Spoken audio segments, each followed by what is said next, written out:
Hello and welcome to God Tier Fanfiction. Today I'm gonna start a new series, What If Naruto and Fem Kisame Had a Love and Hate Relationship. If you enjoyed this video, please give it a big thumbs up, and to watch more videos like this, subscribe to my channel and turn that bell notification on so you never miss an upload. Now wasting no more time, let's begin. Glistening over waves that stretched indefinitely into the horizon, the afternoon sun shimmered across the vast sea. The day was lovely, bright, and pleasant. With one sandaled foot resting on the wood and the other hanging over the crystal-clear blue waves, Hoshigaki Kisame sat on the edge of an ancient wooden pier. The aroma of salt and sea was carried by the breeze, which tugged at her long blue hair as it fell loose from a thoughtless white band. A few strands touched her cheek before disappearing once more. Samahata was lying next to her. The enormous, wrapped sword lay motionless against the wood, but there were slight ripples beneath its coverings. The material occasionally constricted and relaxed, as though something living moved beneath the surface. Kisame's fingers pressed into the rough fabric in a familiar rhythm as his hand ran over it slowly and carelessly. The sword reacted. The scales behind the bandages flexed in silent satisfaction as a faint hum, subtle but unmistakable, vibrated through it. It moved inch by inch closer to her until, like a large, erratic animal in need of attention, it settled peacefully on her side. She said, "Needy," but there was no genuine sting to her tone. Her mouth twisted. She normally had a menacing, sly smile on her face, but this time it was smaller, softer, just barely there. Shadows moved beneath the pier. A group of hammerhead sharks moved across the water, their outlines slicing effortlessly through the light. Occasionally, their dorsal fins broke the surface, cutting through the water before disappearing once more. Quiet, exact, excellent. With silent admiration, Kisame observed them. Apex predators, she muttered, almost reflectively. No hesitation, no doubt, just instinct. As if in agreement, Samahata shivered happily under her touch. The rhythm of the waves remained constant. The chilly breeze persisted. And she gave herself permission to live in it for a brief instant. No missions. No blood. No demands. Without her, it was only the sky, the ocean, and the far-off sound of life continuing. It was an odd feeling. She let forth a soft snort. Samahata gave a small, annoyed yelp at the disturbance and jerked in modest protest, the bandages tightening. Kisame rolled her eyes and sighed as she went back to caressing its length. "Relax," she whispered. "You're worse than a spoiled brat." Silence reappeared when the blade landed once again, but not before a final irritated twitch. However, it was short-lived. It didn't. Unchecked, her thoughts started to wander as usual. Peace had a tendency to loosen things that were best kept hidden. She wasn't the kind to sit back and take in the scenery. Not someone who paused to enjoy the tide's rhythm or the sunlight. Moments like this were not earned by people like her. They weren't worthy of her type. Her gaze drifted and remained unfocused on the ocean. How many people had she murdered? She had lost count. The number had become meaningless. Voices faded and faces became blurry. Over time, even the weight of it had diminished, becoming insignificant and far away. Not completely, though. Her mouth tightened. A monster. They referred to her as such. The hidden mist monster. Through blood, bone, and shattered corpses, a title well earned was carved into her. She had never once disagreed with the title, so it was appropriate. Why would she do that? Accepting the name was simpler than challenging it. It was easier to become exactly what they were afraid of than to question whether she could have been someone else. Her fingers froze on Samahata. The blade sensed the change and moved slightly under her palm. Her eyes strayed within rather than over the ocean. Go back. Long ago. To a place forgotten and buried. Nobody was aware of her origins. Not even she did. Not really. Stories of rot, half-truths, and convenient lies that were pieced together to make her existence easier to accept drifted through the village. A deceased mother. No dad. A nameless kid was taken from a forgotten corner of the land of water and given to men who saw potential, not in a life, but in what it may become. A test. When people assumed she couldn't hear, they muttered that term. When they believed she could, she was a failure. She recalled flashes. Chilly spaces. Her eyes were scorched by bright lights. Hands that never made gentle contact, only measured, coerced, and restricted. Voices talking about her as though she weren't human at all. She couldn't recall when her skin had altered. I couldn't recall when her eyes changed into something strange or when her fangs became sharper. All she could recall were the looks that followed. The way she was followed by stillness and the way people shied away. She was aware of who she was before she could comprehend words. A freak. Monster. Something. She didn't need to be taught. Suffering was to be her teacher, whereas most kids learn via compassion. She had not been in the orphanage for very long. For a moment, they tried, more out of duty than empathy. But when she got close, the kids started crying. She was shunned by carers. Meals were left far away, as though being close was dangerous. She was gone in no time at all. No farewell or ceremony. Just a door that remained closed. The actual survival instruction started after that. Hunger became a lifelong friend. A persistent, sluggish pain that never really went away. She soon discovered that hesitancy was a sign of emptiness. Survival was ensured by that quickness. That people would rather hit her than talk to her. She adjusted, fighting when she was unable to flee and standing when necessary. Despite frequent bleeding, she persevered. More lessons were imparted, such as the fact that kindness may conceal malice and that no one would extend a helping hand. She stopped anticipating it as a result. Something changed when I was 8 years old. Uninvited, the memory emerged in broken pieces. A small alley. The fragrance of wet stone and decay. A man spoke in a fake, slurred voice that she didn't fully comprehend. He was holding food. A pledge.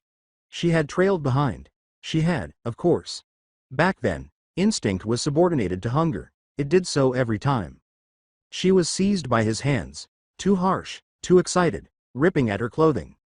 The way her body responded before her thoughts could catch up. Teeth piercing the flesh. Fuck, the taste was off. Unacceptable, not natural. His yell. Loud. Irritating. Infinite. That had not pleased her, so she put an end to it. Her hands had been little. But powerful. More powerful than they ought to have been. She recalled the feeling. The opposition. His skull was exploding like a grape. Nothing after that. Quiet. She had been standing in the center of it when the shinobi discovered her. Her mouth was streaming with blood. Her hands were wet with an unidentified substance. After that, their perception of her changed. Not with contempt. There was something more mixed in, but not completely. Acknowledgement. Fear. Curiosity. Possibility. She had never truly been seen by anyone before. Even then, she had recognized the irony. That day, she was given the name Demon Shark. Not out of generosity. However, it belonged to her. She accepted it. After then, everything was simple, too easy. The academy. The sword. The exam. A room packed of kids. Just one weapon. A straightforward guideline. Make it through. She had, of course. More than the faces, she recalled the emotion. The swords fit in her hands. The blade's grip felt perfect, and its substantial weight felt natural. As if it had always been there. As if she had always been destined for it. When the doors reopened, she found herself standing by herself in a pool of blood surrounded by small bodies that had been cut in half, accepted and unquestioned. Everything fell into place at that point. Killing was something to be commended and rewarded, not something that was terrible. It was urged to commit bloodshed. It was the first thing she had ever excelled at and the first thing she had ever been appreciated for by others. She leaned heavily into it as a result. Missions came one after the other. Bodies did not disappear, but names did. She became more well-known for anything other than herself. Something bigger and more terrifying. And the closest thing she had ever experienced to respect was dread. She was drawn from the past by Samahada's pulse, and she blinked away the forgotten memories as the present suddenly returned, bringing with it the pier, the water, and the serene silence. Scales tensing beneath its bandages. Samahada snarled in reaction to her fingers curling against its handle. She scowled at the sword's actions, sensing a problem. Good afternoon. Directly behind her, the calm, smooth, leisurely voice broke through the silence. Kisame remained unflinching. She didn't feel fear the way other people did. Maybe a surprise. Indeed, excitement. However, fear? No, until something thick and unpleasant slammed against her senses. Suddenly, like a tidal wave, a dense, stifling spike of chakra crashed over her. It was not just powerful but also under control. Refined to the point where it became even more hazardous. The sharks dispersed, plunging into the depths for protection. Before her thoughts could catch up, her body responded. Samahada had a seizure. The scales beneath its wrappings rippled wildly as the sword trembled furiously beneath her grasp. A loud, guttural cry tearing from it. As though the sword itself tried to shrink away, the bandages constricted and tightened. Through their innate connection, a distinct and unwavering warning erupted. Risk. Kisame felt it for the first time in a long time. Something colder, not doubt or hesitancy. Her pulse quickened. Her expression broke into a vicious smile. She leapt to her feet and pivoted in one seamless move, Samahata already ripping through the air in a destructive arc meant to destroy whatever was behind her. However, her sword did not strike flesh as she had anticipated. It encountered opposition. Samahata was just inches from their head when a solid, unyielding hand grabbed her wrist, but that didn't stop her. Water below erupted in a furious ripple from impact, the pier's wood shattered beneath the strain, and the air split with a tremendous crack. The air between them compressed with a sharp, cracking pressure as Samahata's wrapped mass pushed inch by inch under the force of her stroke. As the unidentified person's sandals sunk in and pushed back half a step, the wood beneath their feet broke outward, splinters exploding. They made an attempt to hold each other's arms. As their grip tightened around hers, tendons protruded along the wrist and muscle tensed beneath their sleeves. The pier shook violently as the impact passed past them and dispersed into the earth with a noticeable shockwave. In the aftermath, the attacker's Akatsuki cloak snapped violently, causing crimson clouds to flutter erratically before settling against their body.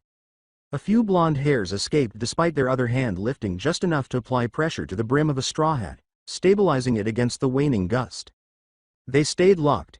It was the sheer force being resisted that caused Kisame's arm to shake, not weakness. Her eyes glowed with something menacing, and her smile grew sharper and more savage. They had put an end to it. They had stopped her swing, but not effortlessly, and doing it with just one arm. The enigmatic individual let out a sigh and gently exhaled through their nose. A man. Hoshigaki Kisame. Slipped from under the hat, sinfully smooth and measured as though he hadn't just stopped a swing that would have broken most opponents' arms if they had attempted to catch it. The now identified man went on. Formerly of the Hidden Mist. One of the 7 swordsmen. Her arm struggled against his hold, but it remained in place. The blade clearly recoiled, and Kisame's fixed smile wavered. And this, he said, his free hand momentarily lingering over the weapon in her fingers, must be Samahata. Interesting, he muttered, it doesn't like me. That was incorrect. Samahata had no fears. Something painful and incomprehensible squeezed in her stomach. She stepped back, raising the blade defensively, and tore her arm free. This time at her own insistence, she told herself. To avoid falling over the pier, she was cautious not to turn around. With a snarl in her voice that she couldn't quite contain, she screamed, "And you are?" With slow, methodical movements, the man raised a hand. She took notice of the dark orange-painted nails and red ring on his right ring finger with the kanji for vermilion. Fingers brushed the brim of his hat before pushing it upward, revealing bright spiky blonde hair beneath. The long prominent bangs spilled over a scratched black leaf village headband, some strands parting to give way to a pair of eyes that burned red beneath the shadow. 3 tomo spun hypnotizingly within each iris. Instantly, recognition struck. Uzumaki Naruto, she breathed. The name tasted strange coming from her. The most infamous rogue shinobi in recent history. The one who had torn through clans and villages alike. A ghost story given flesh. Her lips curled again, though this time it took effort. "Well," she said, forcing the words out with a humorless edge. "Looks like I've pissed someone off enough to get paired with you." The hat entirely lifted, vanishing into the vast sky as the breeze swept it away. He was so focused on her that he didn't even care to see it go. Kisame could only stare back at the Sharingan, even though she knew it was stupid. He said, "You're not what I expected," after a long pause. Kisame frowned his brow. "Oh," she said, cocking her head, "and what exactly were you expecting?" He took some time to respond. He measured her carefully while taking a deep, thoughtful look at her. Not with disgust nor fear but something else. That unsettled her more than immediate attack would have. His gaze returned to hers. Something less human. "You don't look like a monster." He paused as if considering his words with unusual care. "In fact, you're quite attractive." There was total quiet. Kisame could not hear the ocean's steady cadence below. Her mind, for the first time in her life, blanked. It wasn't the insult she expected. Every face she saw was filled with fear, disgust, and mockery. Her expression did not break, but it did stall. The razor-edged smile that was always there wavered just enough to show something underneath. Her eyes opened slightly before she caught herself, and her lips parted, her sharp fangs catching the light. Before she could stop herself, she blurted out, "What?" Naruto didn't say it again. His gaze was contemplative, as if what he had said had not been intended to irritate her in the slightest. There was no tease or smile. This exacerbated the situation. Kisame bounced back fast, as she always did, but there was an excessively lengthy pause before her smile reappeared, this time sharper and more contrived. "That's a new one," she remarked, shifting Samahata slightly in her grasp as a faint scoff crept into her voice. "Didn't take you for the type to throw around compliments." She squinted her eyes. "Or is that supposed to be some kind of trick?" Naruto remained unwavering. The tomo in his Sharingan gradually stopped spinning. He stated, "No trick," with such confidence that she wanted to accept it. Details were honed and sharpened by the Sharingan. It was able to see the flow of chakra and cast genjutsu, but its true power was that it memorized. The superior analytic ability gave way to only seeing things once, resulting in whatever was seen was forever imprinted in the mind. The Sharingan was highly sought after because of its ability to rapidly learn and replicate nearly anything your eyes could see. He didn't need to look twice once he noticed something. But he paused to admire her features once more. Her cheekbones were prominent, the kind that are frequently etched into statues intended to preserve beauty. Her features were intentionally balanced by a rounded nose that attenuated their harsh edges. Her jawline tapered precisely, giving her an almost chiseled appearance. It was pointed but not harsh. Beneath each eye, there were 3 curved patterns that attracted attention rather than diminished it. They framed her long-lashed eyes, pulling focus toward those striking yellow irises that seemed to glow faintly beneath the sun. Yes, predatory, but not hideous. Not as she had obviously been led to believe. She held an exotic beauty, unconventional, unquestionably striking, though. His eyes dipped, noting the dark purple polish on fingers and toes, standard Akatsuki uniform requirements, but the matching color on her lips were details too deliberate to be accidental. Even the way her hair fell, loosely bound yet untamed, framed her features in a way that added rather than detracted. She was tall, standing almost a head taller than he was. She behaved as though she was accustomed to occupying space rather than requesting it. Her presence demanded attention in every way. Then there was her chakra. It moved like water instead of flowing like most. Not in the straightforward sense, but in a more profound way. Tides beneath tides, vast and complex. It was almost real as it rolled off her in thick, dense waves that were oppressive. It felt like it was perpetually on the edge of overflowing. There was pressure, an overpowering weight that pushed outward continuously. It didn't abruptly spike, it shot up. An actual ocean inside one body. Drawn to its profundity, Samahata even feasted on it avariciously. Naruto's gaze remained fixed on the blade. It appeared as a dense, turbulent mass of high-density chakra flowing within its scales and towards its mouth, more like a sentient organism than a sword. It was distinct from its wielder but connected to them in a symbiotic relationship in which it fed from the wielder and in turn fed the wielder, revitalizing them from its own chakra. Eventually, his gaze came back to hers. "The rumors don't match," he concluded. He saw the obvious look of surprise on her face. Her fingers gripped around Samahata for what he assumed could only be comfort, and he could see subtle nervous twitches that revealed her hidden distress. Something in her posture had changed, but that fleeting moment of surprise had vanished, hidden under layers of instinct and defense. Subtle and difficult for most people to notice. Not his, though. The venom in her voice had lessened, but she still said, "Deceit is usually always hidden behind good intentions and sweet words." Naruto's face remained unchanged. "I have no need to lie. Most people don't bother looking past what they're told. It's much easier to believe in an easy lie than accept a harsh truth." This time, Kisame's smile was more pronounced. "Let me guess," she uttered in a low voice. "You see differently?" In answer, he just blinked. "Oh, yes. I bet my damn eyes witnessed it all." She was more annoyed by that than she ought to have been. As the water below reacted in kind, her energy stirred, causing the air around her to become heavier and delicate waves to develop where there had previously been quiet. Naruto was unfazed. "You've been called a monster your whole life," he replied, "and you decided to accept it." "Decided?" she repeated, a hint of grim humor in her voice. "You really believe that?" "I know enough," he answered. Her chakra gave forth a fierce surge. The water below churned as pressure flowed outward, making the pier creak beneath her. "You don't know anything," she yelled. He stated coldly, "I don't need to know what I can already see."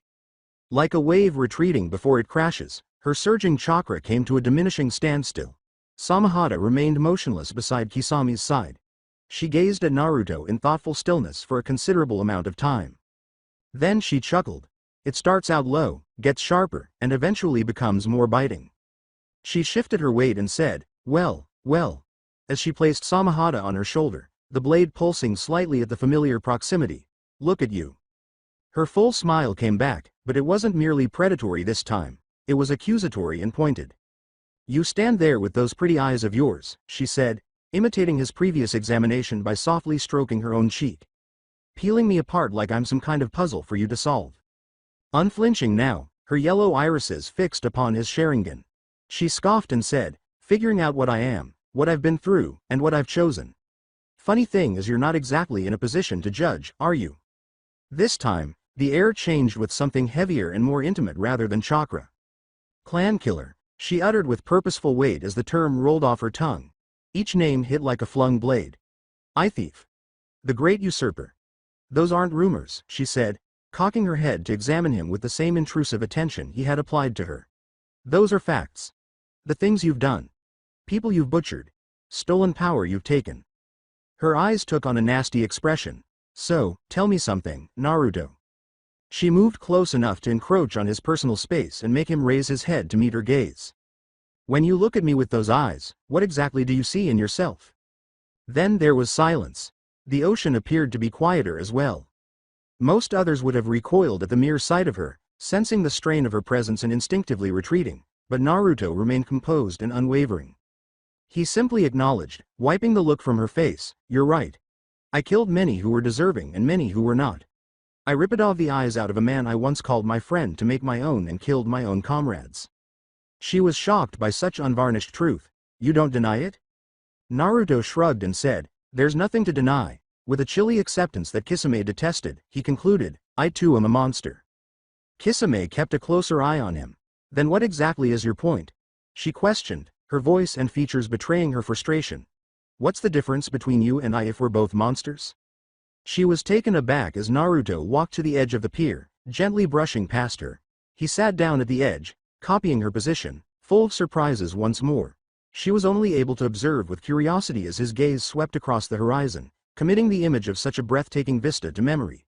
She noticed the three whisker-like lines on each of his cheeks as he raised his hand to scratch them, and she was startled to see that they somewhat resembled her own markings. After taking in the scenery, he looked back at her.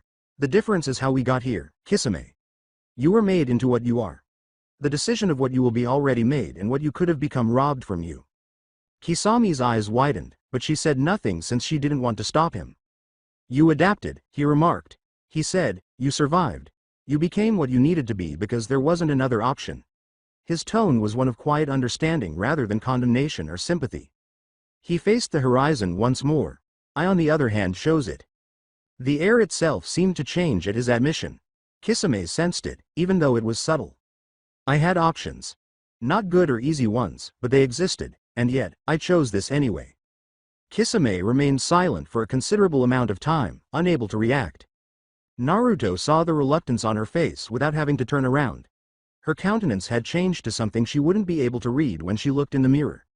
Kisame had hesitation for the first time in her life. This man had caused her to experience a range of unfamiliar emotions, and now he was sitting with his back to her, suicidal situational awareness, to use shinobi terminology. She looked at Samahata for a moment, recalling its unmistakable signal of peril. She was able to feel his chakra and witness his unexpected strength firsthand. And yet, a slight shift in Samahata was accompanied by a quiet hum, as though it sensed the change in its owner as well. As Kisame fastened the sword to her back, it complained. She moved to stand right next to him in a move that even she was astonished by. She disregarded the figurative devils on her shoulders, one pulling her to sit next to him so she could finally communicate and share with someone who understood her, while the other encouraged her to use her most destructive ninjutsu and flee without turning around. She was content to stand. Glancing down at the sharks that had returned and were swimming at the surface, she asked softly, "You think that makes you better?" Naruto shook his head slowly. "No, it makes me worse. You want to know why?" Even though he didn't look back at her, he must have realized that she was nodding her head silently. He said quietly, "Because I knew what I was becoming and I did it anyway. You didn't get that choice. Not at the start, but somewhere along the way you stopped looking for one." She leaned over, palms on her knees, her long hair cascading to one side as she looked down at Samahata's face, ignoring his warning growl. "Careful," she whispered. "You're starting to sound like you understand me." He turned to look up at her, a tiny smirk twitching his lips. "I do." Against her back, Samahata complained. "Your sword doesn't seem to like me very much. It thinks you're dangerous." "I see." you would be wise to heed its warnings. Now, rather viewing him as prey or an adversary, Kisame observed him as something strange that she was still unsure how to classify. Well, I was never one to run away from danger. You're the one that needs to be careful now, remember I'm a comrade killer. So am I, touché. You're the one that should be wary of me. Why's that? With an honesty she was unaware she cautioned, I might betray you when you least expect it. Is that so? I'll make sure to keep my eyes on you then. Trust me, you'll never see it coming. Naruto's mouth quirked. Somehow I doubt that. Oh, confident, are we? Yes. Said with all the serene assurance of a person confident in their abilities. She ignored Samahata's warning growl and moved to settle next to him without even comprehending what she was doing. She took the blade off her back and placed it next to her, holding onto it firmly as it attempted to move. I could take you on any day. Naruto furrowed his brow. With a sword that's scared of me, good luck. I don't need Samahata to kick your ass, pretty boy. I'm sure you'd fight very bravely and die very quickly. It was her lips that quivered this time. Well, it's not scared of you, just doesn't like your chakra. After giving her a long look, Naruto silently reached over to try to touch the bandages. The blade clearly recoiled once again, and almost instantly a large mouth full of razor-sharp teeth sprang from the top of the bandages, barking at him. Samahata. Kisame growled at the blonde next to her while holding the frenzied sword against her. Not at all intimidated, Naruto said, fascinating. Hey, don't try to rile up my sword, Kisame warned. Now I'll have to rewrap his bandages. His tone was genuine enough for Kisame to trust him when he said, I apologize. Holding Samahata against her chest and patting him tenderly, Kisame cooed, there. She kissed its scales for good measure and said, are you a good sword? Yes you are. Yes you are? Naruto could only observe with curiosity as the sword purred and started to wiggle its handle like a dog wagging its tail. He focused especially on how the blade rubbed against her cloak, accentuating her voluptuous curves. Kisame saw his intense gaze and inquired, what are you staring at? The edge in her voice returned out of habit rather than intent. Naruto kept his eyes fixed on him. Nothing. The response was too simple to be persuasive. So, do you accept being partners? Kisame hesitated. Her brows drew slightly together as she made a little, leisurely gesture over Samahata that was first invisible. Her fingertips rested against the rough covering. She examined the yellow kanji for south on the ring on her left ring finger. She flattened her voice and continued, I have orders to be your partner. After a pause, she shrugged loosely. So, I don't really have a choice. At that, Naruto scoffed. Forget orders. Kisame gave him a startled look. She was totally taken aback when she said, you get to decide whether to be my partner or not. Something unguarded slipped through her eyes before she could cover it up, causing them to widen slightly. She couldn't make out the expression on Naruto's face. It's your choice. Kisame gazed at him as if he had just spoken a ridiculous statement. With a tone of amazement, she questioned, you would defy Pain's orders? You've got to be joking. Something ominous glowed in Naruto's eyes, but she blinked and it vanished, returning to its typical impassivity. He gave a contemptuous grunt. Don't worry about Pain. I'll deal with him if our partnership doesn't work out. Kisame slowly blinked to confirm that she had heard him right. Handle Pain. The sentence ought to have sounded absurd. Yes, it sounded absurd. Nevertheless, she discovered that she was unable to laugh. He didn't sound arrogant, exaggerated, or in need of proving anything. Quiet certainty. And she trusted him for reasons she didn't want to investigate too much. Her eyes narrowed as she examined him once more, attempting to decipher his motivations. She questioned, you're really allowing me to choose? Naruto's face remained unchanged. I'm not allowing anything, he answered. You decide what you want, Kisame. The way he spoke her name had a certain quality. It was said as though she were a real person, not as a title or warning as she was accustomed to. The sensation persisted in her chest. Kisame turned his head away. Suddenly, the sky above was far more interesting than it should have been. A tiny group of seabirds flew over the horizon, their far-off cries muffled by the constant silence of the sea. It was simpler to concentrate on that. It's easier than maintaining his gaze. With her gaze still following the birds, she questioned, what if I say no? Naruto gave a casual shrug. He said, utterly unconcerned, then we go our separate ways. No danger. There's no pressure. There are no repercussions for the choice. That was novel. The blade responded with a weak, erratic pulse as Kisame's fingers pressed around Samahata. It didn't even appear to know how to interpret this. Her mouth tightened. Choice.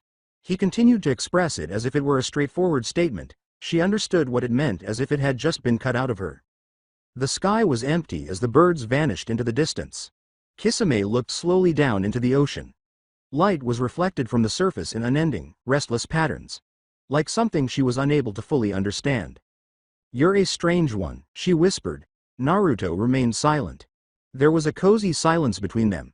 Kisame let out a soft sigh through her nostrils. At last, her gaze returned to his. Now, Naruto saw how drastically they had changed. Still cautious and wary, but thoughtful. "Fine," she said, speaking more slowly and less casually than she may have liked. "I'll stay. Not because of orders," she said, biting her lip, "because I want to see where this goes." After staring at her for a while, Naruto gave her a single nod. Good.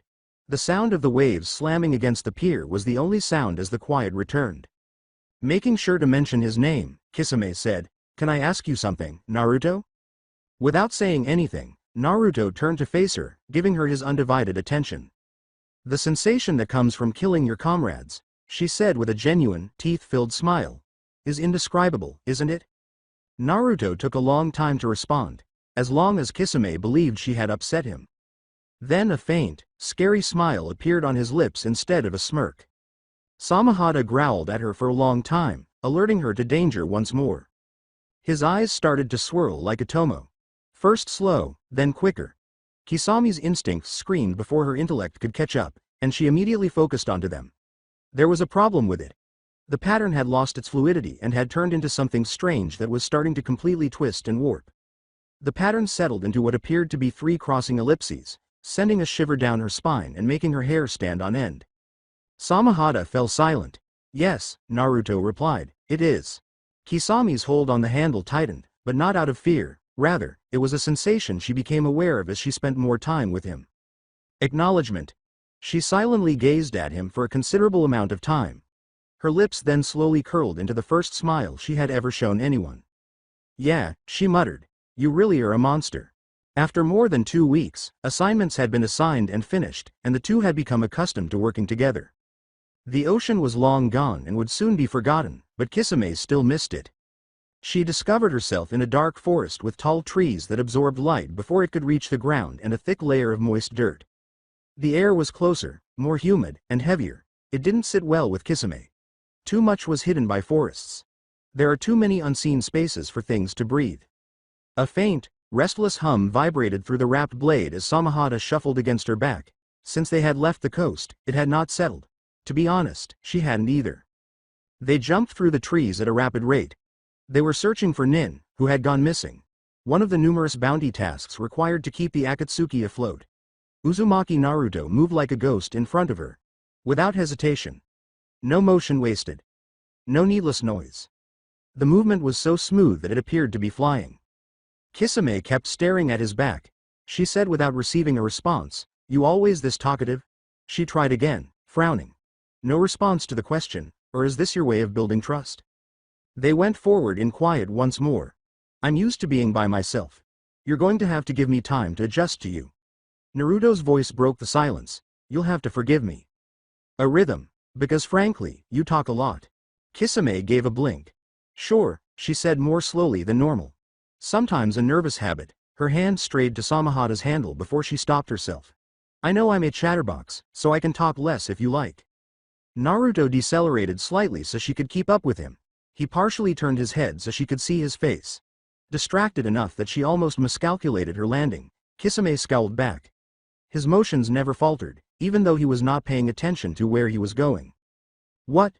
she questioned, habitually adding a sharp edge to her voice. Naruto took a minute to examine her. "Don't assume with me," he remarked. "If I don't like something about you, I'll tell you." Kisame almost missed her next move. "Huh?" she asked, catching herself in mid-step and repositioning herself. "You're saying you like it when I talk?" Naruto looked forward once more. "You have a nice voice." He spoke it as if it were meaningless. As if he were making remarks about the weather. Kisame let out a soft breath. She had been holding her breath without realizing it. They were silent for some while. With branches bending and snapping back in their wake, the forest raced by in a whirl of green and gloom. It should have been a familiar rhythm, but it wasn't. Kisame's gaze wavered between her thoughts and him. Say what was on her mind. Her eyebrows knitted. But about what? Fighting. Too clear. Missions. Dull. The climate? The idea nearly made her snort. At her side, her fingers twitched. She began, but paused. She could tell Naruto was aware of her hesitancy even though he didn't look at her. Oh no. Before she could stop herself, she asked, "What's the fastest you've ever killed someone?" And Kisame winced. Yes. If someone wished to strike up a conversation, that was a typical thing to ask.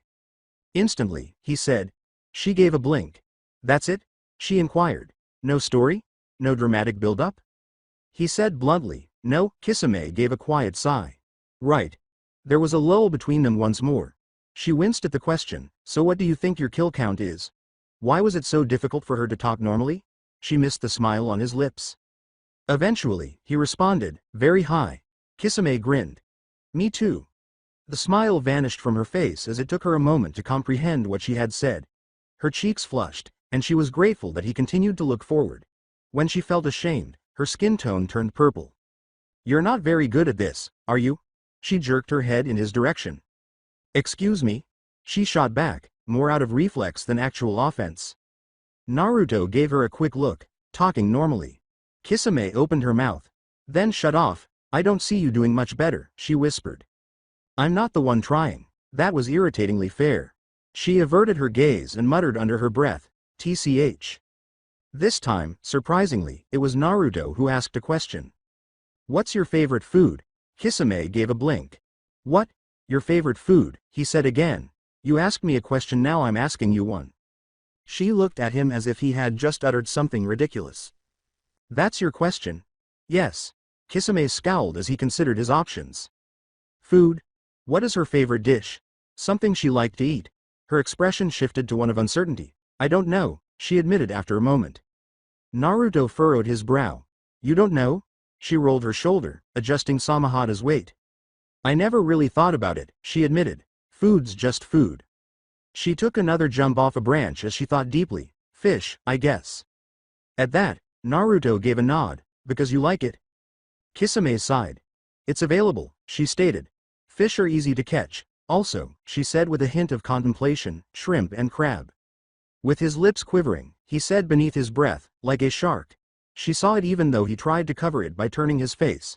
Her lips were pursed. What's so funny? Nothing. That wasn't nothing.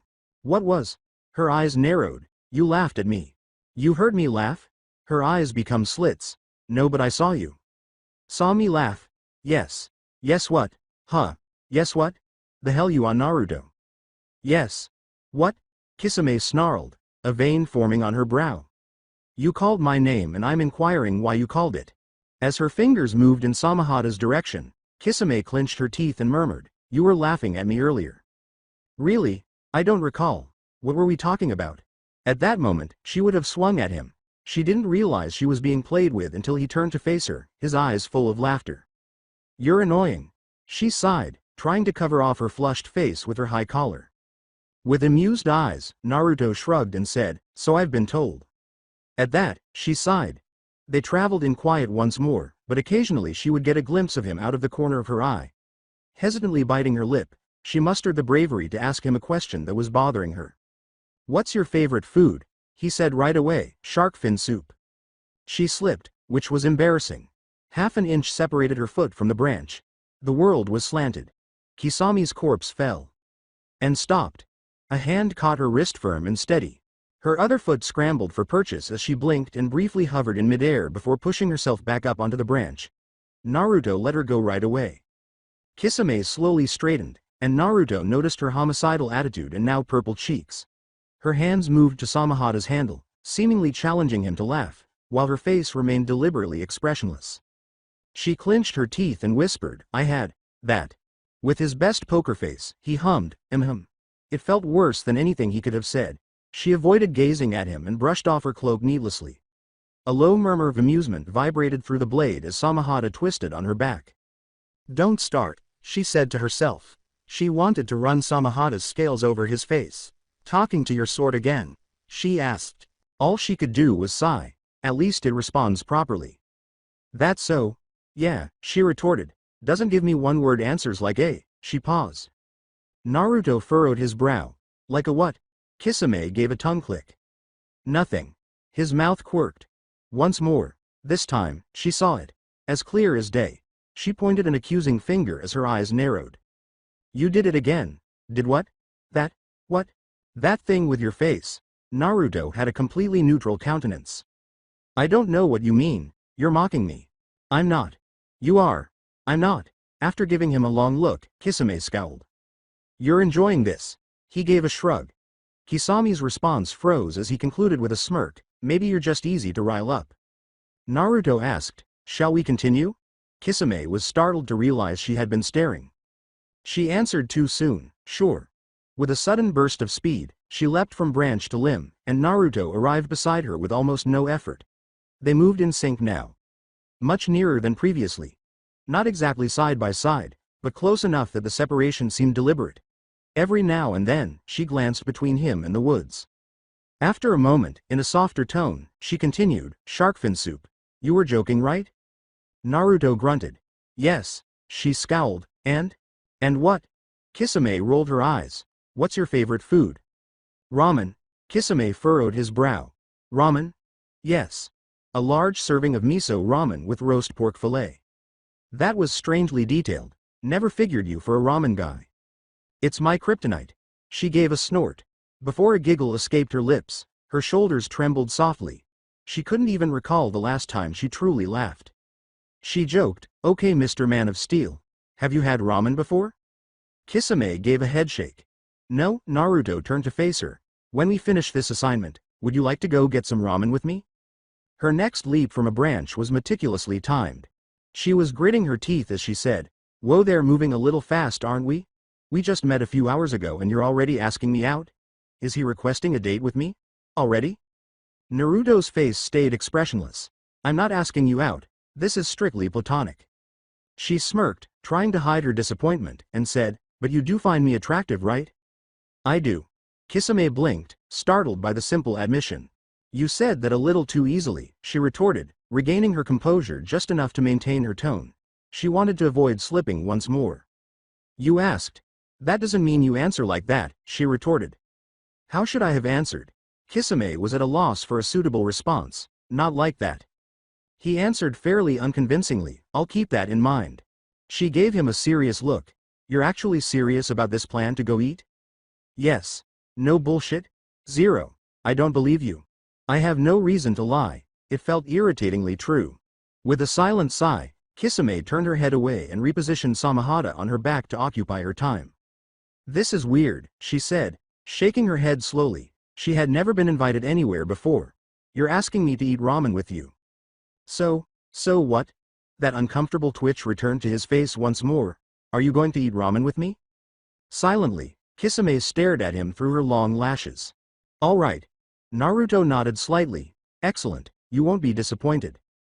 As light peeked through the canopy in broken rays and weakly reflected against something in front of them, the trees surrounding them gradually started to thin. It was a lake that wasn't naturally occurring. It had a lot of chakra traces, was too still, and was too dark. As the blade vibrated from detecting the chakra in the vicinity, Kisame idly rolled her shoulder and adjusted Samahata's weight. Remind me why we're hunting one missing nin in the middle of nowhere, she added in a light-hearted tone. Naruto's gaze remained fixed on the ocean.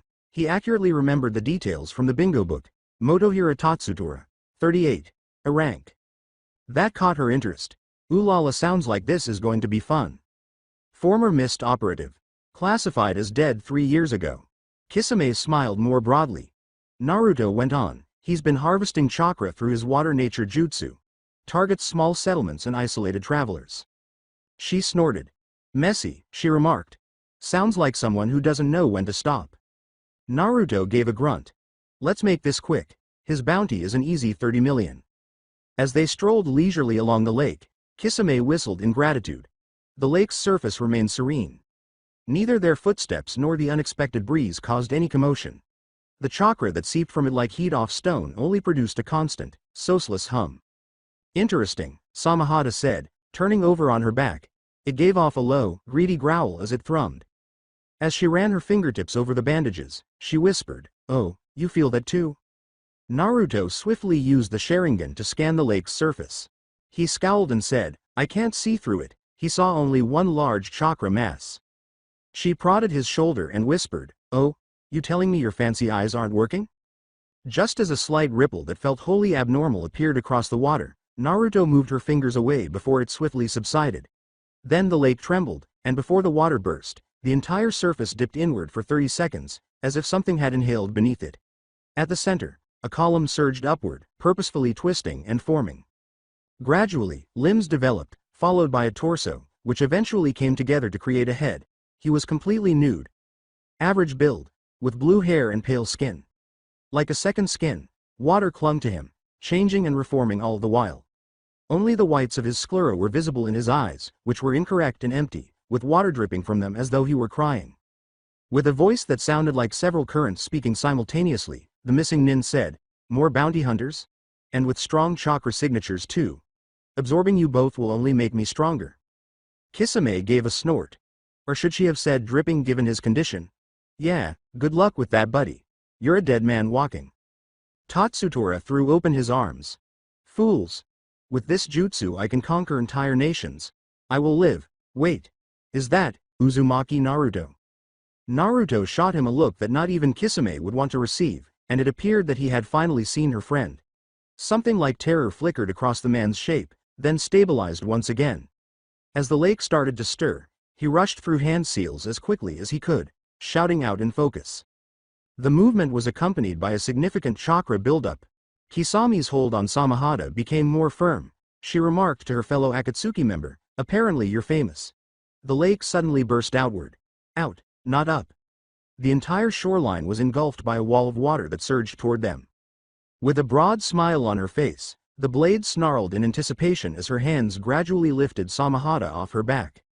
Finally, Naruto was the first to move. He vanished in an instant and reappeared at the wave's edge as it was about to peak. As the water threatened to crush him, he raised his arm and used wind chakra to coil around it. The sound of compressed air splitting the wave exactly down the middle caused the water to pass around him without causing any harm. Kisame whistled softly and ran toward the gap he had made. "Show off." She let loose and hit the water hard. The bandages quickly unraveled, and Samahata tore free as soon as her foot hit the surface. The blade underneath twitched and twisted, its mouth expanding in a jagged, eager grin as its scales bristled. The lake trembled as its chakra was consumed when it rushed at the water. Kisame chuckled. "Oh, you're starving, huh?" Samahata gorged itself on chakra, causing the surrounding water to collapse inward. For a brief while, Tatsutora's body wavered before solidifying. With a Rasengan aimed at his head, Naruto suddenly materialized behind him. It struck hard, grinding and then exploding his head, causing the corpse to instantaneously disintegrate and collapse into a torrent that rushed across the lake in reverse. Naruto's eyes narrowed as he gazed at the spot where Tatsutora had formerly stood. "Not a real body," he declared. Obviously, Kisame yelled, pulling Samahata through the water once more while the sword carved a huge wake. But he must feel pain. Now the lake was churning. No longer motionless. No longer in charge. Excellent. In other words, he was responding. Suddenly, a voice could be heard everywhere at once. "You consume what is mine." Kisame smiled more broadly. She yelled back, "Finders keepers." Once more, the lake rose. Numerous figures withdrew from the surface. Half-formed and imperfect. However, each one had a chakra pulse. Clones. At the sight, Naruto grunted. "Annoying." Samahata writhed excitedly in Kisame's grasp as she rolled her shoulder. "Don't complain," she advised. "You wanted to make this quick." Her eyes shone with defiance. "I want to see how fast you really are, Naruto. Let's see who can take out the most clo." He vanished as soon as she blinked. Before it could move, the closest clone broke apart and fell into dead water. Precise, crushing blows decimated them one after the other. Kisame ran after Naruto, grinning. The lake heaved and Samahata swung wide as she plowed into the remaining pile. She and Naruto blurred across the lake as other clones dragged themselves to the surface, only to be killed as soon as they emerged. The entire surface of the water appeared to shrink as Samahata cut through it once more, chakra tearing loose in jagged currents as the blade consumed everything it came into contact with. Dragging her sword through yet another group of clones, Kisame glided across the sea. As soon as their chakra was taken away, their forms crumpled and became unstable. These clones resembled the water clone jutsu, but it appeared that their sheer quantity was what gave them their power. Too easy, she exclaimed, laughing sharply. As he kept slicing through them, Naruto was reduced to a blur. Every action was so efficient that it was almost inhuman. A single blow, a change in his weight, a twist of his wrist, and another structure collapsed. They were not slowing down, though. More were rising, if anything. Now, as new figures clawed their way up more quickly than before, the surface of the lake bubbled and swirled fiercely. Naruto came to a halt. For a moment only. His gaze swept across the water, taking in not only the clones but the lake as a whole. He realized and remarked, "He is the lake." Samahata snapped through two more constructions as Kisame turned in the middle of his strike. Cutting down more clones, Kisame said, "What? He's the lake." With a nod, Naruto destroyed more clones that had sprung up, the entire lake as his body. "Ah, that makes sense," Samahata snarled, threatening to use violence. "We're going to enjoy draining you dry, buddy boy." The water rushed once more, but no clones were created this time. It blotted out the sky as it rose higher and higher until it towered over them in a gigantic swirling wall. Naruto scowled. "Move." Kisame had already started running. Just as the lake collapsed, they parted ways. Crash! It had a disastrous effect. With enough force to rip trees from the ground, water crashed into the forest, splintering trunks and rapidly flooding the area. As the stream poured around her, Kisame used Samahata to cut through it. The sword drank deeply and carved a safe channel, driven into a frenzy by the sheer amount of chakra. She braced herself as the sword moved forward on its own, warning, "Be careful, don't choke." Naruto stood unaffected across the destroyed woodland, the water being harmlessly bent around him by a wall of wind. Tatsutora gave him a murderous glance as big faces appeared in the sea behind the wind wall on all sides. "You'll drown before you acquire my bounty, usurper," the multifaceted voice warned. "Your stolen eyes will not be able to save you." Naruto just gave a blank expression in return. For a brief moment, everything stopped as the face in front of him vanished. Then all of the lake pulled inward at once as it condensed. As the chakra density quickly increased, the water condensed toward a single point, thickening, darkening, and squeezing. The image caused Kisame's smile to fade. "Oh, that's new." The substance twisted into something solid, and Naruto's eyes grew wide. "This time it's not a man. A monster." It was tall, somewhat humanoid, but its proportions were off. Too dense, too hefty, and too long. Its surface was always shifting, like if something was attempting to get out of there. Two big eyes stared at them. After that, it moved. Quick. For anything that size, it moves far too quickly. Just as Samahata was about to be lifted by Kisame, a massive fist of water fell over her. Boom. She was thrown across the woodland by the hit, slamming fiercely into trees until slamming Samahata into the ground and coming to a skidding stop. "Now that's more like it," she exclaimed, enjoying the time of her life and dismissing the attack as if it had never happened. She leapt from a fractured tree, shattering it as she propelled herself backward. Naruto was moving already. Wanting to take advantage of Kisame's opening, he quickly closed the distance. The chakra that Samahata had consumed from the fist was rapidly regenerating. When Tatsutora saw that he was getting close, he raised his other hand and launched water lances at him. As he swirled, ducked, and sidestepped every attempt to skewer him, Naruto's Sharingan shone. Another Rasengan came to life, much larger than before, and he leapt, driving it squarely into the giant's head. Giant Rasengan. Water erupted from Tatsutora's head as a result of the strike, but it quickly reassembled, trapping Naruto. The water grew heavier as it tried to absorb him, and he growled as he felt himself sink under it. The monster growled, "Time to die, boy," as two enormous fists flew at him in an attempt to crush him under the pressure. Kisame yelled, "Hey ugly." As she rejoined the battle, she said, "I bet this is going to hurt, you big bastard," as she sprinted at the behemoth, taking care to aim low. Samahata's mouth parted and she gave a crushing bite. The water giant let out a scream as the blade sliced through his pelvis, destroying it and consuming tons of water and chakra. Massive sections of chakra were torn away, causing the entire edifice to shudder violently and collapse unevenly. Breaking away, Naruto detonated another Rasengan in his skull, launching himself upward. Kisame continued to chuckle uncontrollably. "Told you this would hurt."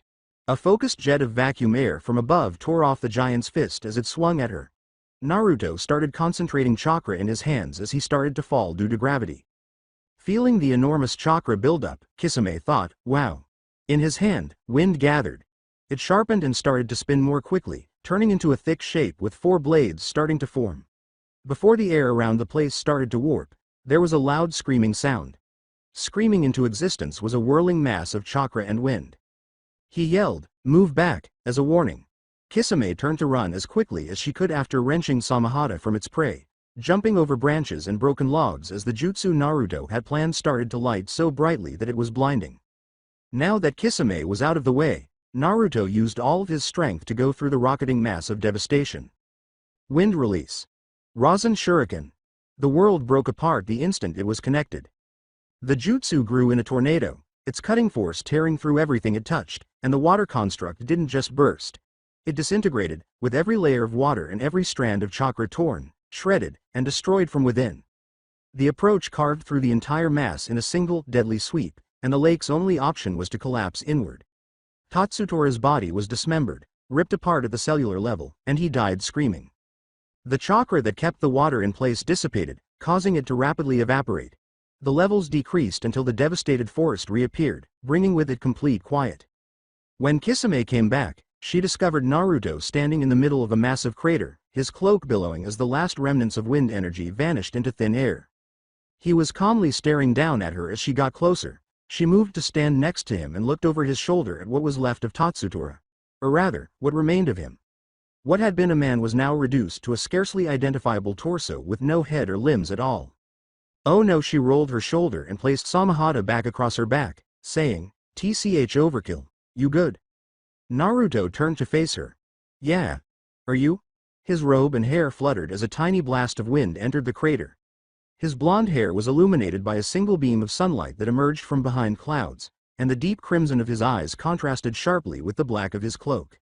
As he turned back to the body, she was at a loss for words and could only nod. She seemed to be seeing him for the first time. An intensive look at a face that could steal your heart. Was he always so attractive? And wide? Why did he have such a deep voice? Why had she noticed now? It was merely a diversion, and it was annoying. She was certain that the genjutsu he must have cast was the cause of her heartbeat's abrupt acceleration. Kisame felt an increasingly strange sensation in her chest that she was unable to recognize and didn't believe she wanted to. "Thanks for the assist, by the way."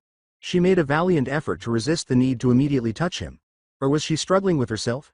Before she could second-guess her tense lip-biting, Kisame moved, casually leaning against his shoulder and folded her arms under her chin. Indeed, it felt very broad. With her gaze fixed on the corpse, she whispered close to his ear, "Can't say that was not impressive though. Excellent job." Naruto tried to hide his stiffness as goosebumps started to emerge on his neck. "It's done," he muttered. Kisame took another look at the corpse. That was how they remained for some time. "So how are we going to cash this bounty if he's unrecognizable?" Ignoring the way her long hair tickled his ear, he replied, "They'll take DNA samples." "Oh. Right. Makes sense. We need to reach the nearest bounty station." "Where is that?" "Fire Country." Kisame gave a tongue click. "That's about a day from here." Naruto nodded slightly. "Then we should move." Naruto glanced over his shoulder at her. Already, those vivid yellow eyes were fixed on him, steady, unreadable, and too near. Neither of them moved for a moment. The contact was lighthearted and informal, but the silence that ensued wasn't. Her weight was comfortable against his shoulder as her arms remained crossed beneath her chin. Naruto breathed evenly and purposefully. "You're staring," he muttered. Kisame remained still. "So are you." There was tension between them. Naruto observed her as she licked her lips, closely observing her tongue. Her mouth twisted. "Problem?" Naruto answered, much more slowly than before, "No." "Good. Just to be safe." She licked her lips once more. She jumped in shock when Samahata growled loudly against her back, interrupting the moment. Kisame smacked the handle and moaned, "Don't start, please." With amusement, Naruto's gaze moved to the sword, but he remained silent. "It really doesn't like you," she said, feeling that the occasion had been spoiled. He murmured softly as he moved away from her, confirming her idea. The contact stopped as lightly as it had started, and Kisame's weight fell off his shoulder. She gave the blade a silent chakra pulse to express her displeasure, but she only got a mutter in reply. Reaching beneath his coat, Naruto pulled out a little scroll with well-maintained but worn parchment. He bit his thumb and dragged it across the edge, marking it with blood, then unrolled it across the floor with a practiced motion. The symbols within were expertly drawn. With his arms folded lazily, Kisame observed from a step behind. "Oh?" she asked. "You carry those around?" Kneeling, Naruto pressed his palm flat against the seal's center. Standard for bounty retrieval. Efficient. He raised a single hand gesture while concentrating his chakra. Seal. As soon as the script lit, chakra surged through the paper, causing black lines to flare outward and a dazzling light to appear. Before the remnants were drawn within and absorbed into the scroll, the air constricted for 30 seconds before they collapsed into nothing. The light quickly went out. Naruto stood up and smoothly rolled the scroll back up, tucking it away without ceremony. Kisame nodded at the seal's practicality. "Neat trick." Naruto adjusted his sleeve. "It saves time," she smirked, "and spares us from carrying pieces." "That too." Kisame watched him thoughtfully. "Always this prepared?" Naruto looked directly into her eyes. "Yes." She gave a gentle tongue click. "Figures." He looked away from the crater. "We need to move." Kisame pushed off her back foot and exhaled quietly. Yeah. Once more, she moved to stand next to him. This time, she didn't lean, but she was close enough that it felt intentional. She smiled and said, "Lead the way, ramen boy." Kisame undoubtedly noticed Naruto's slight lip quiver this time, but he chose to disregard it as his only response to the moniker. Then he made a move. And Kisame matched him without hesitation this time. The Fire Country boundary came and went without fanfare for the most powerful nation that possessed the only superpower of the 5 settlements. Naruto's strategically planted genjutsu made it simple to slip past the guards. They continued on their unbroken journey to their destination after that. With the exception of the sporadic wagon tracks set into the ground, the lengthy dirt road was silent, dry, and endless. Nobody would give it a second glance. Which made it flawless. Just off the route was a small roadside building that was aged, crooked, and utterly unmemorable. Travelers used this type of location because they had to, not because they wanted to. Kisame glanced between it and Naruto. "You're serious?" She hesitantly followed him as he silently entered. The scent of stale water, urine, and a strong dosage of feces hid right away. As she followed, Kisame wrinkled her nose and noticed a row of barely functional urinals, a single cracked wall, and broken toilet stalls. Her sandals echoed faintly on the warped wood. Naruto approached the final urinal with a broken panel. Kisame folded her arms. "This is it." Naruto pressed his palm to the rear panel. He repeated, "This is it." Chakra pulsed softly. Click. With a dull grind, the wall moved inward, revealing a tiny staircase that descended into darkness as the urinal and its frame fell away. Kisame whistled softly. "Charming." Without hesitation, Naruto took a step back. She trailed behind. As they plummeted, the air became denser and colder, and they could hear their own breathing. The filth above had given way to something much more familiar by the time they got to the bottom. Blood, metal, and ink. The reward station was poorly lit, with shadows clinging to the corners, when Naruto pulled the door open. The walls were lined with shelves that held carefully arranged scrolls, ledgers, and sealed containers. A man stood behind the counter. He had a hairless head with only a large scar above his right eyebrow and a thick black beard and brows. His shoulders were adorned with a light gray cloak that was secured with black buttons. As they came in, the man looked up. Kisame was the first to recognize, but everything halted when he looked at Naruto. It was not a subtle calm. His fingers froze where they had been moving over a ledger. His shoulders tensed up just enough to be noticeable. He tried to conceal his dread with composure. Despite this, he gave a professional greeting, saying, "Welcome, great and honored Akatsuki. I am Zange. It will be my pleasure to serve you." Amused, Kisame cocked her head. "Oh, you've dealt with this before?" Zange never looked away from Naruto as he observed the Sharingan shining in the shadows. He gulped uneasily and said, "Some more than others." Unfazed, Naruto approached him and gently thudded the sealed scroll onto the counter. Bounty retrieval. After taking a brief look at the scroll, Zange bowed to Naruto. "Uzumaki Naruto." When Kisame saw the man's anxious perspiration, his smile grew. "I did not expect to meet you in person." With a tone devoid of emotion, Naruto unlocked the scroll's seal, preparing it for activation. "I trust we'll be able to conduct business smoothly." Zange nodded and started working right away.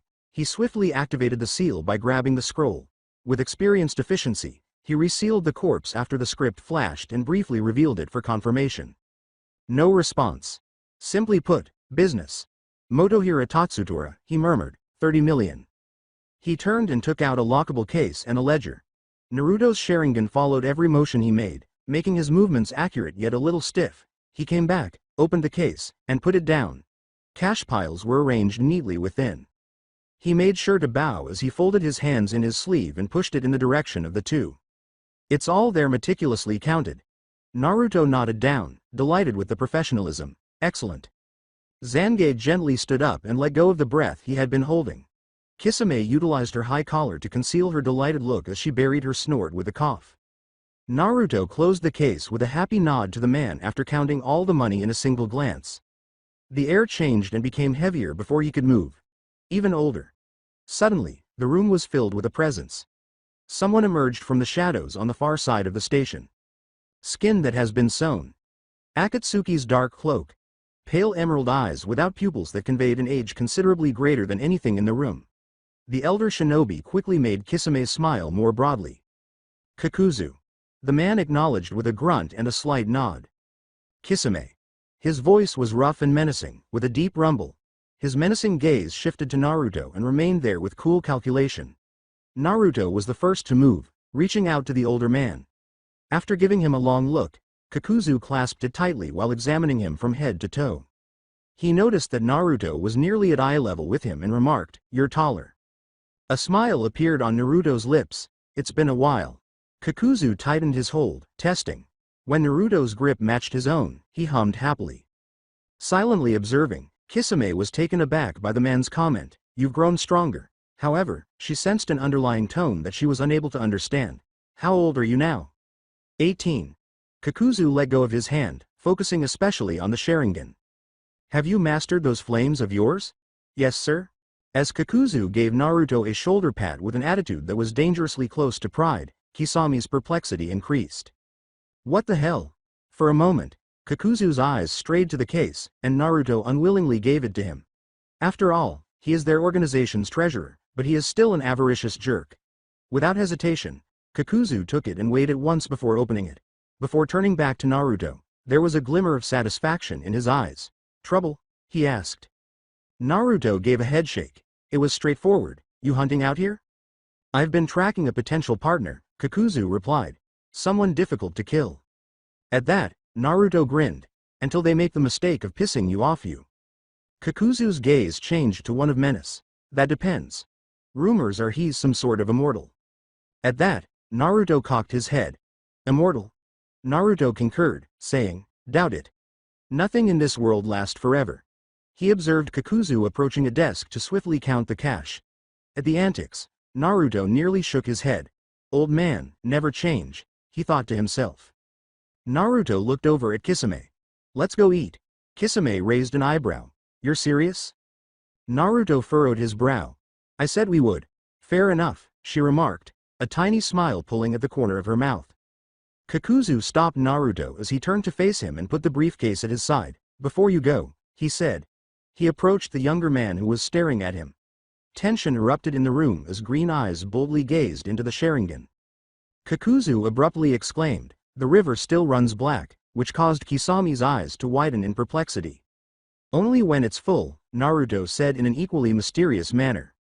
Kakuzu's eyes narrowed slightly, "And when it overflows?" The sense of something ominous entering Naruto's voice made Kisame's hair stand on edge. "Then everything downstream pays for it." Kakuzu nodded slightly, hardly noticeable. "Good." Kisame looked silently between them as she rested her weight on one hip. "All right. What on earth is happening with these two?" she pondered. Already rejecting the event, Kakuzu turned away. "See you on the horizon, kid," he said, "and keep in mind, opportunities." Naruto concluded, "Close quickly. Good hunting, Kakuzu." With a gesture of acknowledgement, the man merely moved into the station's shadows and vanished from sight. "You two always talk like that?" Kisame asked, lightly clicking her tongue. "Only when it matters," Naruto replied, glancing at the location where Kakuzu vanished. That was a good jutsu. He would need to pay close attention to the man the next time in order to replicate it. "As if it helps at all," she scoffed at the response.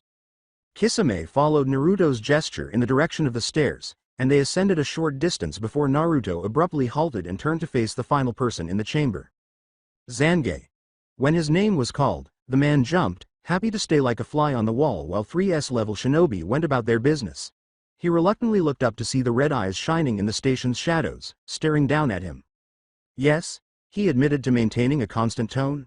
Pleasure doing business with you. With a slight bow, Zange said, you as well, Naruto. After that, they left the bounty station behind, and as they stepped back into the roadside building, the passage closed behind them with a dull click. Naruto took a scroll out of his sleeves and unsealed 2 of his signature straw hats, tossing one to Kisame and putting the other over his head. As they started walking, Kisame pulled the brim of her hat down and adjusted it. Night had fallen, the moon was shining brightly in the sky, the air was quieter and colder, but her mind wasn't. She fell into step next to Naruto as they went down the road. After a short while, she remarked, all right, you're going to explain that. What do you mean? She gave him a cold stare and said, don't do that. What should I do? That thing where you pretend you don't know what I'm talking about. I'm not pretending. You and Kakuzu were just buddy-buddy back there speaking in riddles about a black river overflowing, Kisame said, letting out a short breath through her nose. I'll bet my left tit that it wasn't about geography, she said, recalling a few words. And what fires was he talking about? You solely utilized wind nature jutsu during our battles. Naruto said, I am. I'm curious about something though. What? Deflated, she asked. Why won't you wager 2 tits instead of just 1? Kisame began using hand seals. Water release, super shark. I'm kidding. She glared at him as she slowly lowered her hands. Avoid making such jokes. She shook her head slowly as he answered, very unconvincingly, sure. So what? She gripped Samahata's handle and bared her teeth at him, saying, I swear I'm going to bash your. The wind lifted his hat just enough for her to see a tiny smile on his face. You take great pleasure in teasing me, don't you? As he adjusted his hat once more, she lowered her hand. You're really easy to tease. She gave him a long look before sighing and averting her gaze, her face turning an embarrassed crimson. You're insufferable, and yet you're still here. I want ramen, that's why.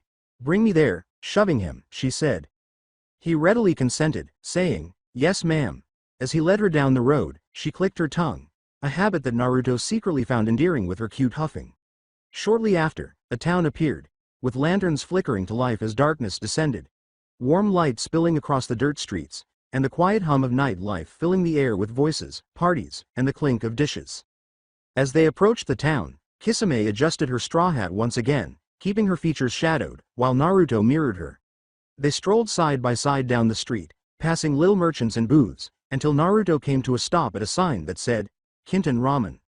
Kisame stared at him. It was plain and unpretentious, with steam rising gradually into the air from behind its curtains. Is this it? With a nod, Naruto said, this is it. He moved the flap aside and held it open for her, and she huffed softly but went inside anyhow, taking seats next to each other. The proprietor of the stand was a plain-looking man wearing a white apron. He glanced at them, especially at their cloaks, but he smiled and welcomed them. Hello. What are we going to have? Serve them to the best of his ability and leave them the fuck alone, he asked in a friendly tone, knowing these types well. Without looking at the 2 menus that were presented to them, Naruto remarked, 1 large serving of miso ramen with roast pork fillet please. The man turned to face Kisame. And for your, he almost adding, girlfriend, but changed his mind, acquaintance? Naruto leaned over to speak in Kisame's ear while she struggled with the menu, which was unfamiliar to her. She hesitantly said, I'll have what he's having. Naruto prodded her, and she added, please. Without hesitation, the chef began preparing bowls after writing down the orders. Kisame observed him while resting her elbow on the counter and holding her chin in her palm. I appreciate the save, but you still need to explain yourself. I have a few inquiries, sir. As he waited, Naruto folded his arms and closed his eyes, saying, you can ask me anything you want, whether or not you get an answer is another question. You're not going to make this easy, are you? She said, furrowing her brows at him. No, she took a moment to examine him. So, may I ask you about the flames? Sure. She was annoyed by his monosyllabic response. All right. Which flames did he mean? Black ones. Leaning back and inhaling through her nose, Kisame replied, fine, keep your secrets then. Her words sounded even more frustratingly obscure. If only she knew. Soon after, the bowls arrived. Steam curled upward, rich and warm, and Naruto picked up his chopsticks right away. Kisame watched him for a moment, then followed cautiously at first, using her chopsticks to pick up a large piece of pork and take a single, careful bite, chewing slowly. She swallowed, her features lighting up at the taste. Oh my! Another kryptonite victim, Naruto grinned while slurping his noodles. Kisame took another, considerably larger bite. Okay. She slurped some broth and noodles. Wow, half of Naruto's bowl had already been consumed. I told you. You didn't tell me it was this good. After finishing his dish, Naruto put it down and said, Yo chef, another please. Staring at him, Kisame said, You're joking. No. With narrowed eyes, she said, You just got that. I was hungry. With a slight smile on her face, she shook her head and huffed gently. Kisame took another mouthful, being careful to savor the flavor this time. Quietly, she said, Worth it. Even though it appeared that Naruto would consume his second bowl more quickly than his first, she still grinned as she watched him finish it before taking another sip from her own. I'm glad we came, she remarked after a little while. Naruto stopped using his chopsticks. As he carried on eating, he said, Me too. Steam curled between them, soft and warm, rising from their bowls in thin spirals that blurred the room just enough to make everything feel quieter. She leaned closer, brushing against his shoulder and making their thighs touch, but all she got was his chopsticks pausing for a half-breath before continuing as if nothing had changed. Kisame took a sip of broth. Her gaze remained fixed on her bowl, but her senses reached out to him. There was more to his physical presence than just the steady, faint heat of his shoulder against hers. Something else touched her senses. Her response came as his chakra swept over her, its cold touch at odds with the warm atmosphere, but Kisame welcomed it, appreciating the feeling it brought. She had battled with him and witnessed him effortlessly destroy a whole battlefield, but for some reason, this peaceful shared area over something as basic as ramen felt riskier. You eat like you're being timed, she said, gently nudging him when she noticed how quickly he was eating. She wanted to remain as long as possible. Naruto slowed down a little and grumbled, Habit. From not knowing when you'd eat next, right? She realized as she gazed at him. Yeah, he said, eating considerably more slowly than before. She stopped eating to observe him more candidly. How much time have you spent by yourself? She inquired. Since I was 5 years old. At that, Kisame grunted. I understand, she remarked, reflecting on her own past. For a large portion of my life, loneliness was all I knew. Suffering was my instructor, and pain was unavoidable. She drummed her fingers on the counter, but stopped herself. Naturally, Naruto noticed, nothing escaped his scrutiny. Do you occasionally wish things were different? He asked softly. No, Kisame said with a soft exhale that was halfway between a snort and a snarl. She picked up her bowl and took a sip from the soup before putting it back down. You don't seem like it bothers you, she continued, peering sideways at him. Being alone. I never cared much for my beginnings. I'm someone who prefers the ending over the start. After a long period of silence, Naruto said, It did. Did? Kisame's eyes were fixed on his profile. What was altered? My parents passed away when I was very young, he said, slowly rotating the chopstick between his fingers in contemplation before putting them down. His eyes were steady but far away, unlike before. I desperately latched onto anyone willing to smile at me.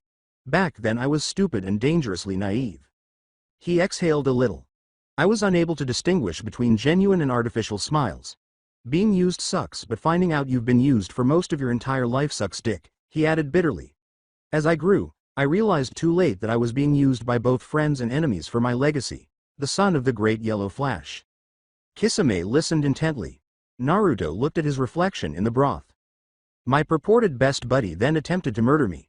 That was my breaking point, and I ended up killing him instead, he stated firmly. I stopped caring after tearing his eyes from his head and claiming them as mine own. Gave up trying to act fake. I guess I should have died a hero, but I lived long enough to turn into the antagonist. He sighed and rubbed his chin thoughtlessly. Naturally, they referred to me as a monster. Claimed that they were always aware that I would eventually lose my mind. The slaughter that happened that day put a smile on my face, he said, grinning as he relished the moments of slaughter, the Sharingan blazing low and menacing beneath the shadows of his hat. After finishing his walk down memory lane, he sighed deeply and placed his hands on the counter while idly stirring the broth in his bowl with his chopsticks. Kisame nodded slowly as she took in what he had said. I like that about you. At that point, Naruto stopped and looked up at her, perplexed. She explained after noticing the expression on his face. Your integrity. She continued. Most people lie about who they really are. Some like to hide it or dress it up under the banner of justice and necessity. She smiled at him by slightly raising her hat. But not you.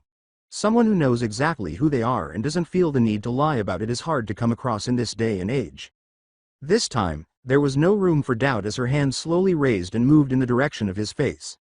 Naruto turned to face her as she reached beneath his hat, hovering her fingers for a moment before making contact and lightly tracing one of the whisker-like marks along his cheek. I find that admirable, but it's not the only reason I'm still here. Why?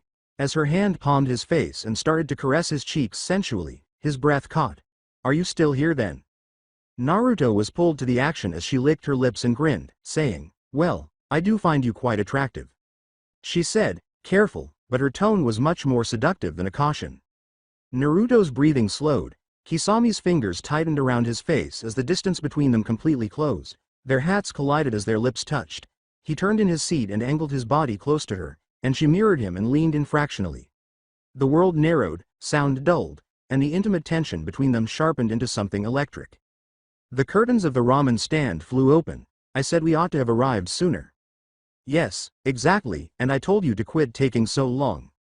The room was filled with loud, uncontrolled laughter that crashed through the silence like a tsunami. With their voices overlapping and their energy leaking everywhere, two teens staggered in and playfully shoved each other. The moment broke when Kisame blinked, and Naruto instinctively pulled back, taking his head out of her hand and adjusting his hat as if nothing had occurred. Kisame remained motionless, her hand still outstretched, her fingers already missing the warmth of his face. As they argued over what to order, the couple hardly saw them. You're paying this time. Last time, I made a payment. One bowl. Too loud, their cacophonous, brilliant voices filled the stand. Her hand carefully lowered and rested against the counter at a very gradual pace. She held onto it, then gave a squeeze.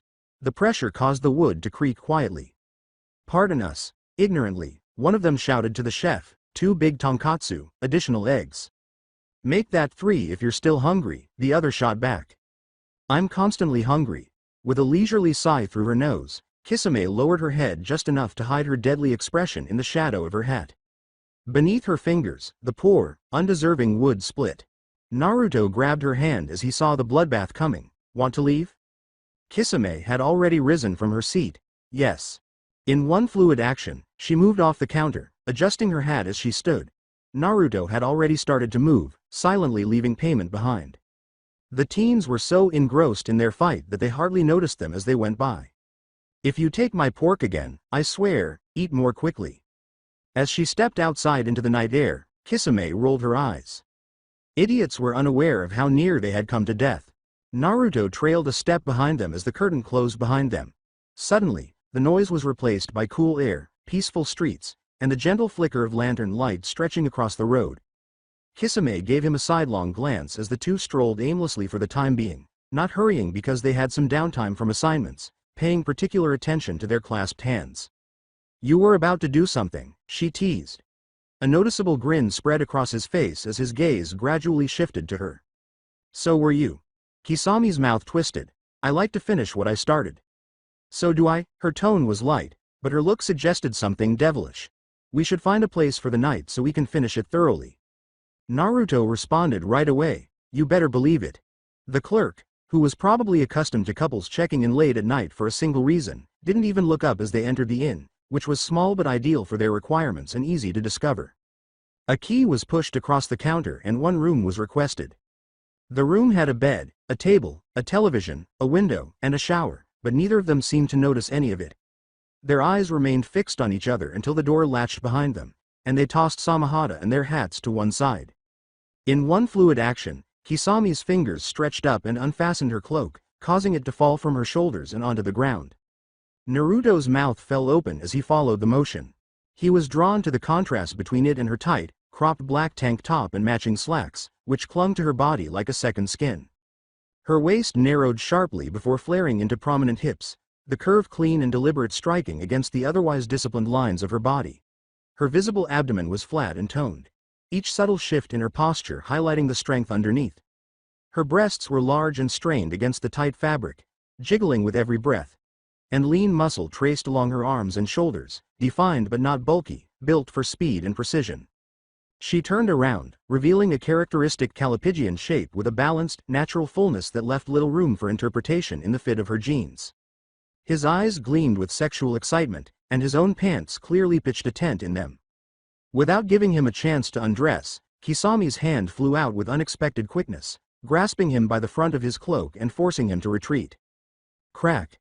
Sharp and brutal, the force reverberated throughout the room as his body struck the wall, causing cracks to spider out from the spot.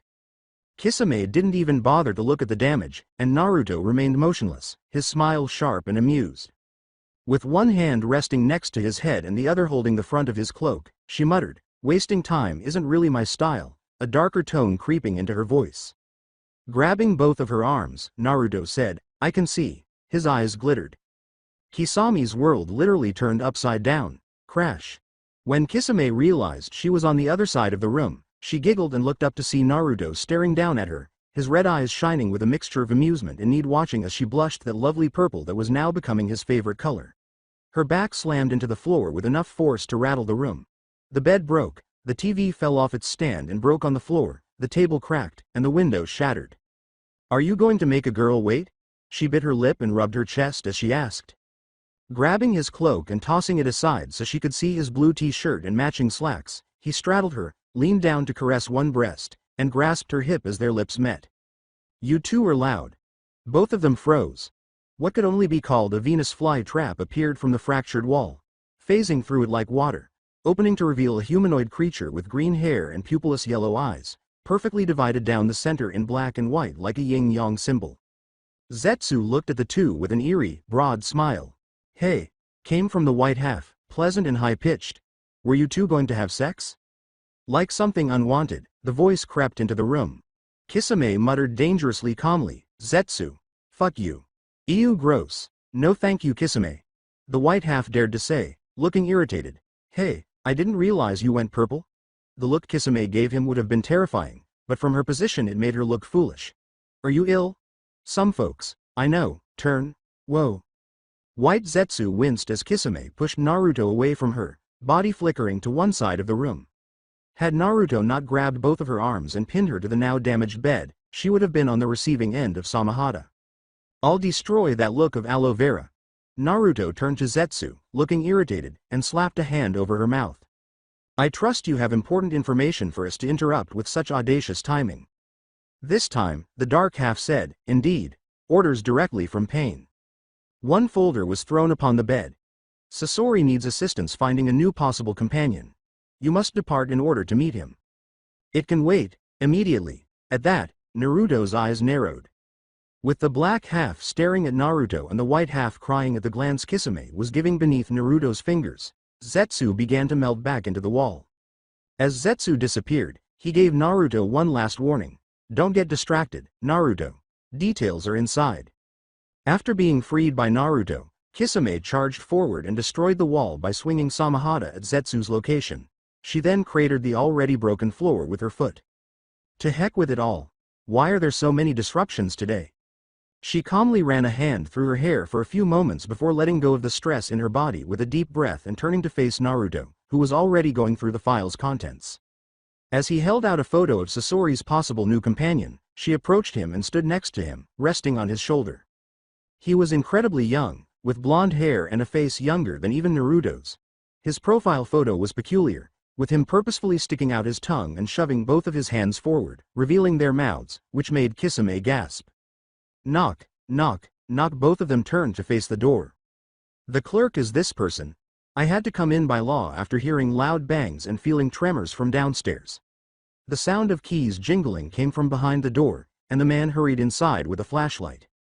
Seeing the devastation in the room, the man trailed off. "Are you two okay?" All Kisame could do was facepalm. Behind them, the land of fire vanished. They swiftly traversed open roadways and tree lines throughout the night without any formalities. There was tension between the two silhouettes as they ate distance in comfortable quietness. Naruto was at least silent. Kisame was loud even when she said nothing. That was what Naruto had discovered about her. He had learned to distinguish between her silences from their time together. The easy ones, the contemplative ones, the dangerous ones. There was weight to this one. It pressed outward from her like heat from stone, radiating without sound or motion. He left it alone.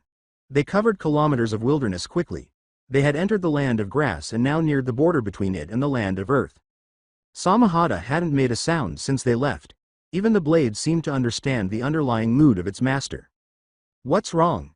Nothing. Kisame. Nothing. Her voice was as soft as it had been the first time, but it was now more aggressive. He refrained from pushing. Simply maintained his speed while keeping an eye on her from his periphery. Her shoulders were stiff. Her hands remained stuck to her sides rather than moving toward Samahata as they usually did out of habit, and her face was expressionless and completely deadpan since they had left the inn, all indications of concealed annoyance. He didn't use the Sharingan's analytical skills to figure out exactly what was wrong. However, he was interested in her response. Would she attempt to process her emotions or would she keep suppressing them? He carefully awaited the outcome. Trees moved, blurring. You didn't even hesitate. She probably didn't mean for her voice to sound so harsh. When Kisame was truly furious, she was usually squeezed rather than loud. Similar to the pressure that builds up in a balloon before it bursts. Naruto gave her a look. Zetsu shows up, she said, her jaw clenched, her gaze fixed front, gives us orders, and you just, she sliced the air with one hand, got up and left. Didn't even look back. She scowled, her eyes angry, like it was nothing. Naruto swiftly answered, it wasn't nothing. She shot back, could have fooled me. He said, could have, with such ease and indifference that she was still unsure if it was comforting or annoying. Usually, both. Both at all times. What do you want, Kisame? The question was clearly answered. Not at all. No hint of teasing. Just the question, presented as if it were a choice. She took a while to respond. As they accelerated through the darkness, the road underneath them became hazy, with dark streaks of treetops passing by. Kisame, what do you want? The words did nothing at all as they sat in her chest. A kiss. She spoke in a manner akin to acknowledging a wound. She was silent and tense, as if she was already getting ready for the joke, the diversion, or the simple sidestep that she had been half expecting since before the ramen shop. She instinctively raised her chin a little. Outdated armor. Automatic. Everything she hadn't wanted to consider since leaving the land of fire arrived with it. Irritation was easier to bear than this, so she managed to keep the thoughts under wraps all night. People didn't want her. She had long since come to terms with the truth. Or convinced herself that she had.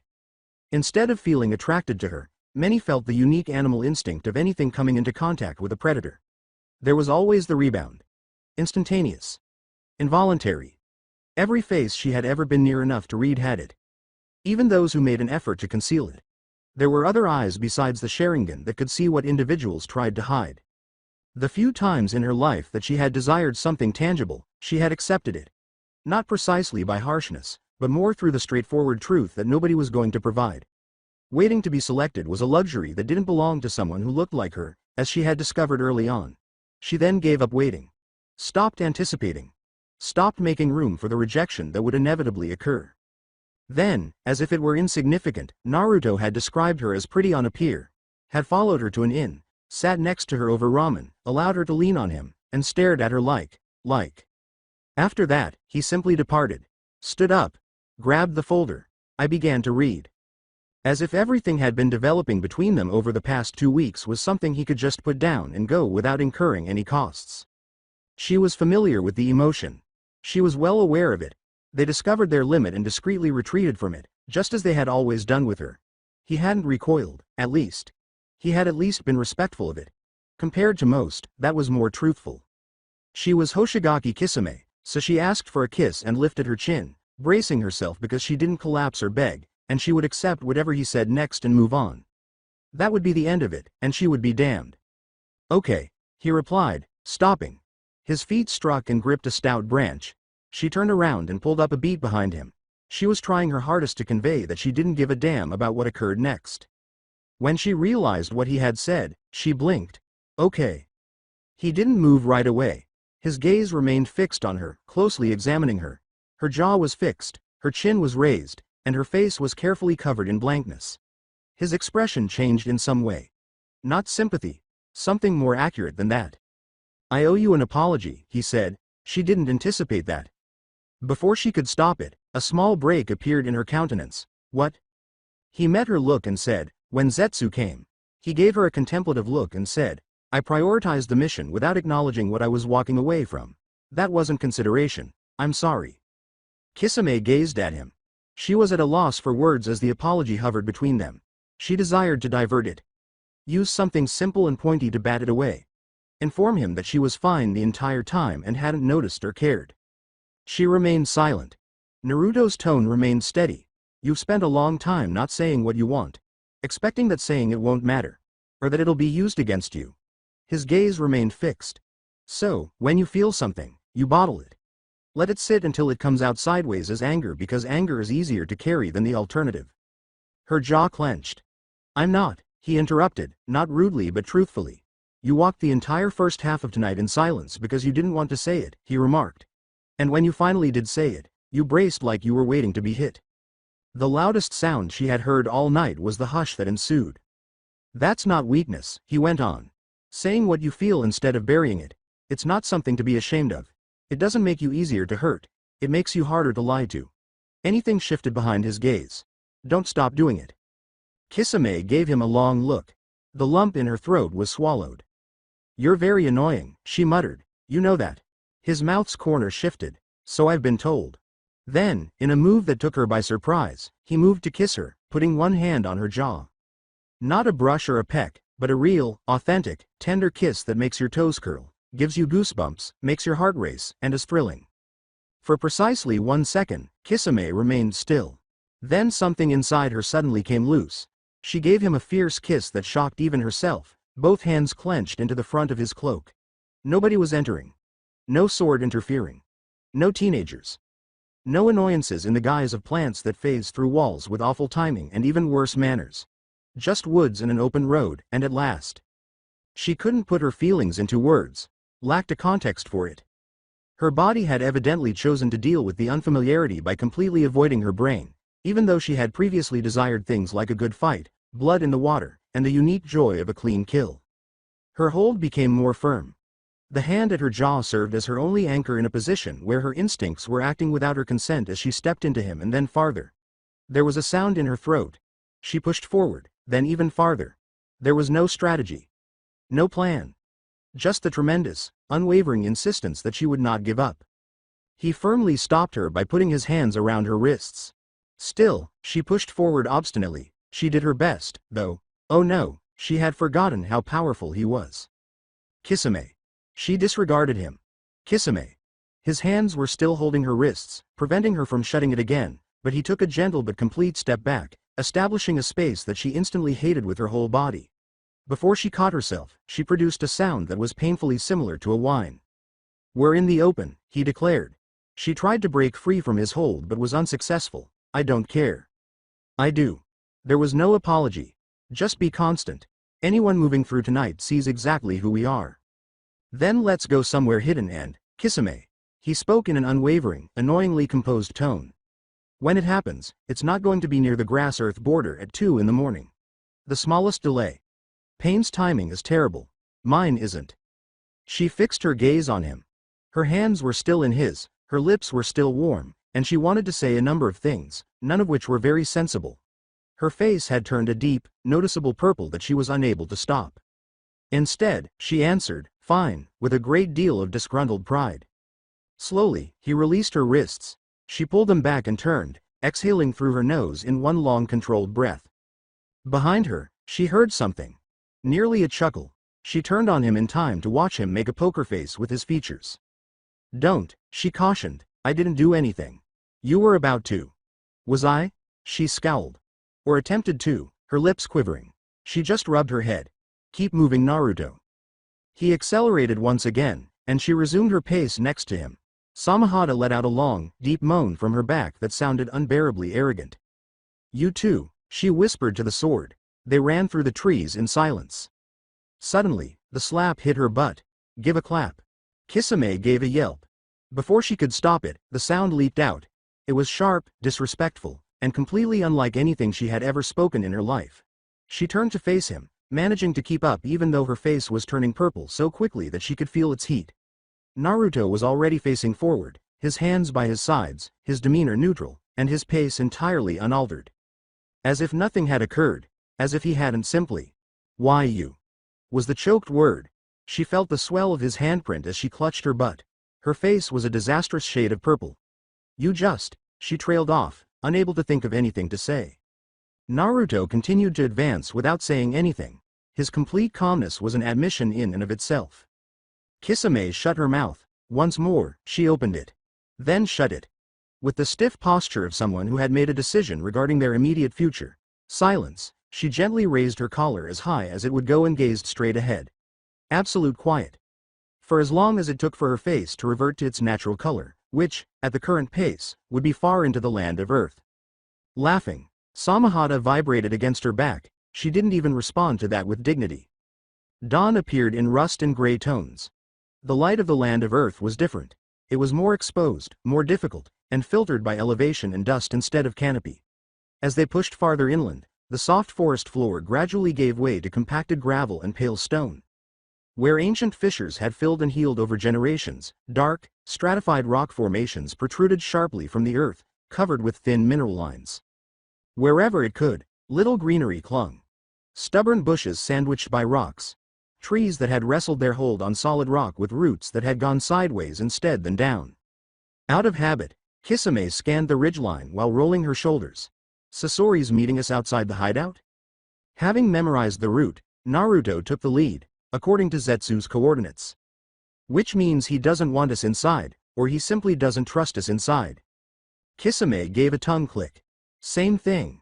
They located him precisely where the coordinates indicated. It took a bit to read what was standing at the entrance to the small canyon. An Akatsuki cloak hung loosely over a slumped body that didn't move like a living thing. Its skin strained too tightly, its features permanently locked into an expression that had forgotten what it was mimicking, and its face was just dreadfully wrong. It was too still in between steps, too accurate in its angles. Once concealed by a black face mask, it was a large mouth full of teeth. Hiriko. Sasori of the Red Sands puppet suit. A human puppet, hollowed out and worn like a second skin, constructed from a body that once belonged to someone famous enough to be worth preserving. The majority of those who were familiar with the name Sasori were only familiar with this shape. Whatever else Hiriko was capable of remained concealed within its robes, patient and unexpected, but unquestionably lethal like his poisons. Almost imperceptibly, Kisame's posture changed. It was familiarity, not dread. The awareness of someone accustomed to things that were on the periphery of what society found acceptable. As they got closer, Hiriko's head twisted. Take your time. Mechanical. The puppet's vacant eyes had nothing to do with the motion tracking them precisely. Rather, it had to do with whoever was peering out of it. As soon as they came, his eyes shifted between them. Naruto observed him at work. The small slow sweep that took in Kisame's countenance and then his, the half-second pause when something was filed away, and then the return to neutral. Hiriko's expression remained fixed. Nothing could ever do that. However, the puppet's modest head tilt was sufficient. He had observed. Catalogued it. I moved on. He had a great lack of interest, almost to the point of professionalism. Puppeteer, Kisame remarked, flashing her signature smile. Hiriko's voice was rough and slow, sounding as though he was speaking with no regard for humanity at all. The puppet's head rotated slightly and said, Shark. Uzumaki. Sasori. Naruto addressed the guy inside the puppet without pretense, keeping his eyes fixed on its wooden eyes. You have the route? Sasori took a scroll from his sleeve and held it out with 2 fingers without glancing at it. Zetsu's secondary coordinates. There's a cluster of ruins toward the interior. The land of Earth maintains the surrounding land as protected territory. No nearby settlements, no one to report activity. A delay that is almost undetectable. Someone has been using the area as a workshop. The craters are fresh. Kisame picked up the scroll and started to unfurl it. By the way, what happened to Orochimaru? She inquired, sounding merely curious. Hiriko's gaze shifted to Naruto. It was short, pointed in its conciseness. Kisame glanced between them. That answered nothing. She grumbled as she folded the map again, but she had maintained eye contact with Naruto to let him know that she would be asking him more specific questions in the future. The puppet faced the canyon. The target hasn't left the country. We move before that changes. The 3 traveled silently through the interior of the land of Earth, the mountains rising in dark stratified strata all about them. Rust brown and iron gray, the kind of terrain that had spent generations debating whether to be threatening or lovely before settling on both. Sparse and unyielding, the flora clung to rock faces at angles that suggested opposition rather than growth. Sasori moved like a scorpion in the desert. effective in a manner unrelated to urgency. It was slumped over, but it had no trouble moving. Samahata pulsed quietly against Kisame's back as she searched the ridgeline. Since they entered Earth, its humming had altered. It was now lower and more vigilant, with scales slightly shifting under the bandages. "He's still here," Naruto declared following a period of quiet. "Oh?" Kisame asked, following the horizon. "How arrogant." Naruto said, "Most likely." Sasori remained silent. The ruins appeared gradually, as was customary in the past, and were hinted at before being made public. A wall so overgrown that it initially seemed to be a ridge. The carved detail of a toppled pillar was smooth and half buried in debris. Then more. A once-roofed building that was no longer roofed, stone steps leading to a platform where the flooring had mostly held, and a crumbling gate still standing at one corner. Nestled between two cliff sides that created a natural amphitheater of dark stone, 3 temples were built in rough succession, each deeper into a rocky depression than the previous one. The kind of land that trapped sound in an odd way. Too closed in some ways, too open in others. Kisame's eyes swept across the scene. "Old," she muttered. "Pre-village era." The voice inside Sasori's head turned gently over the masonry, perhaps expressing professional admiration. "The land of Earth has been arguing about their historical significance for 30 years. Meanwhile, someone's been blowing holes in them. Just like on cue." Boom. The air was split by a concussive crack. It's not thunder, but it's considerably sharper and has a different quality below. Something that was not simply striking but spread outward from the place of impact. Then there was silence, followed by the clacking of falling rain and debris. Then one more. This time, closer. Samahata vibrated against Kisame's back, and her razor-sharp teeth gleamed. "He's close." "Very close," Naruto remarked, his gaze already shifting to the white, thin smoke rising over the third temple. With the face of someone who had previously factored this into his schedule, Sasori looked in the direction of the sound. In other words, it looked at it without showing any emotion. "He hasn't noticed us," he stated bluntly. Naruto observed the smoke spreading in steady, contented spirals as it curled upward against the sky of gray rock. What an idiot. Finding him in the third temple took less than a few minutes. Instead, they found the proof of him first. A crater etched into what had formerly been an altar stone with the thoroughness of someone who wasn't attempting to be inconspicuous, fresh enough that the dust hadn't settled. There were pieces of old masonry strewn all over the temple floor in a circle that suggested either great strength or great zeal. Maybe both. Above the open roof, the offender sat perched on a huge clay bird of all things, his legs hanging over the side as if he personally owned the ruins. Youthful. Younger than even Naruto. With long blonde hair. One eye completely covered by a thick sweeping bang, and the other bright, surveying the horizon with the restless energy of someone whose thoughts were moving faster than the world could keep up. His lips were moving. He was conversing with himself, joyfully. He was unaware of them. Naruto raised an eyebrow. "Seriously?" Kisame smiled and shook her head at what she saw. "Told you," she said. "Arrogance." Sasori remained silent, staring up at the figure above with lifeless eyes. With his hands at his sides, Naruto moved forward into the open floor of the temple and looked up, saying, "I'll handle this." Chakra extending his voice, he said, "Good afternoon." The impact was felt right away. With a cry and a visible eye popping downward as he struggled to maintain his seat, the young man lurched sideways on his bird. In less than 2 seconds, his look changed from one of worry, bewilderment, and aggressive suspicion when he discovered the 3 people in similar dark cloaks standing in the debris below. He said loudly and instantly, "Whoa whoa whoa," as he pointed down at them. With a linguistic tick, he grunted, "Who the hell are you people, You can't just sneak up on someone like that." He quickly glanced between them, focusing on the cloaks and their similar cut, especially the red cloud pattern. Before pushing beyond it, his eyes briefly lingered on Hiriko's face mask and something doubtful passed over his own. "What's with the matching coats? Are you bounty hunters? Because whoever hired you, I promise you they're paying enough, We're not bounty hunters," Naruto stated calmly. "Then what, he said, extending his free hand and reaching into his purse with the other. "You just wander around ancient ruins in matching outfits for fun?" "Come down," Naruto commanded. Deidara gave the trio a dubious look for a short while. "Fine, but I'm coming down on my terms," with the relaxed, easy energy of someone who had never once been warned to quiet his voice and had blossomed as a result. He immediately fell off the bird, landing in a crouch and straightening, dusting off his gray slacks.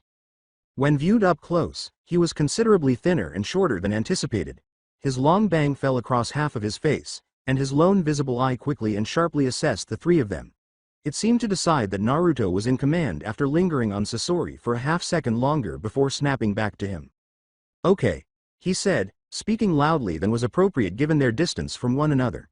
He pointed angrily and singled them out in sequence, saying, "Matching coats, three of you, and clearly not bounty hunters."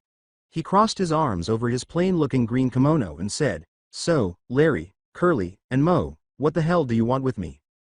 "Your skills," Naruto said, disregarding the jab. Kisame smiled, thinking it funny. Sasori just looked straight ahead. "We know you're a terrorist bomber supporting anti-government factions in the area. You're a rogue shinobi, doomed to be hunted down and die alone."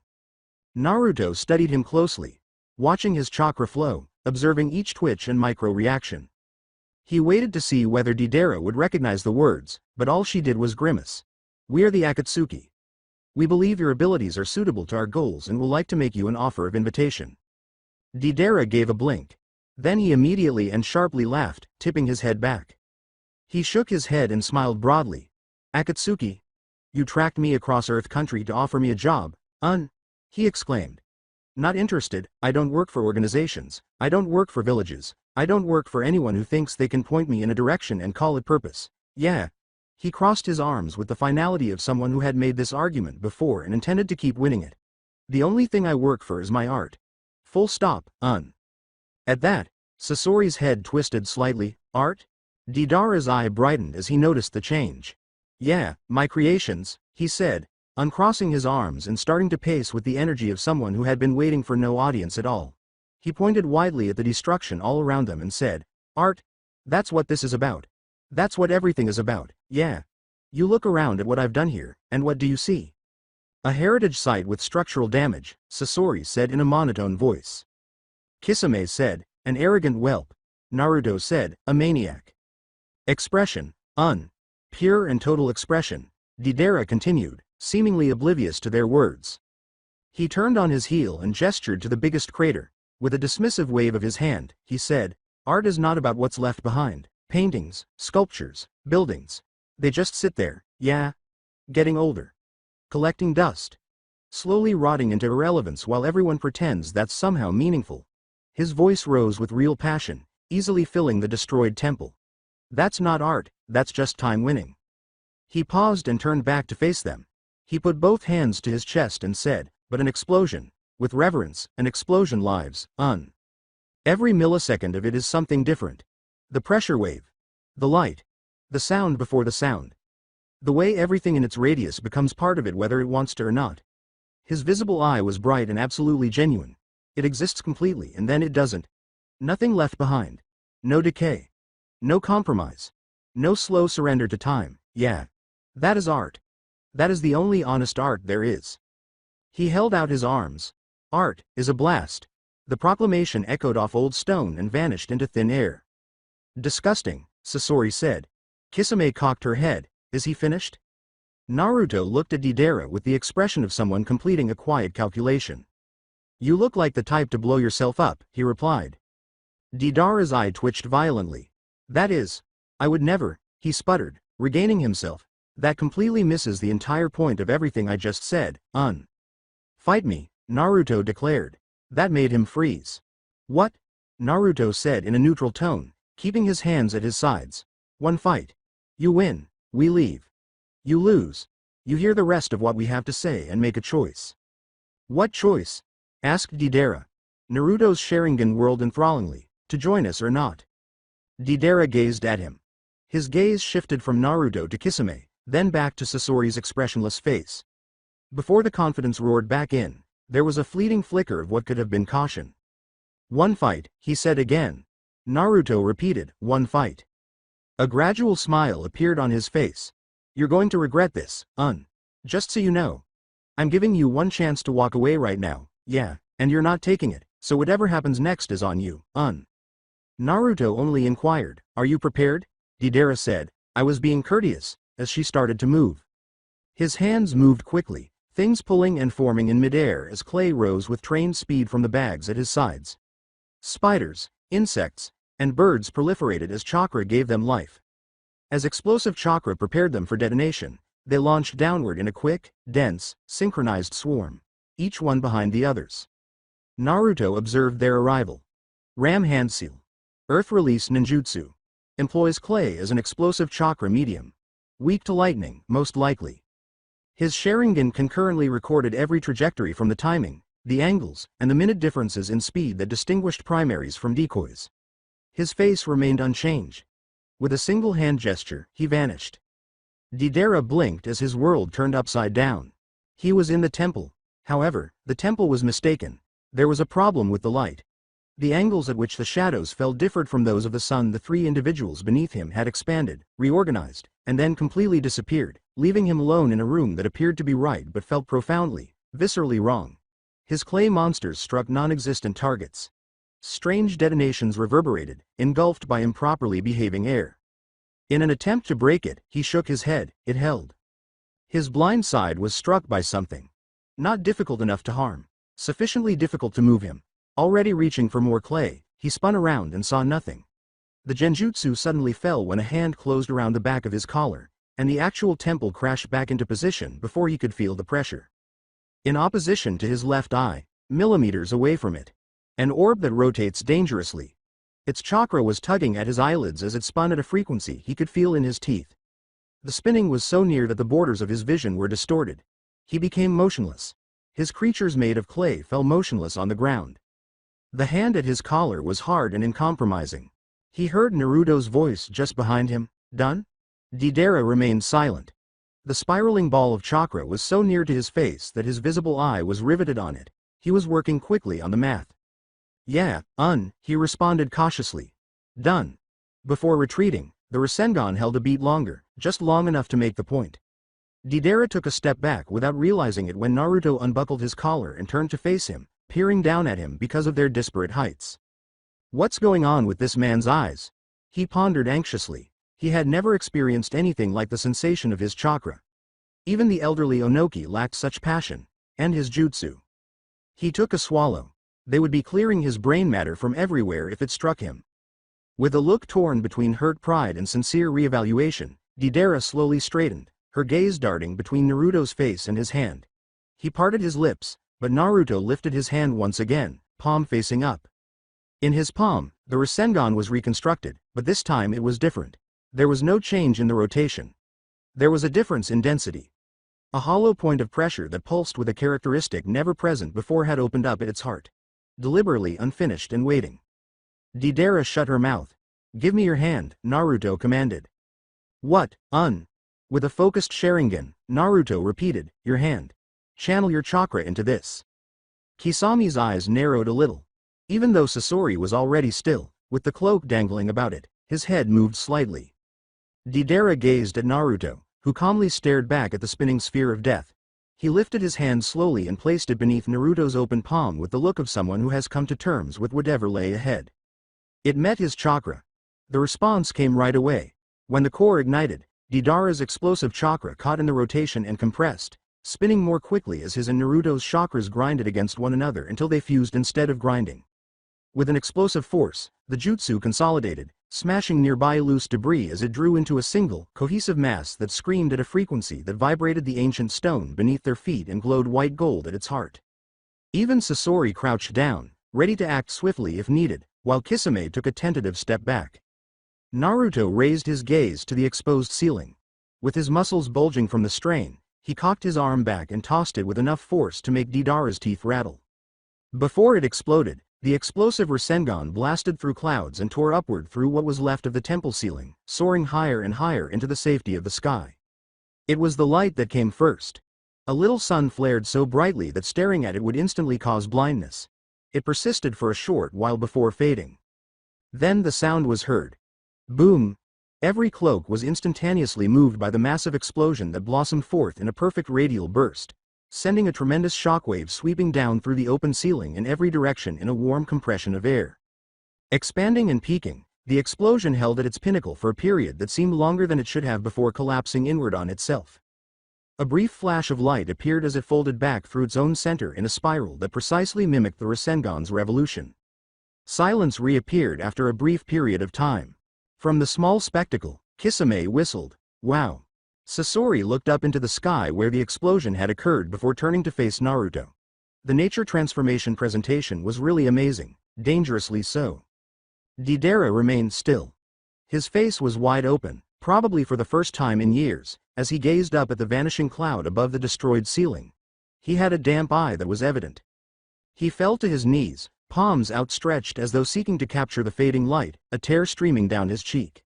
He appeared to be unaware of it, or was unconcerned. That, he uttered in a broken voice. He gave it another go. He stammered out, that was. Now, tears poured in large quantities, beautiful. He turned to face Naruto, his expression revealing something unvarnished beyond the surface of his performance.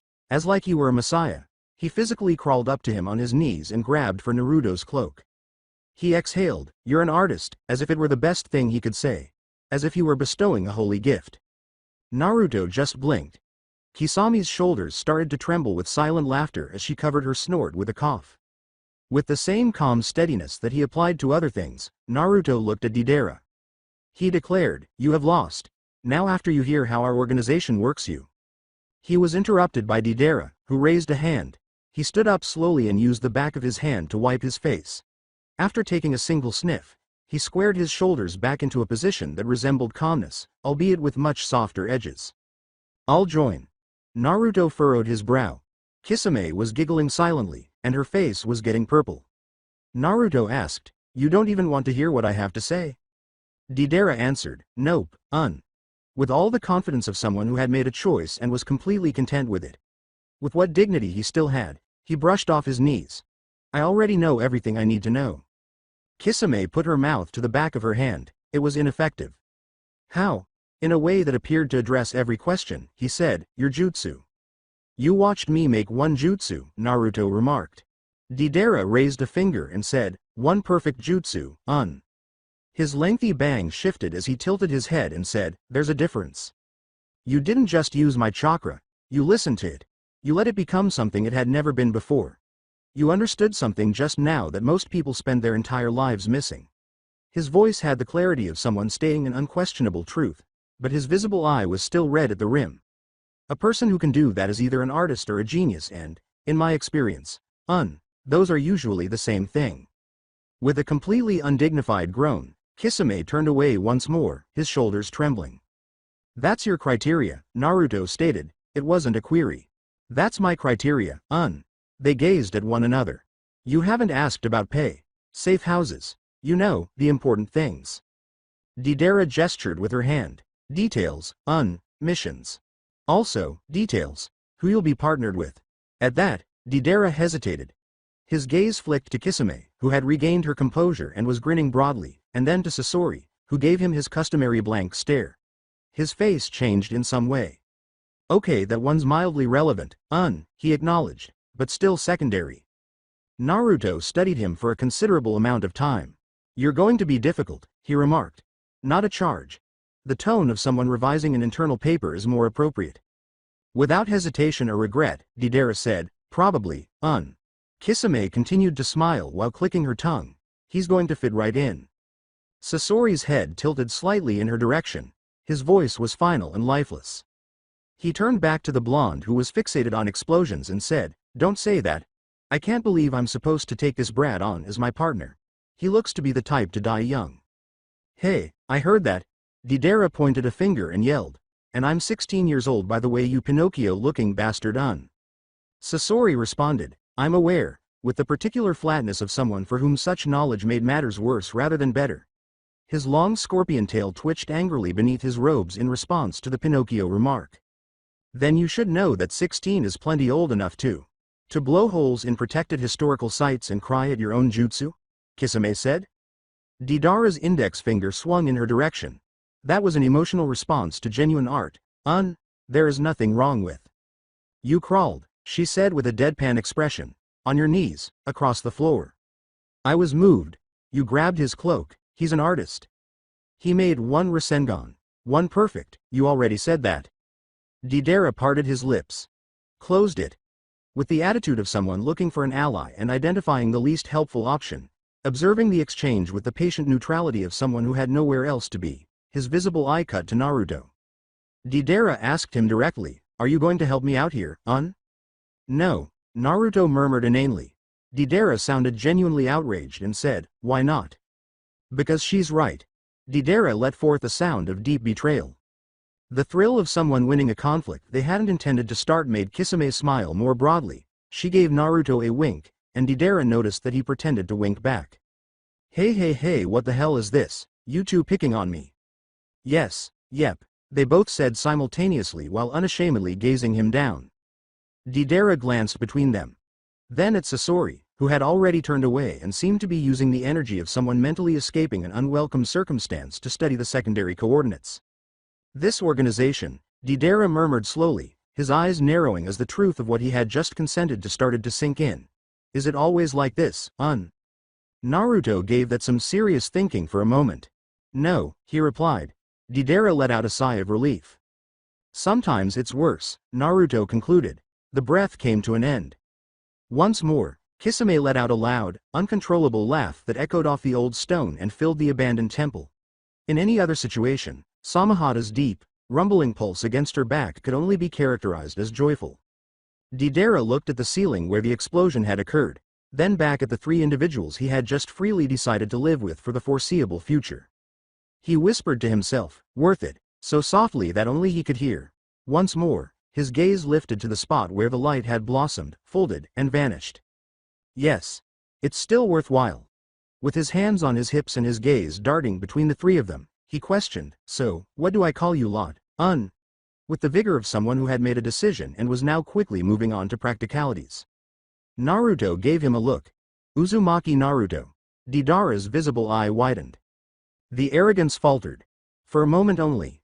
His lips opened, closed, and then opened again as his eyes scanned Naruto's face quickly, taking in the Sharingan, the blonde hair, and the whisker-like scars on his cheeks.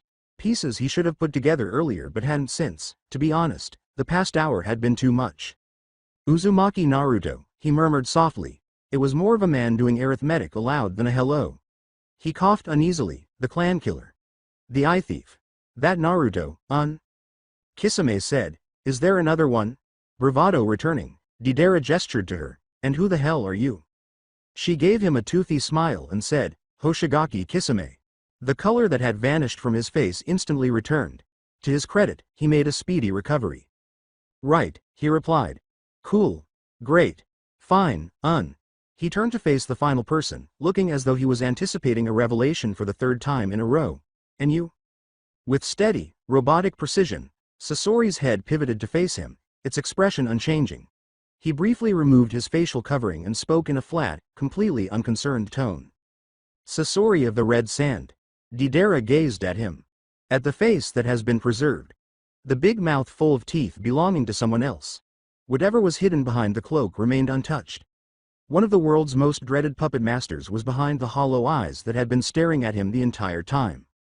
There was a long pause. Deidara stammered out. No hard feelings about the Pinocchio comment, right? He was immobilized by the wooden glare. "That was. I didn't mean. Listen, I'm sorry if it offended." Sasori said, "It's fine," with the tone of someone who has decided it wasn't worth the effort even though it wasn't fine for them. Deidara moved his feet clumsily. "So, I've just agreed to join an organization," he said, primarily to himself, "that has Uzumaki Naruto, the monster of the hidden mist, and Sasori of the Red Sand in it, among others," Naruto stated. Deidara took that in. At last, he muttered, "Cool," with the subdued determination of someone choosing to be amazed rather than scared. He raised his chin. His hands returned to his hips. Like armor he had been wearing for so long that he had forgotten it was there. The calmness reconstructed itself around him. Then, with something fresh in it, his visible eyes slipped sideways toward Naruto. Speculative. The distinct expression of someone whose thoughts had already advanced 3 stages. "So," he replied. "When do I get to blow something up, Kisame gave Naruto a look. Naruto turned to face Deidara. Sasori merely gazed. "You literally just blew up a temple," he replied. Deidara dismissively waved a hand and said, "That was before I joined, Professionally speaking, I haven't blown up anything yet." "Professionally speaking," Naruto reiterated, "as a member, there's a difference." Without finishing the talk, Sasori turned and started to head back toward the canyon. As he trailed behind Sasori, Naruto gestured to Deidara with his hand. With her shoulder close to Naruto's, Kisame fell into step next to him and leaned in close enough to whisper in his ear. Pain's going to love him. Naruto's lips quivered but he remained silent. Or kill him on the spot. With the bright, restless energy of someone whose day had taken an unexpected turn and found it to be the best sort possible, Deidara gathered his belongings behind them. They left the ruins and returned to the broad area of Land of Earth, the familiar iron-gray expanse flattening behind them as the rocky depression vanished. It was almost immediately clear that there were now 4 of them instead of just 3. Unhurried and exact, Sasori established the pace in the front. Beside him, Naruto fell into stride. Samahata shifted slightly against Kisame's back as they walked, and Kisame moved at Naruto's shoulder as she always did, close and at ease. Deidara followed in silence. The duration of Deidara was about 40 seconds.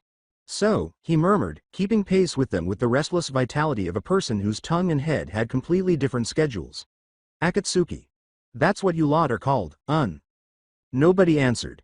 Deidara waited calmly, but the silence persisted long enough for him to believe he was being disregarded, so he shifted awkwardly. Yes, Kisame abruptly replied. Never heard of you. Good. Deidara awaited clarification. No one showed up. He gave it another go. Is it big? The organization, With an emotionless tone, Naruto murmured, enough. Enough, Deidara said again, gently. He turned to face Kisame and said, right. Helpful. Very informative, Really clarifies things. Is he always like this? Yes, she replied, clicking her tongue. Does it get better, No, Deidara's expression became clearly irritated at the one-word responses, and she was beginning to enjoy Naruto's monosyllabic manner. Worse. She thought about that with sincere consideration, sometimes. Deidara took this in. He glanced at Sasori's back, the cloak dangling over its slumped body, the preserved face facing forward and revealing nothing. He parted his lips. Don't, Kisame advised. I haven't said anything yet, You were going to ask Sasori something. I was going to make an observation. Were you? He shuffled his feet clumsily once more. It was going to be a question, don't. Deidara closed his mouth. There were 4 steps in all.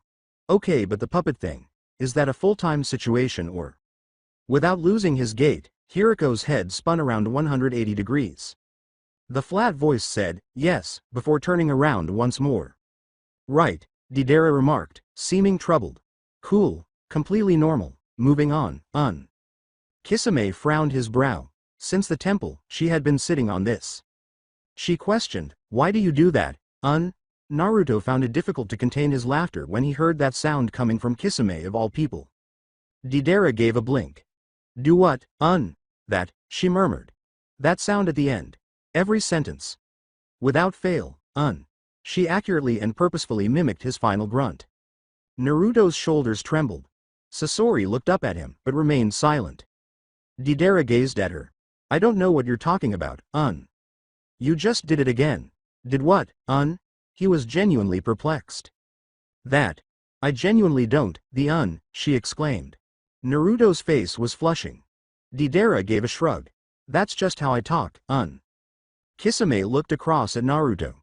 She scowled as she observed his features and said, can't you just genjutsu it out of him? Wait, why's your face so red? No, Naruto replied, quickly putting his poker look back on. Allergies. Kisame arched an eyebrow, but chose not to inquire about that particular detail. Have you been counting? Yes. She fixed her gaze on him. Since when? The temple. And? He was silent for a while. He counted 40 and said, it's very high. I'm right here, exclaimed Deidara. Kisame growled, happy to make fun of him. We know, Believe me, Hey, stop that, Kisame smiled and said, no, I feel like ing for the rest of this ing trip, Deidara's face was flushing. I don't sound like that, you.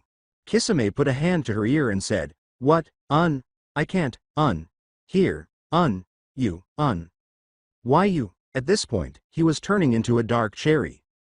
Kisame moaned, protruding her tongue just in case. Sasori's voice interrupted the grumbling, enough, and everyone fell silent. Deidara wasn't the only one blushing, so it was just in time. With great care, Naruto removed his face from his hands and restored his features. Deidara responded to Kisame's wink by giving her the finger. Deidara scowled. This time, he let out a lower grumble, turned back to the road, and strolled silently for a decent distance before his visible eye moved sideways in Naruto's direction with a distinct look. Speculative. Unlike his previous inquiries, this one was cautious. So, he began, now speaking more slowly. Uzumaki Naruto, Naruto remained silent, which was sufficient confirmation. I've heard things, Deidara remarked. Naruto answered, most people have. He hesitated and said, things about what you've done. Some of them sounded made up, Some of them are. Which ones? Naruto gave him a quick look. Which ones did you hear? Taking a deep breath, Deidara started counting on his fingers. That you ripped a man's eyes out of his head while he was still alive and put them in your own face, True. Deidara's fingers hesitated. Oh. He gently went on to the next one, fighting the want to gag.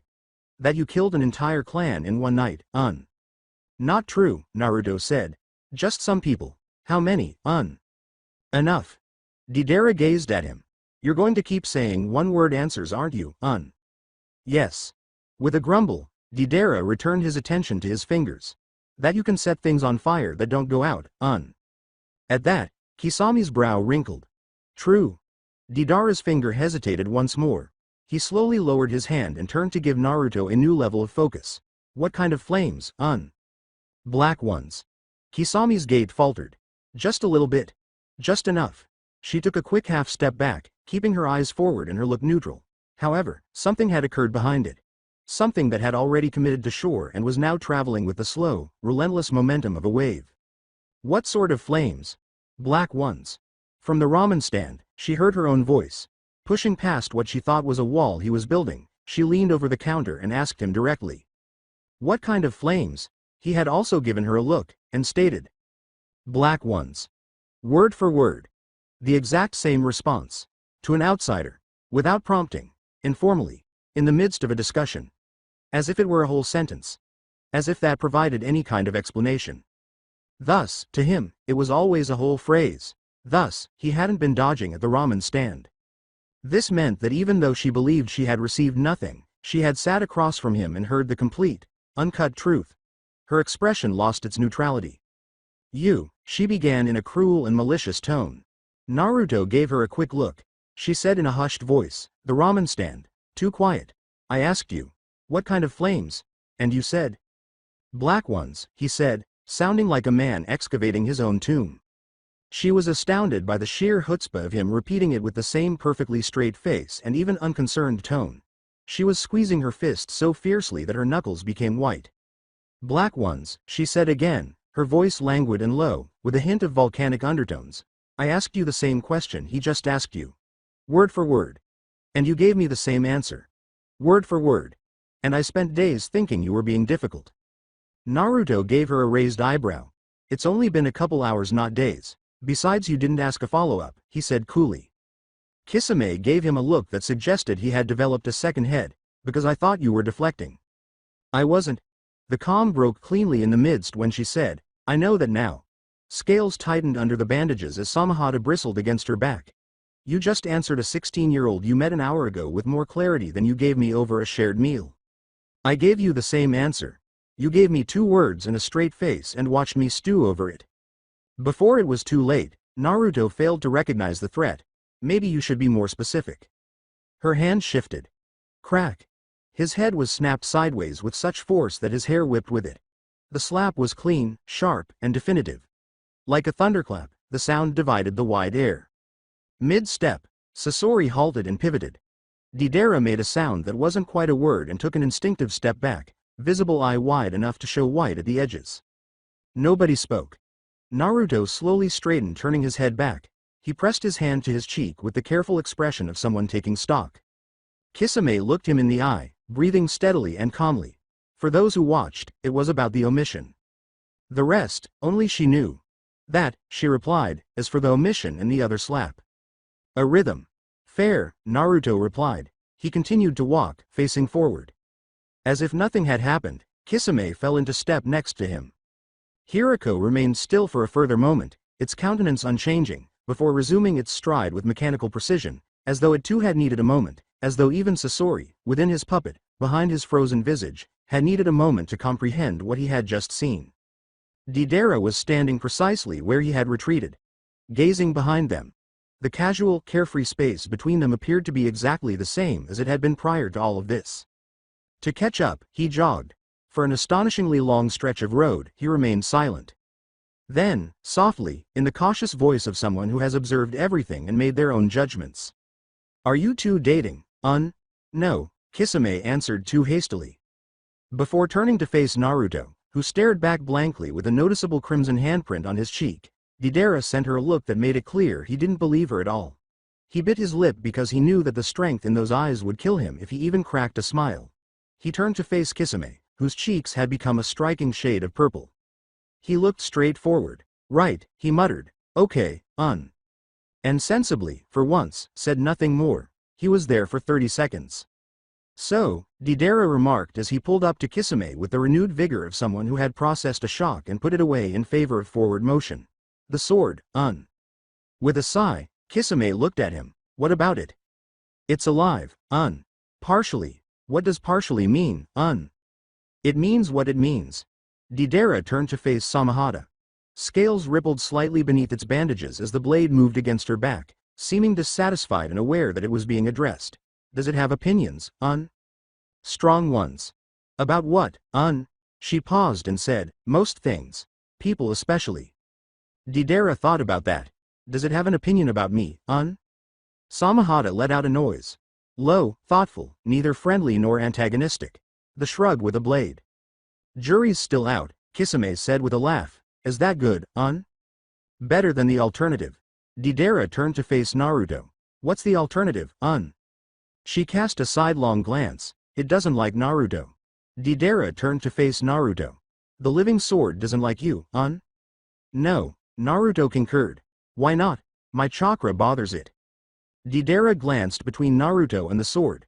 "What's wrong with your chakra, Nothing," Naruto replied.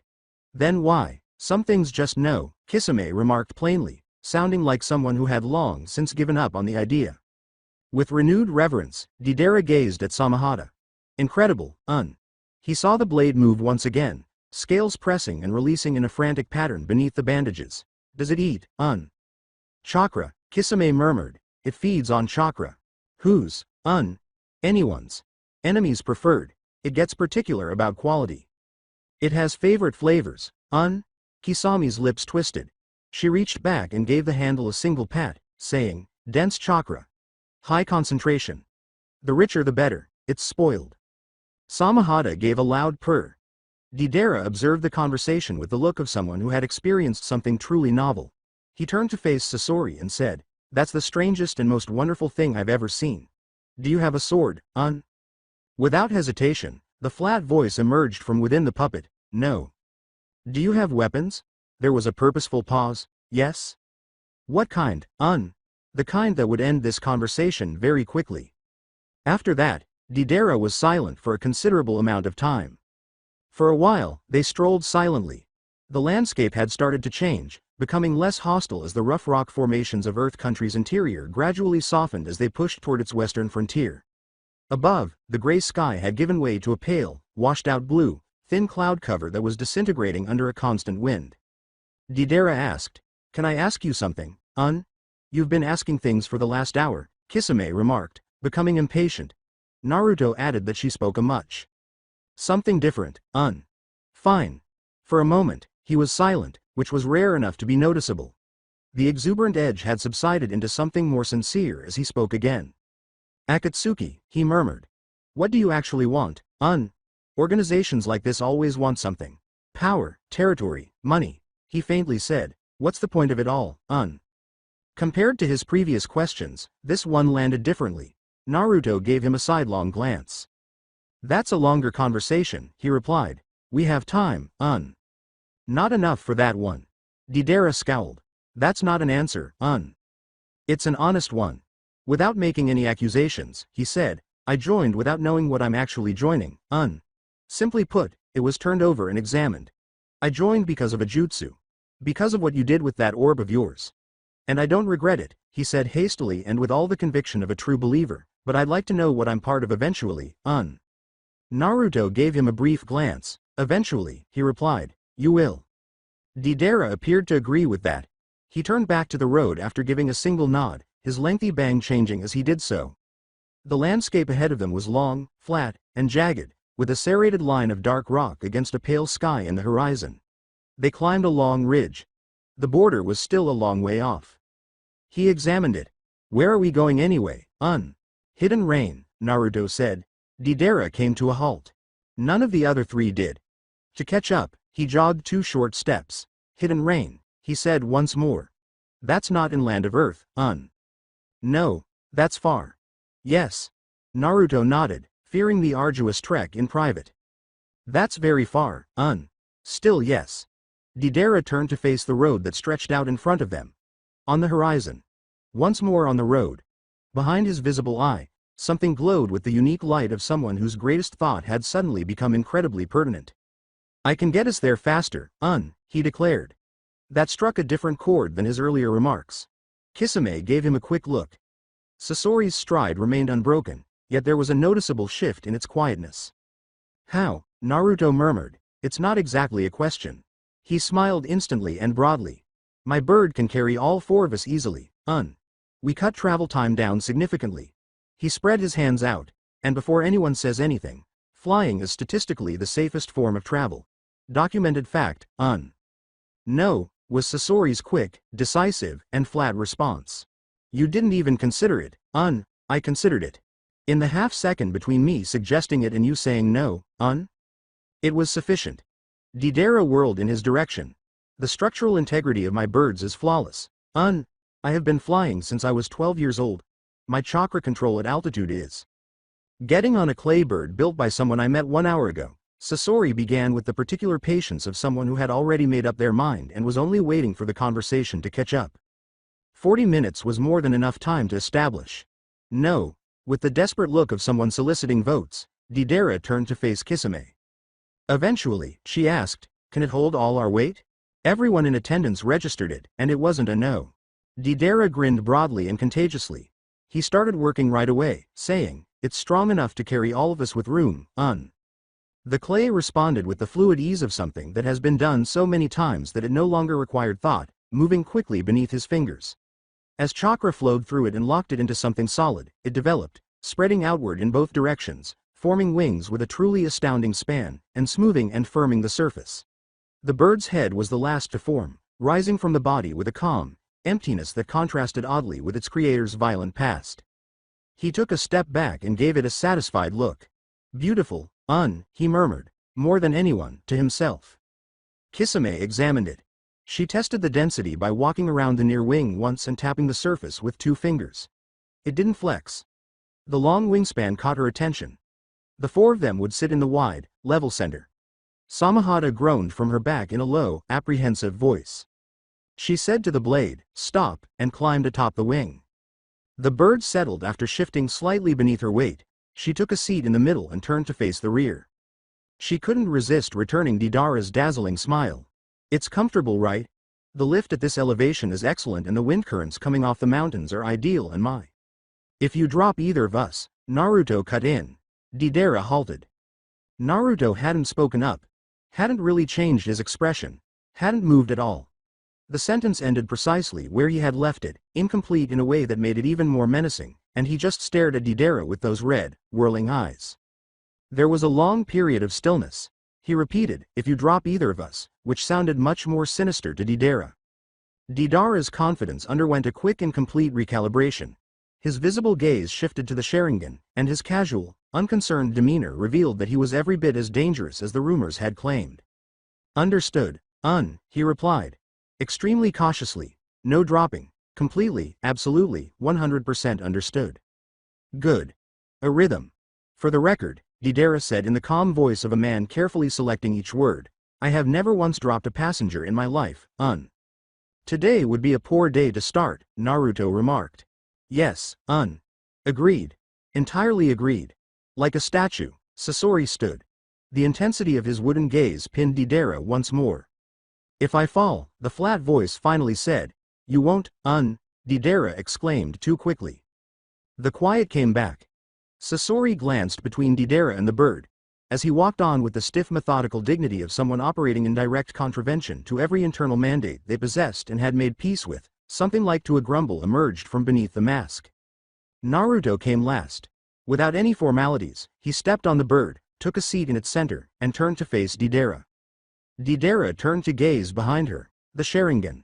Behind that, in silence, is a very precise and incomplete promise. Right, he replied. He slapped his hands together and gestured ahead, saying, everyone holding on tightly. Excellent. No dropping. Smooth flight, easy landing, let's go. To be fair to Deidara, the clay bird's steadiness was quite astonishing as it lifted from the ground, wings spread wide, and climbed into the bleak sky. The ruins grew smaller beneath them. The road became a narrow line. From above, the rocky landscape softened into something nearly serene. At altitude, the wind was constant and chilly. Despite herself, Kisame appeared almost at ease as she tilted her face into it, her long hair swirling in the breeze. Samahata had become silent, a sign of either resignation or acceptance. Sasori would sit there until it was over with the stiff uprightness of a guy going through something in total silence. With a steady gaze, Naruto observed the horizon while his cloak rippled behind him. No one fell. Satisfied in the particular way of someone whose judgment has just been confirmed, Deidara glanced over his shoulder at all four of them. He asked, statistically the Saf. The bird lurched violently sideways after colliding with a wind current. Sasori used both hands to seize the wing. If Naruto hadn't caught her from behind, Kisame would have faltered and fallen backwards. Her back struck his chest, but he immediately steadied them both by adhering to the surface. Slowly, 3 sharp eyes turned to glare at him. Deidara exclaimed, I meant to do that, right away.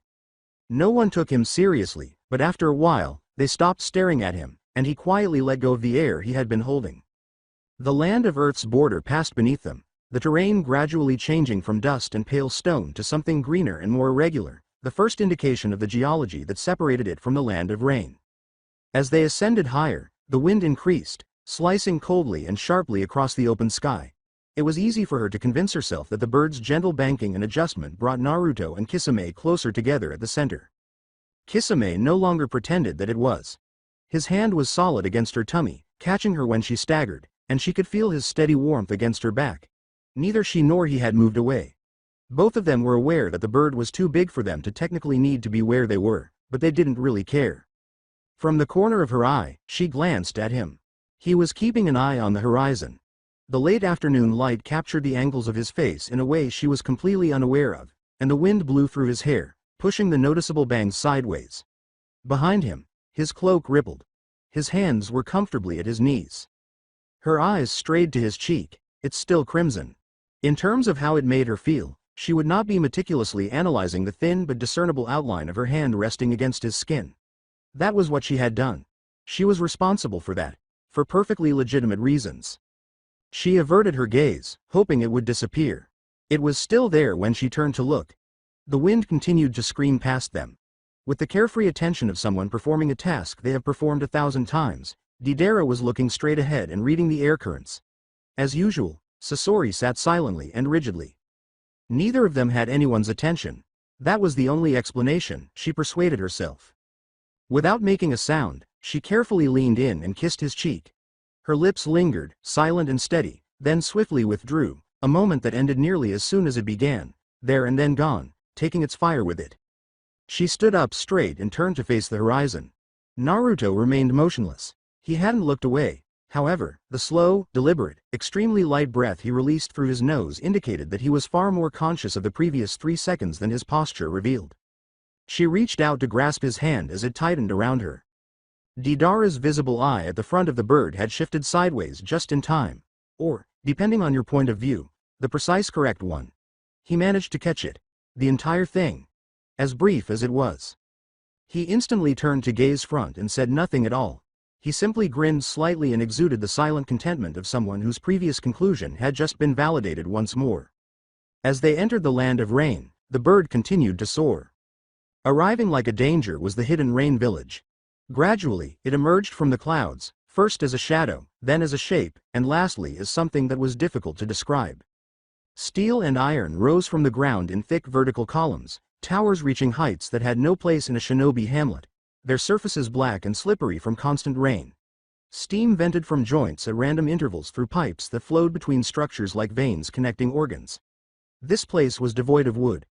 The architecture lacks coziness. All that was seen was metal, height, and the gray sky that had forgotten what sunshine looked like.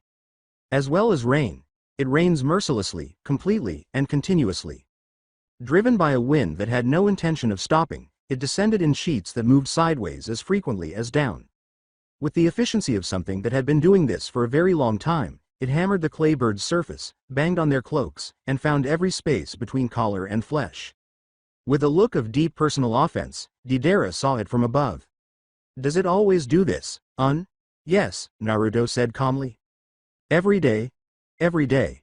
Deidara gazed at the skyscrapers and the rain. "And people live here voluntarily, That one went unanswered. Kisame's eyes briefly closed as she tilted her face up into it. Her long lashes caught in the rivulets of rain that streamed down her cheeks and along her jaw. For a little period, she appeared to be a part of it. Naruto saw the faint smile on her face as the rain trickled down her long hair. Eventually, he looked away from her. As they fell, his Sharingan moved across the settlement below, reading everything the way it read everything, completely, without blinking, putting every detail to a memory that didn't lose things. The arrangement. The location of the tower. Networks of pipes. The population density that can be seen through cloud cover gaps. And the actual rain. He observed its descent. The angle of it. The regularity. The homogeneity with which it covered the area was something that natural weather was never able to achieve. He followed the faint, scattered chakra that ran beneath its surface, woven through each droplet with a precision that had required a great deal of effort and time to develop. Kisame turned and angled her face in his direction as he hummed to himself. "Something wrong?" she asked. "The rain isn't natural," Naruto said, glancing up at the heavens. Kisame's eyes grew wide. "What?" He looked over the coverage pattern and said, "The chakra in it. It's constructed. Sensing network. Every drop that touches a surface feeds information back to its source. The entire village is one large sensor." The bird was silent. Kisame gave a tongue click. "So, he knows we're here." "He's known since we crossed the border." Deidara appeared to be very uneasy. "That's invasive, That's intentional," Naruto answered. Sasori said, "Efficient." No one continued to speak. As they watched the rain, they all thought of the man who had constructed this, sitting someplace in that tower beneath them and sensing their descent with each drop of rain that struck their skin. Who had anticipated their arrival before they had cleared the mountains. The bird started to descend. Every other building in the village seemed insignificant when they landed close to the base of a tower. It rose from the ground in dark, segmented layers, with its upper levels vanishing into heavy cloud cover. The entire structure was crowned by a shape that implied power in the same way that some objects did, not via ornamentation but rather through purposeful magnitude. As they landed, Deidara's bird vanished beneath them, the clay crumbling silently to the damp earth and losing cohesiveness. Without ceremony, it was eaten by the rain. There was a woman waiting. She was motionless at the entrance to the tower, as if she had been there for the exact amount of time required and no more.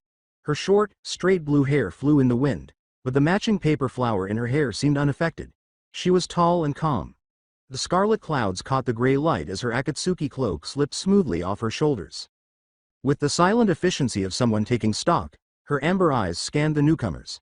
Deidara couldn't stop staring at her, seeing how attractive she was. Despite her bland demeanor, the labrae piercing simply accentuated her looks. "Conan," Naruto murmured. Her voice was calm and even as she said, "Naruto." Her eyes shifted to Kisame and gave him the same greeting, then to Sasori, and last to Deidara, where they paused. To his credit, Deidara stood a little more erect and appeared to comprehend the task. "You're the new recruit," she stated. With his typical enthusiasm, he said, "Deidara, Then, as if remembering himself, he lowered it by about half. Conan's expression changed somewhat. Not exactly warmth. Perhaps recognition of someone who has already determined exactly what kind of person would be a constant presence. She reached inside her own and pulled out a wrapped cloak, which she held out to him. The red clouds were clear and precise, and the cloth was heavier than it appeared. Deidara accepted it and swung it over his shoulders after flipping it over once. He glanced at his own reflection. The calm of a young kid realizing for the first time that something has become real accompanied the movement of something across his face. Without saying anything, he adjusted the collar. Conan was already facing the doorway. Come inside. The others are arriving. The tower's interior was industrial and precise, designed for use rather than comfort, just as the appearance had promised. The building was filled with dark metal corridors, pipework running along the walls and ceilings, and the continual, low percussion of rain. The doors behind them opened again, much less ceremoniously, just as they had cleared the entrance corridor. What the fuck is up with all this rain? You people couldn't name this village the Hidden Sun or some shit. The loud voice, utterly unaffected by the idea of an indoor loudness, came before its owner. With the vigor of someone who had made the decision that the world would accept them and hadn't yet been disproven, a figure pushed through the door. A shirtless man with a big triple-bladed scythe in his hand, a slashed hot water headband, and an odd pendant dangling from his neck. He scratched at his silver hair as he turned to face the people gathered in the hallway. He remarked, sounding insulted, "The hell is this, a welcome party? I didn't ask for a welcome party." "No one threw you one," Kisame complained. He gave her a look. "Which part of the Discovery Channel Shark Week did you get filmed for?" The insult infuriated Kisame, and her hand gently moved to Samahata. "Why don't you come over here and find out? No thanks, Jaws." It seems that Naruto was his next target. With an unimpressed expression on his face, the man began. "Let me guess? Your parents died in front of you and now you only go out at night and put on a mask to make the world feel your..." Naruto cut him off without even looking at him, saying, "I'm more of a Superman fan." The man sneered. He waved him off and moved on to Sasori, saying, "That goody two-shoe faggot, please." He grinned at his own joke and said, "Aren't you missing a marionette?" Sasori just looked straight ahead. His eyes wandered with the indolence of an assessor who didn't really give a damn if you found out. Nevertheless, Conan came over with another folded cloak, just as she had done with Deidara. The man pretended to lick his fingers and wipe his eyebrows as his eyes grew wide with gratitude at seeing her. He put on a lovely smile and said, "Well, hello beautiful. The name's Hidan. What's your?" Conan offered the coat and responded flatly, not interested. She just tossed it at his feet and left when he refused to accept it. As he reluctantly picked up the cloak, the now identified Hidan complained, "What a bitch." After putting it on, he kept the front open to flaunt his chest because he couldn't bear to look like everyone else. When his gaze finally found Deidara, he looked twice. He turned to face the group of people and said, "Shouldn't you be in school somewhere, little girl? Do we just let children amongst our little band of misfits?" With the rigid dignity of someone who had spent his entire life responding to this question and was sick of it, Deidara answered, "I'm 16, and I'm a boy." "Right." The man seemed uninterested in the response. He almost caught Deidara's shoulder as he pushed past the group and headed for the hallway. "Try not to die before Lord Jashin gets a chance to appreciate your suffering." "What?" Deidara asked as she followed him. Kakuzu said, "Ignore him," from the doorway. With no sound from Hidan, the stitched man came in, his pale green eyes scanning the room with the leisurely calculation of someone pricing all they saw. They landed on Naruto and remained there for a brief period of time, giving him the same focused attention as the bounty station, one that was neither warm nor cold. Naruto nodded slightly. Kakuzu gave it back, just barely. He looked at Kisame and nodded slightly upward. "Kisame." "Kakuzu." She smiled and nodded down at him. Without making a face, he glanced at Deidara and then at the boy's cloak. He passed without saying anything, which was a form of acknowledgement in and of itself. He nodded to the still Sasori, who cocked his head back. From the edge of the passageway, Conan saw everything without commenting or missing anything. "This way," she gestured once everyone was at ease. "Pain is waiting." She guided them farther into the tower, along hallways that got taller and broader as they went, the design losing its merely utilitarian aspect and taking on a more purposeful appearance. Here, the rain was more intense and directed through the building in a way that made it feel less like the weather and more like a deliberate, carefully chosen mood. She led them into a room. It was big and round, with a shadowy ceiling. Like cupped hands, the walls bent inward at the top. The floor was made of dark metal, wet from the rain that trickled down in thin threads from the ceiling's architectural openings. There were alcoves carved into the walls around the perimeter of the chamber, each deep enough to stand in. No chairs. Not a table. Nothing that implied coziness or accommodation. With his scythe resting next to him and his expression set to its default state of mild disdain for everything around him, Hidan settled himself against one wall. With the studied distance of a guy who had determined that proximity had a price and was being picky about paying it, Kakuzu stood apart from him. They filed in. Kisame shifted to the left of Naruto. Deidara trailed a little behind them, his head moving as he surveyed the space, clearly reassessing its importance. Sasori stood alone, patient and still. Conan stood close to the far wall of the room and remained still. No one said anything. The rain hit the black floor in an almost rhythmic pattern as it dropped in thin threads from the ceiling. Glancing around the gathered group, Hidan seems to come to a conclusion about them. This is going to suck horsecock. Deidara scowled at him and said, "You really have a vile mouth, Hidan pretended to put his hand to his ear and asked, "What you say, little girl?" "I'm a boy, oh, so you intentionally look like a trap?" Deidara gave a blink. "What the hell is even that?" Kakuzu sighed and pinched the bridge of his nose, saying, "For fuck's sake." Naruto explained, "He means your appearance looks androgynous in nature." "I do not, Deidara exclaimed, blushing. Kisame joined in on the jokes, saying, "You do kind of look girly." Deidara shot her a look of betrayal. Hidan laughed heartily at him before sensing that Naruto was staring at him. "The hell you are staring at, pink eye?" Naruto said, "Your god has a poor taste in followers." After giving him a long look, Hidan raised his scythe menacingly. "The fuck did you just say, pink eye?" Naruto reiterated, "Your god has a poor taste in followers," he said, leaving Hidan in stunned silence. "If the rumors are true about your supposed immortality, then you're doomed to an eternity of being completely useless."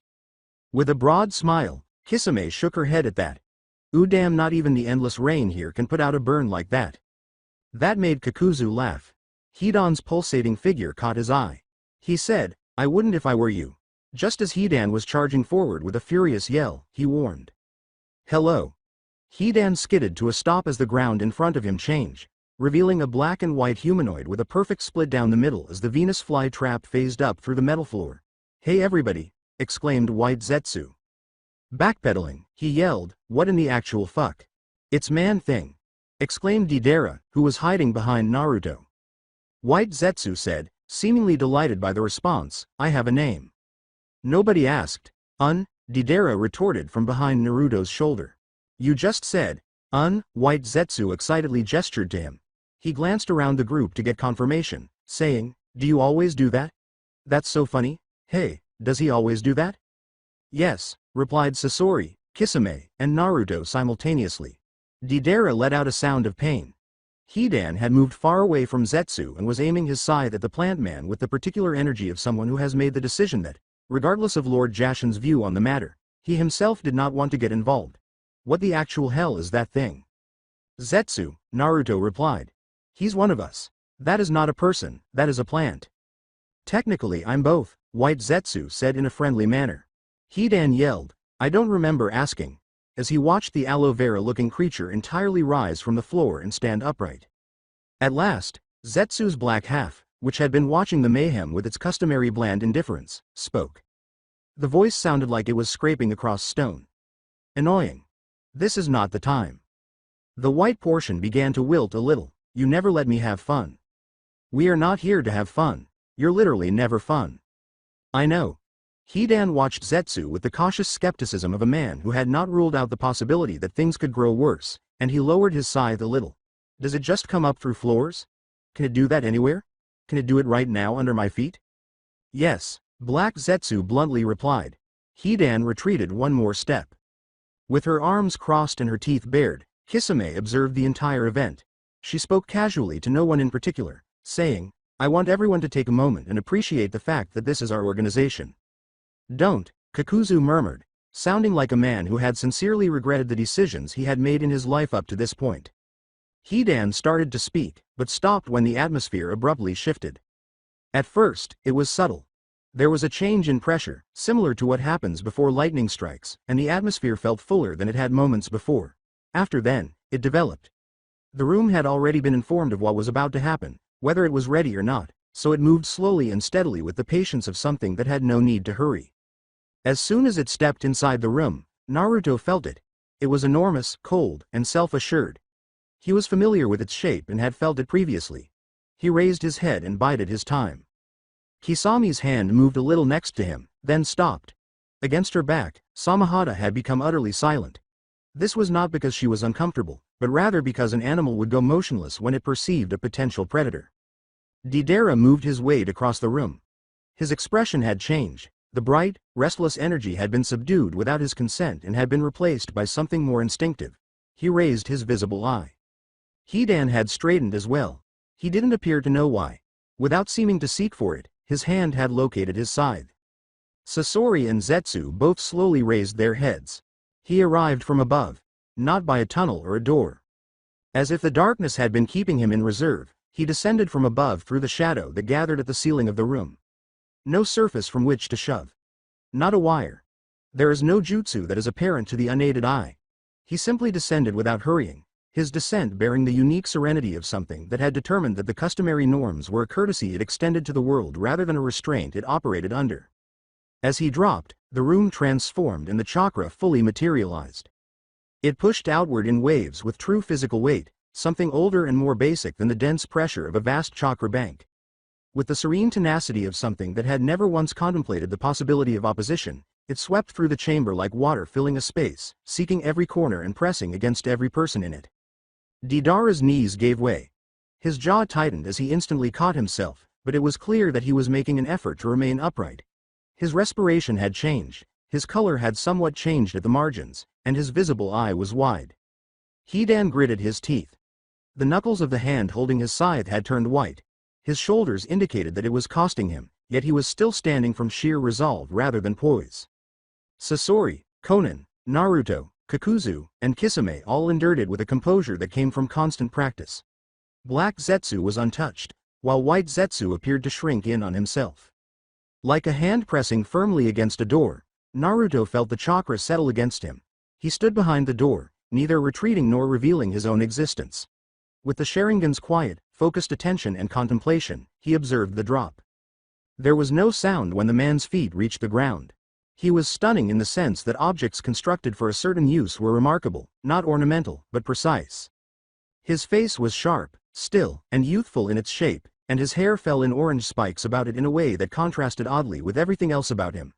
His face, ears, and nose were covered in numerous, purposeful metal piercings that caught the faint light. His eyes, which were pale purple and ringed with a circular pattern that had no place in a human iris, were the focal point of his face. They carried the compound depth of something that saw the room in ways that no one else could. The Rinnegan. As he finished his descent, his Akatsuki cloak settled over him. As he stood in the middle of the room, the space had already rearranged itself around him in the same way that rooms did around certain forces, not because of intimidation, but just because of who he was. He gave them a look, not a sweep, not a salutation. Every face separately, held for precisely the right amount of time to be finished. The eyes were moving with the patience of something that had no interest in making this cozy or harsh. Just comprehensive. Kakuzu. The name didn't seem good. A notation. A record is being verified. Hidan. Hidan's jaw remained fixed. It was unusual for him to remain silent. Kisame. Her bright eyes went straight to the Rinnegan. She didn't say anything while she clutched it. Sasori. Hiriko's head twisted slightly. Deidara. The youngest person in the room used every resource at his disposal to maintain his posture and appear to be handling it. For the most part, he was succeeding. Konan. From where she stood at the wall, she cocked her head once. The Rinnegan then relocated to Naruto, and remained. With that, the chamber held. There was no language for what transpired between them in that quiet, and it didn't require any. It wasn't the inventory, the confirmation, or the way Pain looked at the others. Before either of them entered the room, this had been going on, and it would continue even after they were gone. Two individuals who had made the decision to remain in the same organization despite having a comprehensive understanding of each other's viewpoints that did not allow for deception. The room's chakra was pressed. It was aimed with a precision that had not been present in its general distribution around the chamber, and Naruto felt it specifically now. Testing. Not hostile. Just be truthful about what it was doing. Without blinking, Naruto's Sharingan contained the Rinnegan. He didn't resist. He refused to give up. He just stayed precisely where he was. Behind his own face, behind his own stillness, occupying the area he had selected without saying anything. In the Rinnegan, something moved. No one else in the room could detect it. Naruto noticed it. He filed it in the same location as everything else. Naruto. Pain. Without hesitancy, deference, or performance, the name reappeared. 2 words that had the particular weight of someone who had made a decision about the nature of this relationship and was expressing it without raising their voice. The silence lasted just long enough to be significant. The moment closed over itself like water over a stone as Payne's attention shifted back to the entire room. In an attempt to silence it, Didera let out a breath. For the most part, he was successful. Gradually, Hidan's hold on his scythe relaxed. Payne said something. "You are the Akatsuki." His voice was effortless, not loud, but as present in the room as his chakra. Entirely occupying the available area without seeming to attempt. "What you were before you came here is finished. What you are now is this." He ignored that. "The world operates on a lie," he went on. "That the current system, the villages, the nations, the balance of power maintained through the threat of violence, is stable. That it is working." His look remained unchanged and was much more unsettling as a result. "It is not stable. It is temporary. It is a wound held closed by hands that will eventually tire. When those hands let go, the bleeding will be catastrophic." From above, the rain dropped in fine threads. "We will not wait for that to happen. We will shape what comes instead." As he spoke, he walked around the room. There was no restlessness or pacing, but rather the careful coverage of the area by someone who recognized that physical presence in a room constituted a form of language in and of itself. First, money. Wars are expensive. Power without resources is ambition without legs. We will amass what we need through the work available to us. Every village trains weapons and then struggles to feed them. We offer those weapons somewhere to go. Cheaper, more effective. Bound by no political allegiance. He stopped. Countries will pay well for that. And they will become dependent on it. Dependency is the first step toward control. Kakuzu had a faint glimmer in his pale eyes, the room's only obvious response. Second, we will monopolize conflict itself. Not by preventing war but by making ourselves indispensable to it. Every nation that hires us, every mission completed, every relationship built, these are foundations. When the world needs something done, it will think of us first.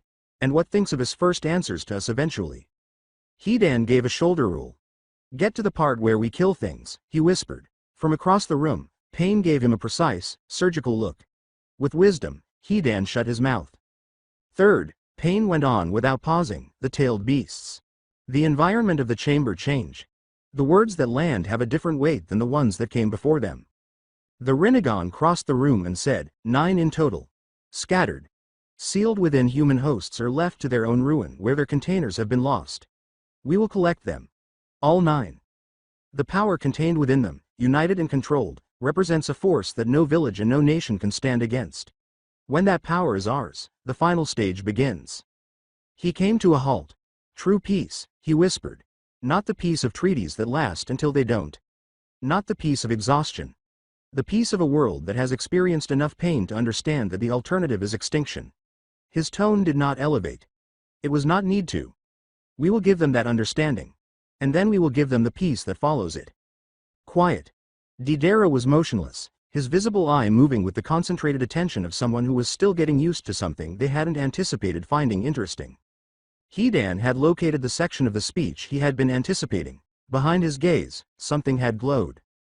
Kakuzu was doing some math, clearly, softly, strategically. During the tailed beast segment, Kisame's demeanor changed once, briefly glancing at Naruto with an uninvited object in her eyes before turning back. Naruto remained motionless. Had not responded. He had been standing there since Pain had come down, staring at the man on the other side of the room with eyes that recorded everything they touched and concealed what they discovered behind a blank expression. One last time, Pain's gaze found him. The same pair of individuals. The same thorough comprehension of one another's viewpoints. The identical decision to be in this room, made on my own. Their stress did not go away, it just paused, like it always did, until it didn't. "Welcome," Pain said, raising an open palm to greet the space, "to the Akatsuki." Everyone was answered by the rain. The room was silent for a long time. The type that came after a question posed to everyone in the room without being phrased as a single query. Then someone raised a hand. Reluctantly. Roughly midway. Then, when there was no immediate fallout, a little higher. Rinnegan from Pain relocated to Didera. Under the weight of that stare, Didera lowered his hand a little before forcing it back up. He cleared his throat. "The pay. What does that actually look like, If Pain thought the question was unimportant at the time, he didn't show it. Akatsuki members are compensated well, he replied. Previous operations have amassed considerable funds. Your salary will reflect the nature of the work and the risks it carries. Pause. You will not want for money. Deidara took this in.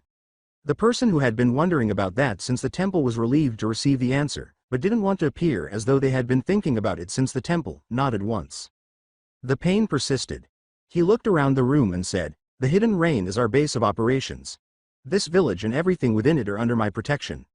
You are now extensions of that protection whether you choose to see it that way or not. He settled that. What that means in practice is this: no harm comes to any citizen of this village, no fighting within the city limits and no destruction of property, no exceptions. Neither the temperature nor the loudness of his voice had changed, it was not need to. He stated, violation of these terms will result in swift execution, in a manner akin to saying, the rain falls on Tuesdays. A world reality that doesn't need to be emphasized. I will not repeat this. Hidan parted his lips. Kakuzu gave him a shoulder punch. Hidan shut his mouth. Your appearances need not be concealed here, Pain went on. There was something in his look that was not exactly concern but was close to it. The citizens of this village are accustomed to those who exist outside the comfort of ordinary society. You will not be questioned or harassed. Rooms have been arranged for each of you in this tower. Meals are provided. What you require in terms of basic necessities will be made available. He glanced around the gathering. If you have questions, ask them now. A rhythm of quiet. Then, with the vigor of a man who had been keeping something back for a few minutes and had finally reached his limit, Hidan's hand surged up. Pain gave him a look. Yeah, so, Hidan began, seeming like he was making a completely legitimate business inquiry. What are we talking in terms of benefits here, like medical coverage, dental? He asked, crossing things off his fingers. Hazard pay, obviously, because some of this sounds like it's going to be deeply hazardous. I mean, I couldn't have been the only one to hear you say capture the tailed fucking beast. A vision plan? He listed them off. 401k? Because I'm not exactly mortal but I like to plan ahead. It was a really quiet room. Kisame glanced up at the ceiling. Kakuzu used two patched fingers to pinch the bridge of his nose. Deidara's mouth was slightly open as he gazed at Hidan. When Kisame had determined that laughing was inappropriate and was struggling with it, she had pressed her lips together in that manner. Naruto's expression of total neutrality was working hard as he stared at a fixed point on the wall. Sasori and Konan only stared at Hidan, albeit Konan's eyebrows were somewhat raised. Pain looked at Hidan with the all-seeing Rinnegan for a moment. That can be arranged. Hidan gestured to him. He turned to face the group and said, respect, that's what that is. See, leadership that listens. That's all I ask. Unbelievable, complained Kakuzu. To nobody, to all of you. To the entire cosmos. You're literally the last person in this room who needs a medical plan. It's the principle. What principle, Deidara inquired, still taken aback by the outrageous audacity. The principle of asking. That's not a principle, It worked, didn't it? With the spirit of someone who had said what needed to be said and had made peace with the people they were going to tell it to. Pain turned away from all of this. He retreated toward the middle of the room, the Rinnegan bearing its customary complete and eerie serenity.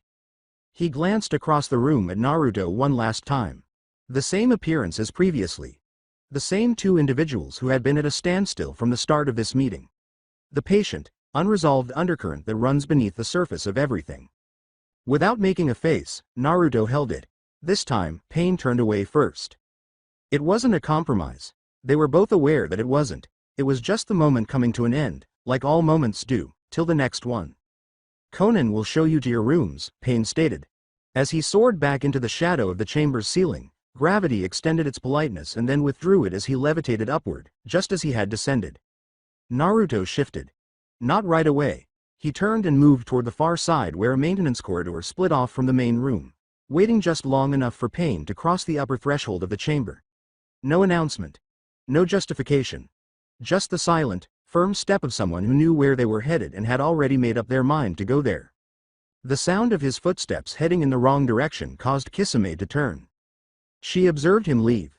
The beginning of an inquiry, the want to follow, and the unease of witnessing someone she had spent weeks studying the rhythms of do something that didn't fit any of them caused her forehead to furrow.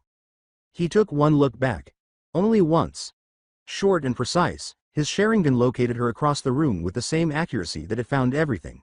Less than a second passed during the glance. It was sufficient. She ended the question, whatever it was. Her countenance returned to a neutral state that took effort, but she didn't display it. With the absent ease of old habit, her fingers grasped Samahata's handle, and she turned to look forward. He vanished down the hallway. A little later, Deidara glided to her side, her eyes clearly following the vacant area where Naruto had been. "Where's he going, he said softly and at a lower voice than normal. "Don't know," was Kisame's harsh response. "Should we?" "No," Deidara gave her a look.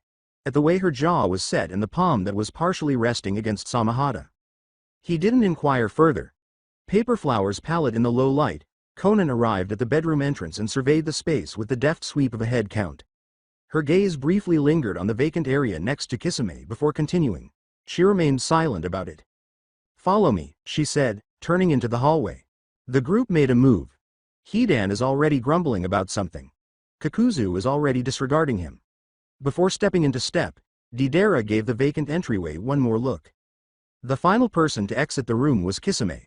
For a few period, she stood in it by herself as the rain fell in thin threads from above, striking the dark floor in an almost rhythmic manner. Now that the area was remembering its original dimensions, the chakra that pain had left behind had almost completely vanished. She glanced at the hallway that Naruto had entered.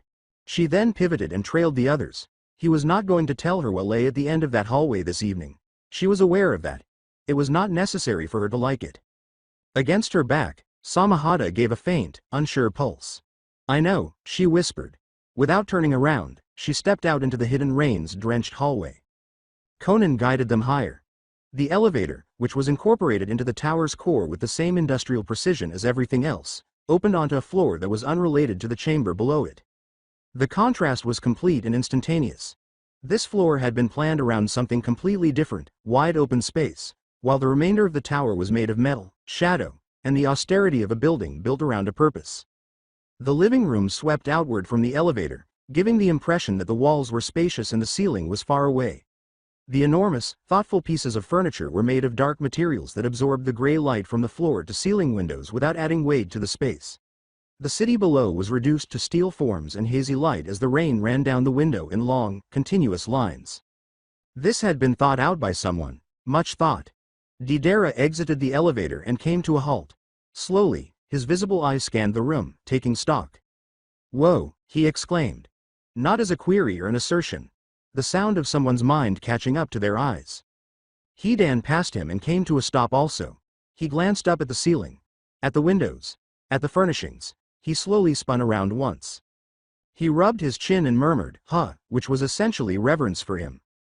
Kakuzu's gaze shifted to the room's corners, the fixtures, and the furniture's material quality, estimating replacement value in the same manner that others estimated square footage.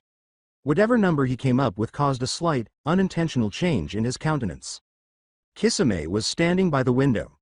Rain blurred every edge as the hidden rain stretched out under her in its steel and gray enormity. She touched the glass with 2 fingers. It was chilly. She remained silent. Conan added, "Your rooms are through there," pointing to a hallway that split off from the main living area.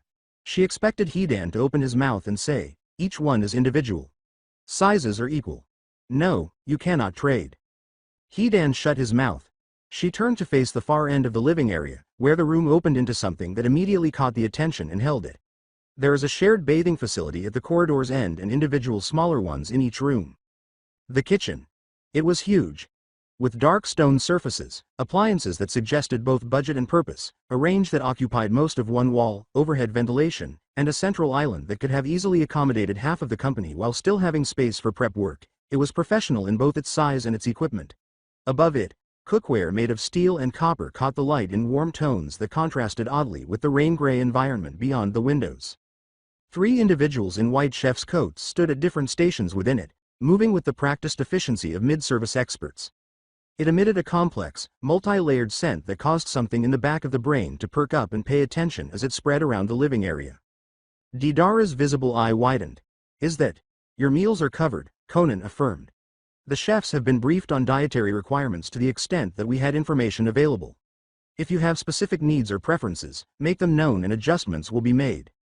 Still standing by the window, Kisame remarked softly, "Pain did all this. It's not exactly a question." "Yes," Conan said without emotion. Kisame took another look around the room. The ceiling, the windows, the kitchen, and the peaceful, unattainable luxury of a house that had been set up for them in advance by a man who had examined each of them with eyes that saw everything and determined that they were worth this. She still didn't know how to handle that. It was filed by her. Hidan had already traversed the living area with the focused attention of a man who had determined what his top objective was and was going straight after it. At the kitchen island, he retrieved a stool, lowered himself onto it, and rested both elbows on its surface. He said, "All right," to the closest chef, who gave him a cool, collected look. "Feed me." With a single nod, the chef plated something from a pan with the practiced movements of someone who knew what they were doing. He placed it in front of Hidan and made a slight, suitable motion toward the sauce that went with it. Hidan examined it. It had a nice appearance. It had a pleasant scent. The presentation was precise. Using a fork, he sliced into the chicken in the middle of the plate and placed a piece in his mouth. He took 2 bites. His expression changed quickly through a number of different stages. He spat it back onto the dish. There was silence in the kitchen. The 3 cooks became motionless. Behind Hidan, the group that had been straying in different directions toward the island came to a halt. Hidan gazed at the dish. Then at the chef with the particular intensity of a guy who has reached a decision and was ready to explain it in detail. "The chicken," he remarked slowly, "is raw." The chef started talking. Hidan sprang up from the stool and yelled, "The chicken is fucking raw. I can feel it. I can feel it sitting in my stomach right now being raw." He grabbed up the platter and held it toward the chef as if it were evidence in court. "What is this? What is this you've done here? This is not food. Food is cooked.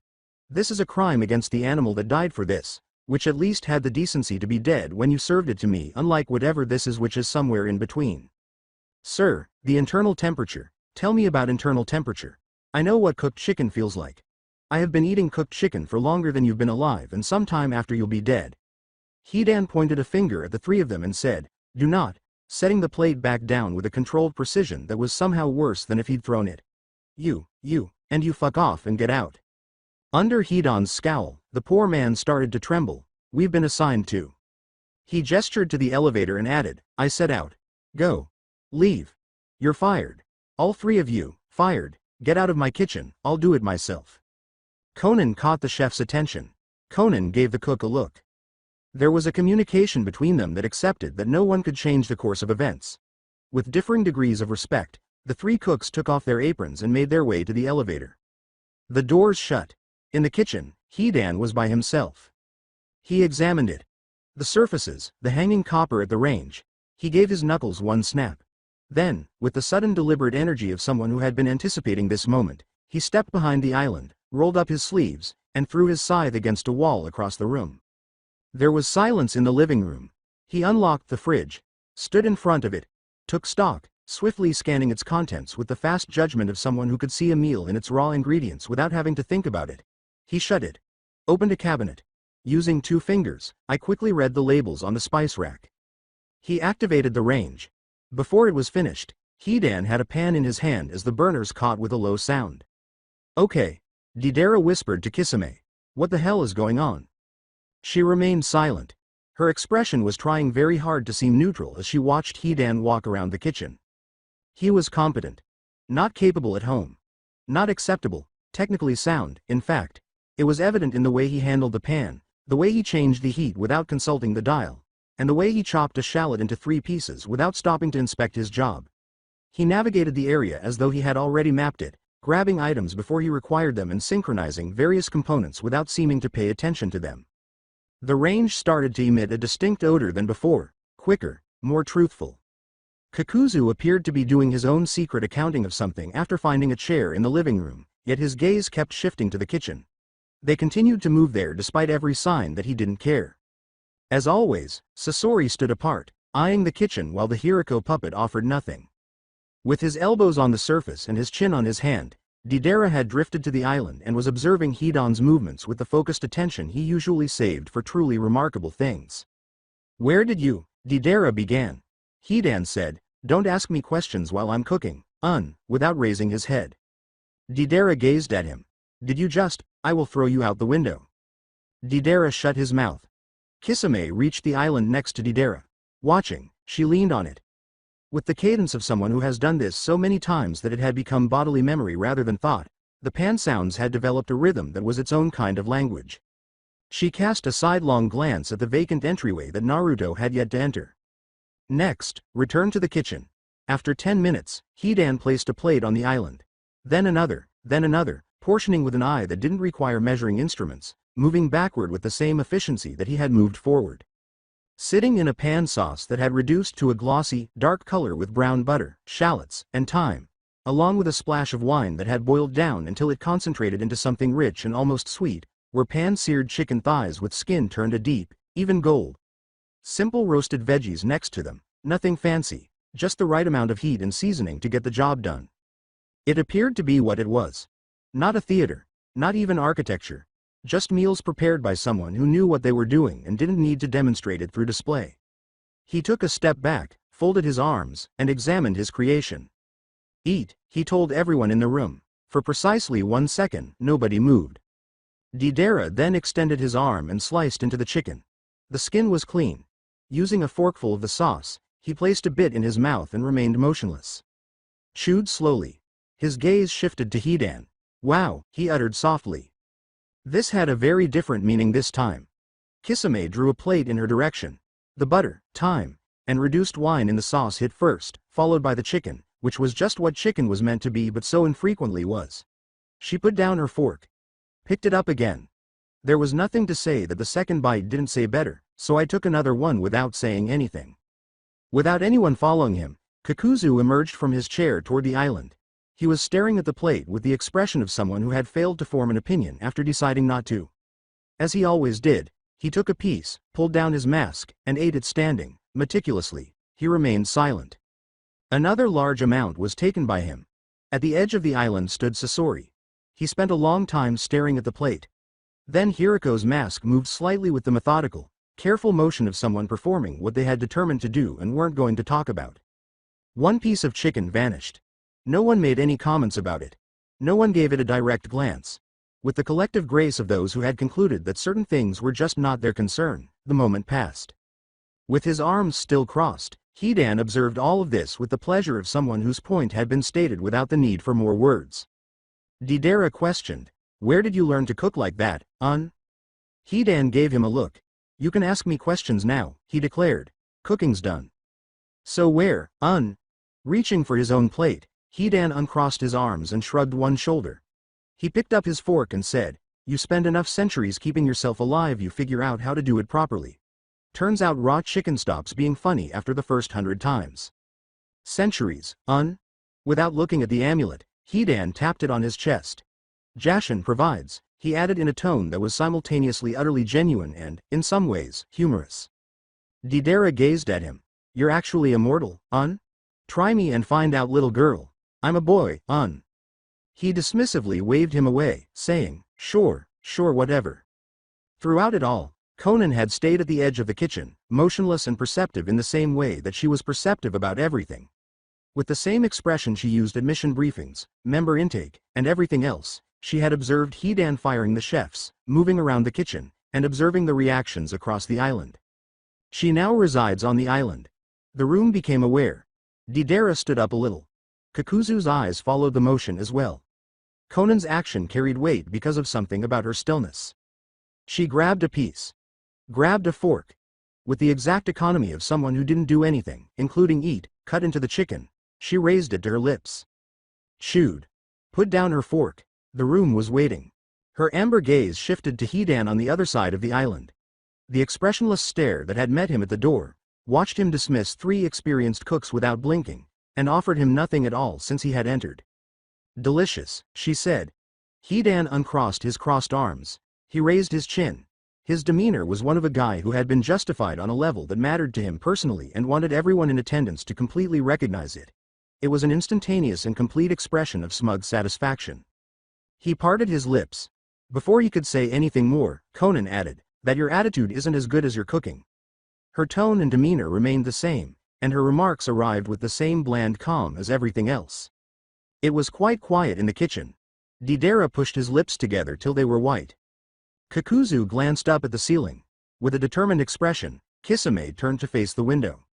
Sasori's silence was a type of contribution in and of itself. Hidan gazed at Conan. Conan gave him the air of someone who had said something, stood firmly behind it, and had nowhere else to go. Did you just? Hidan began. I did, she said plainly. With the poise of someone who had made a joke, meant every word of it, and was now done with the topic, she picked up her fork and took another bite. Hidan parted his lips, paused, and then shut them again. He gestured to her before appearing to change his mind about what he was about to say. Instead, he grabbed his own fork, used more force than was physically necessary to stab a piece of chicken, and ate it in an aggressively dignified quiet. No one was fooled by the sound Deidara made into his plate, which he attempted to pass off as a cough. Hidan said, "Don't," without turning to face him. I didn't say anything, I can hear you not saying it. I'm eating, You're laughing into your food. With heroic truthfulness, Deidara remarked, the food is very good, Compliments to the chef. Hidan glanced at him, Conan, and then his plate once more. Yeah, he whispered, in spite of himself, whatever. It smells incredible in here. Before his head caught up with his body and informed him that he had placed it against the wall across the room, Hidan's stool scraped back about 2 feet as he left it, scythe halfway off his back. The Venus fly trap opened with its customary total disregard for personal space and proper timing as Zetsu had phased up through the kitchen floor right next to him. Wide, admiring eyes were already fixed on the dishes on the island by White Zetsu's side. With its usual bland detachment, Black Zetsu's half looked at everything. When did you? Deidara began, but obviously realized he didn't want the answer, so he stopped. You vanished, Kisame said, biting into a shallot. I go where I'm needed, Black Zetsu declared. And sometimes where I'm curious. White Zetsu continued, leaning toward the closest plate with a sincere smile. This looks amazing. Is that a brown butter sauce? I can smell the thyme from here. That's thyme, right? And shallots? Hidan remained somewhat upright on his stool. He glanced at the floor where Zetsu had entered, then at Zetsu, and finally back at the floor. Do you mind not doing that right next to where I'm eating? He asked with the tense calm of a man putting himself back together. Oh, White Zetsu said with a sincere expression of regret, sorry. He remained still. Like, physically, Hidan went on. Move away from me, you're right there. I just wanted to see the food up close, White Zetsu stopped himself and gave a momentary frightened expression at what he was about to say. Deidara gestured to him. Did you just? I didn't say anything. You almost said I absolutely did not. Everyone heard it, you're imagining things. Black Zetsu abruptly said, enough, putting an end to it. Hidan had moved his stool to the opposite side of the island and was staring at Zetsu with the expression of someone who had experienced a lot over the course of several centuries and was still discovering new things to find objectionable. Are you going to eat or are you just here to ruin my appetite? I don't need to eat, White Zetsu said with an optimistic smile. Not like you do anyway. I absorb nutrients through. Didn't ask, Hidan interrupted. Photosynthesis mostly and some mineral. Still didn't ask. But it does smell incredible. White Zetsu continued as if he hadn't heard him, drifting closer to Hidan's plate with the slow inevitability of something that had not registered the last 30 seconds of conversation as applying to it personally. I don't need it, but I can appreciate the. You are right next to me again, Hidan said recoiling. White Zetsu finally saw his own closeness as he gazed down. Oh. Move. He moved about 4 inches to the side. Right, yes, moving. Further. This is further. That is not further, that is the same place with a slight adjustment. White Zetsu took an additional 4 inches. Hidan gazed at him. Grabbed his fork, made an effort to return to his meal with honor. From his slightly repositioned position, White Zetsu remarked, you know, I could help with some ingredients the next time you cook. Hidan stopped in the middle of his bite. What? White Zetsu said, plant-based, with the zeal of someone offering a brilliant concept. I have all sorts of things growing. The chemical composition of some of my extensions is quite remarkable. Similar to aloe vera in some cases, very. Your what? Asked Hidan, clearly startled. My extensions. White Zetsu gazed down at the long green plant matter that made up parts of his body and snapped off one of the lengthier green extensions at its base with the casual ease of someone performing a perfectly ordinary task. There was a gentle sound as it was released. Leaning over, he placed it about 3 inches away from Hidan's dish on the counter. There was silence in the kitchen. Everyone on the island glanced at the green extension that was placed next to the food, then at Zetsu, and finally back at the extension. Deidara was staring at his own hands after pushing his plate a few inches away. Kisame had completely stopped eating, her expression halfway between enthralled and appalled. Kakuzu was staring at the ceiling once more, just as he had done when he had determined that something was not his fault and had totally committed to that view. Konan had put down her fork. Sasori remained silent, which was perhaps the most appropriate reaction in the room considering the situation. The chemical makeup is genuinely very similar to aloe vera, White Zetsu remarked, clearly proud of the extension.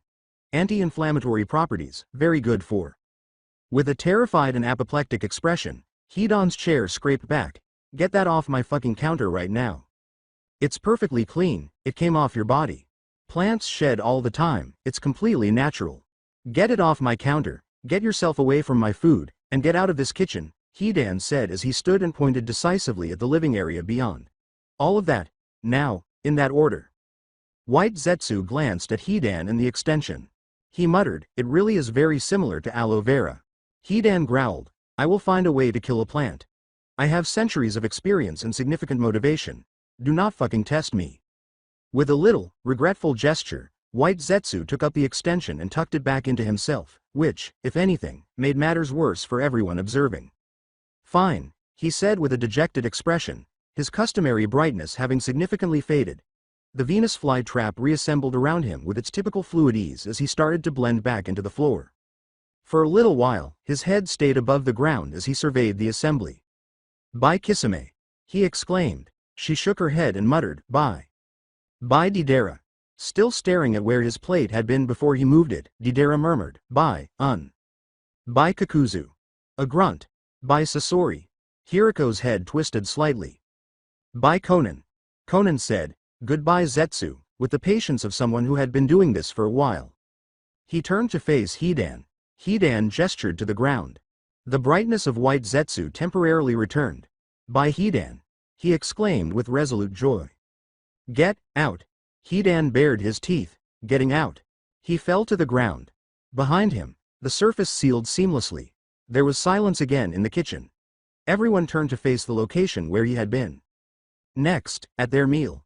Slowly, Deidara drew his plate back to him, examined it closely, grabbed his fork. This is a very strange organization, he replied. Yes, Kakuzu replied. Which, since their arrival, was the most agreement he had made on anything. With the concentrated intensity of someone deciding to move on by sheer willpower, Hidan sank back onto his stool, picked up his fork, and went back to eating. The sounds of the kitchen came back. It was raining on the windows. Utensils. The range's gentle hum is fading. Kisame glanced at the elevator again. It's still empty. She took up her fork, ate, remained silent, and waited.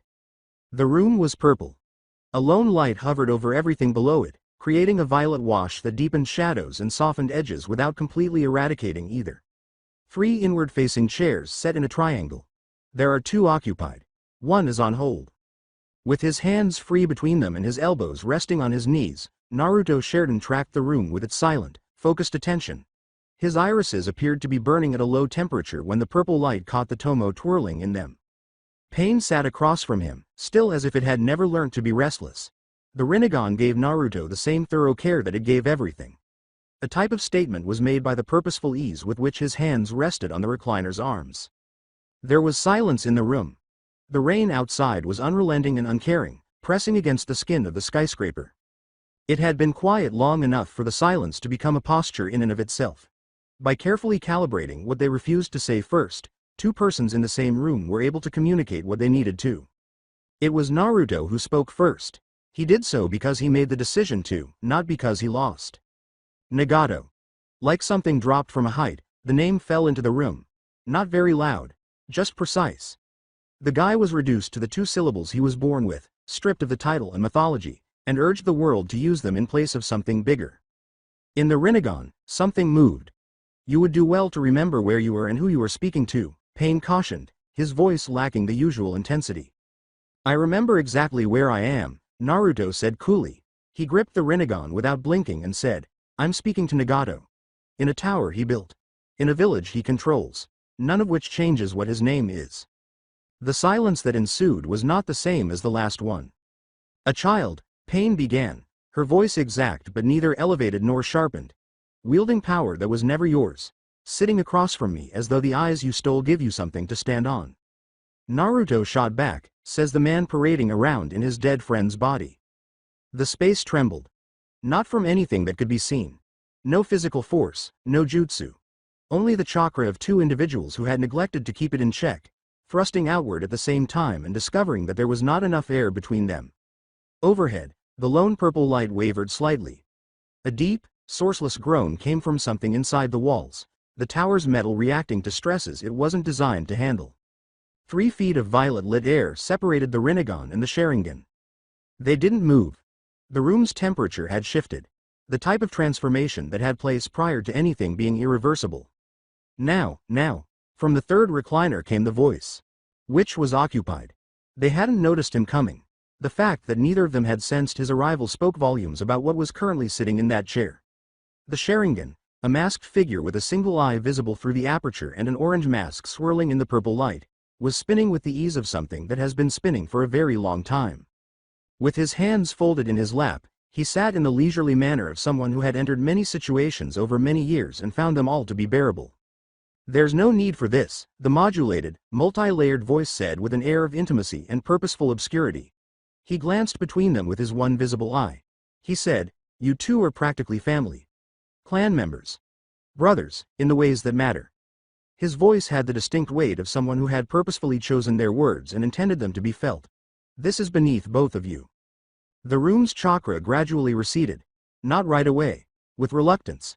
Similar to how weather systems split apart following a front clash, each one retreats into itself without realizing it. Pain took up residence in his recliner. His face was still the same. It didn't alter. But now he had a new set, the particular calm of someone practicing self-control they hated. Naruto reclined slowly.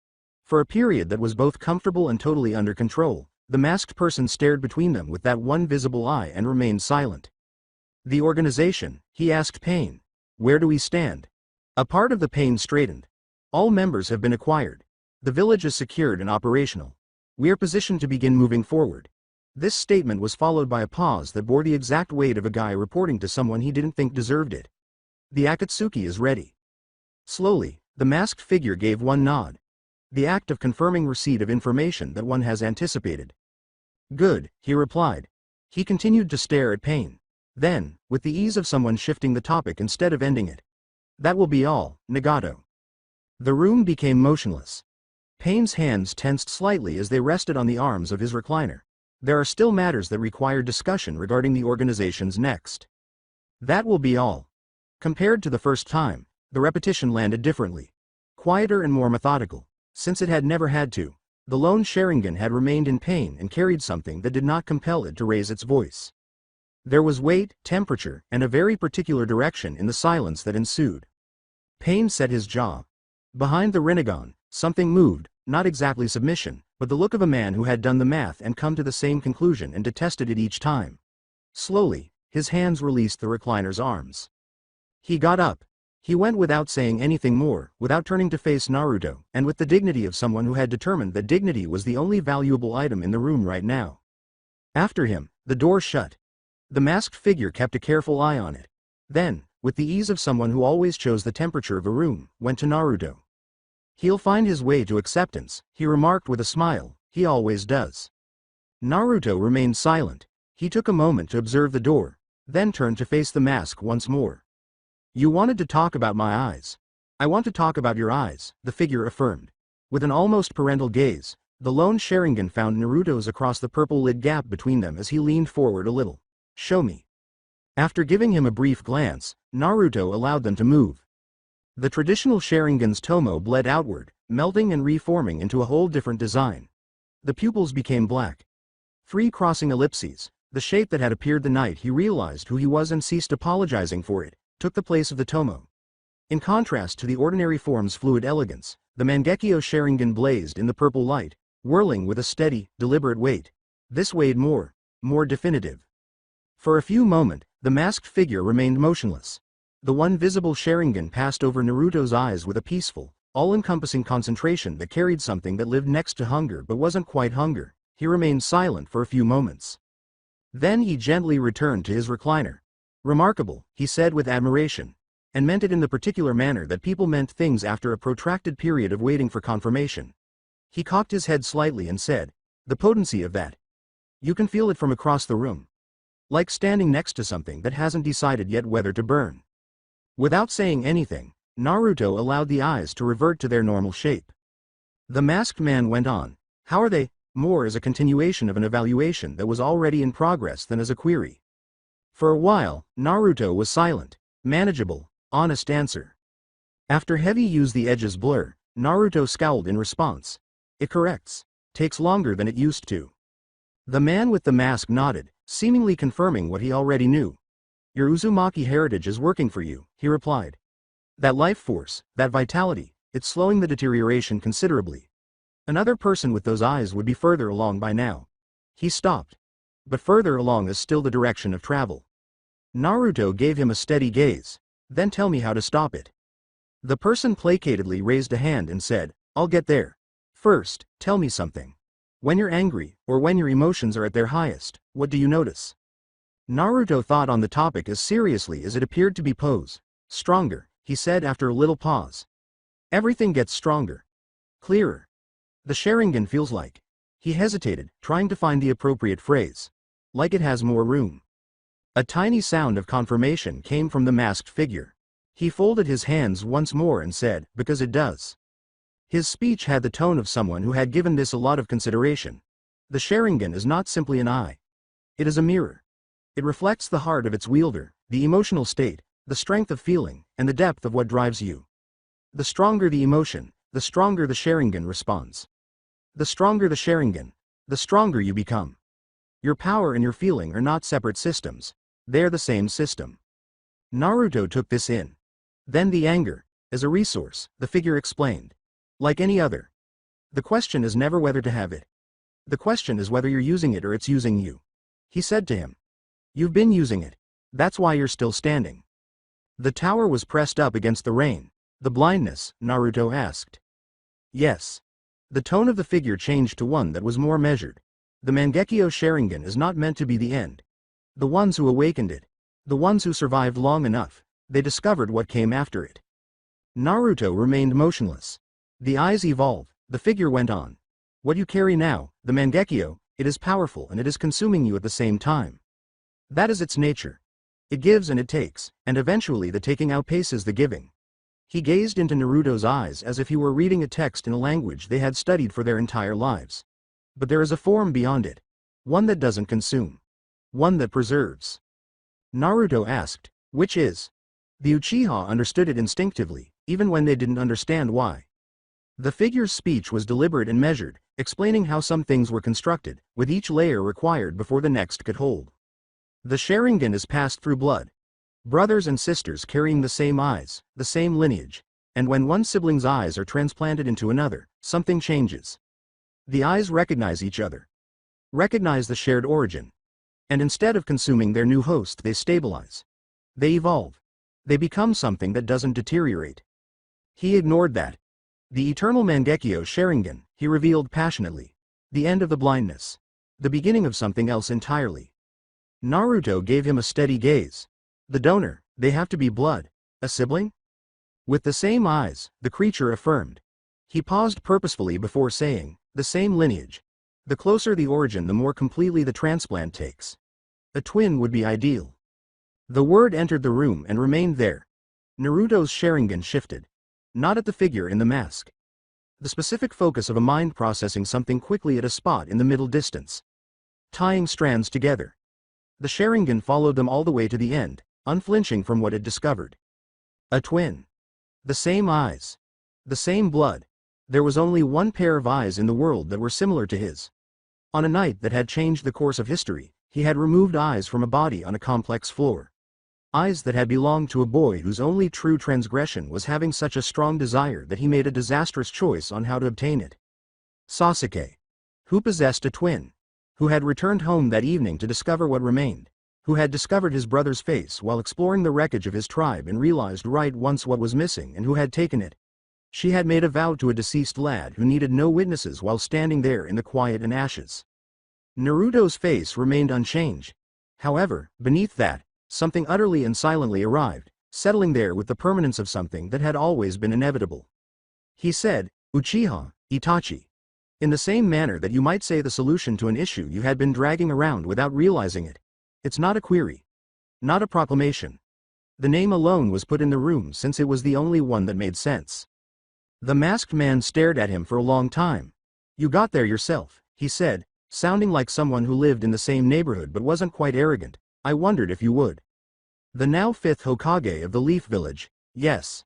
He wants me dead. Desperately, the figure concurred. Every decision he's made from that seat has had your name underneath it somewhere. The Hunter Nin reforms. The bingo entries that keep rising to the top of priority lists.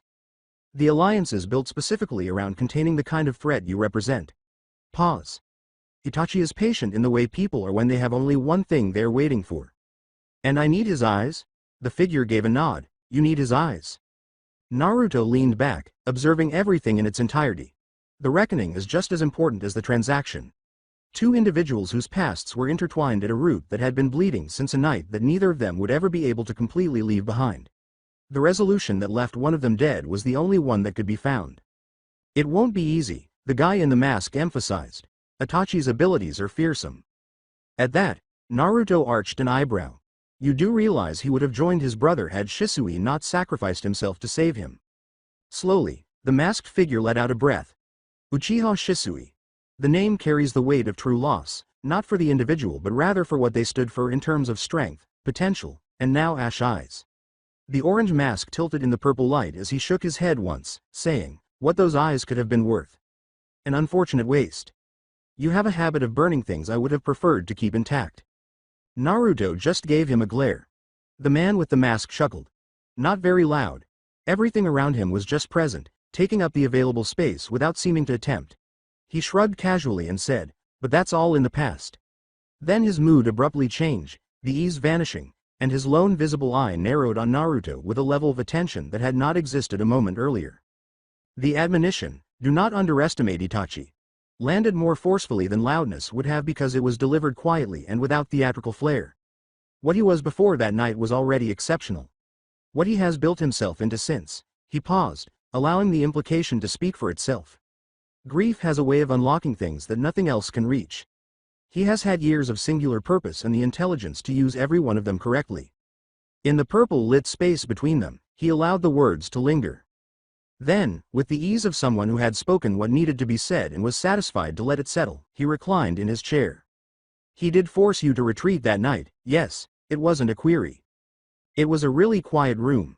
The rain, with its unceasing indifferent drumming, pushed against the skin of the tower. The only eye that could be seen between them was held in place by Naruto's Sharingan.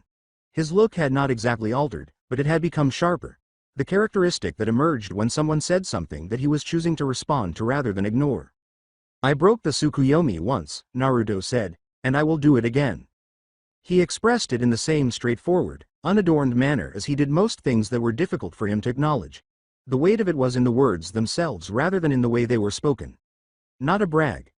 A verbal pledge he made to himself in front of a witness. The masked man stared at him for a long time. Yes, he muttered. I believe you will. Above, the purple light wavered slightly. Regardless of the recent decisions made in the room beneath it, the rain persisted in pounding against the skin of the tower. Naruto glanced first at the masked figure and then at the doorpane had entered. He questioned, is that everything? For now, the figure responded amiably. Enjoy your new accommodations. You've earned a night without someone trying to kill you. Naruto got up and adjusted his cloak before making his way to the door. Naruto. He came to a halt, failed to turn. The eyes you already carry, the apparition told him, don't waste them. Naruto remained silent. Without turning around, he opened the door, entered, and let it to close behind him. For a few period, the masked figure sat by itself in the purple light, that lone Sharingan gazing at the vacant doorway with the special care of someone witnessing the release of something they had invested in. After that, he vanished, as though he had never been present at all. The doors of the elevator opened. Kisame raised his head. For the better half of an hour, she had been casually staring at the elevator, something she would vehemently deny if questioned. She had consumed Hidan's meal. She had heard Deidara and Hidan debate whether or not the unhabit was communicable. She suspected that Kakuzu's silent calculations on a piece of paper had nothing to do with what the other people in the room were doing. Conan remained as silent as ever while Sasori was doing Sasori things. She had glanced at the elevator. Naruto emerged from it. A certain tightness that had been building in her chest since he had left her in the room was quietly and unannouncedly released. She didn't look at it. With the trained efficiency of someone who had spent a lifetime avoiding looking at things that were difficult to investigate, she took note of it and ignored it. Before she could determine whether to, she grinned. Not the smile she usually has. Not the wide, showy smile she wore like armor, or the razor-sharp predatory weapon she used against opponents. Something smaller and more sincere than either of those. It appeared and vanished so fast that only a very attentive observer could have noticed it. Naruto entered the living area completely and came to a stop. He turned to face the kitchen. Behind the range, at Hidan. The remaining members sat on the island with their plates in different stages of completion. The overall mood of a hazardous missing nin bunch enjoying what could only be called a domestic evening. His expression quickly shifted between a number of things before resting on a look that was primarily puzzled. Naruto. Deidara's head instantly raised, her eyes glowing with the unique energy of someone who had been waiting to share news and had now been granted the chance. With the excitement of a younger sibling who has learned something the older one was still unaware of, he whirled around on his stool. You missed it, Hidan fired the chefs and he's been cooking this whole time and it's incredible, like really incredible. Where have you been? Naruto glanced between Hidan and Deidara. Cooking? He asked bluntly, as though to be sure he had heard correctly. I know, nobody saw it coming. From behind the range, Hidan stated, I cook, in a tone that suggested he was clearing up a misunderstanding on the principles of physics. I've always cooked. People just never bother to ask. Naruto relocated to the island. He sat down on the stool next to Kisame with the leisurely ease of someone returning home to a familiar place, close enough that their shoulders almost touch, causing her face to flush purple even though she was trying to maintain a neutral appearance. He examined the platter before her, then at the island's leftover food. With the casual efficiency of someone performing a field survey, he reached forward, grabbed a fork, and took one bite. Chewed. Gave a single nod. It's good, he said. From across the kitchen, Hidan aimed a spatula at him. Good, he said again, wearing the look of someone who had received a compliment via a middleman and thought it was inadequate. I spent 40 minutes on that and it's good. It is good, Naruto said once more. It's exceptional. Naruto repeated, it's good, with total composure. He put down the fork. I'd prefer ramen. There was silence in the kitchen. Hidan gazed at him. You'd prefer, he said, blinking to make sure he understood, ramen? Yes. Over this?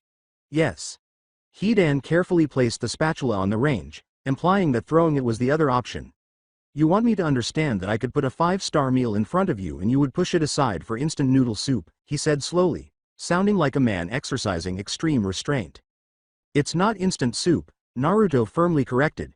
It's kryptonite sent to Earth in the form of noodles and broth. It's ramen, snorted Hidan. It's glorified fast food with a complex. It's what I want. That's the saddest thing anyone has said to me in several centuries and I have heard genuinely terrible things. Then don't make it, Naruto said. Once more, he reached for the fork. Hidan observed him. The hand of the spatula quivered. He glanced up at the ceiling. Then turned back to Naruto. Then, once more, at the ceiling, engaging in what seemed to be a private discussion with Lord Jashin over the particular hardships that were being presented to him. How do you want it? He finally said after what sounded like a lot of work. Naruto raised his head. One large serving of miso ramen with roasted pork fillet. For the past few minutes, Konan had been standing at the edge of the kitchen, present in the same way that she always was. Still, whole, and missing nothing.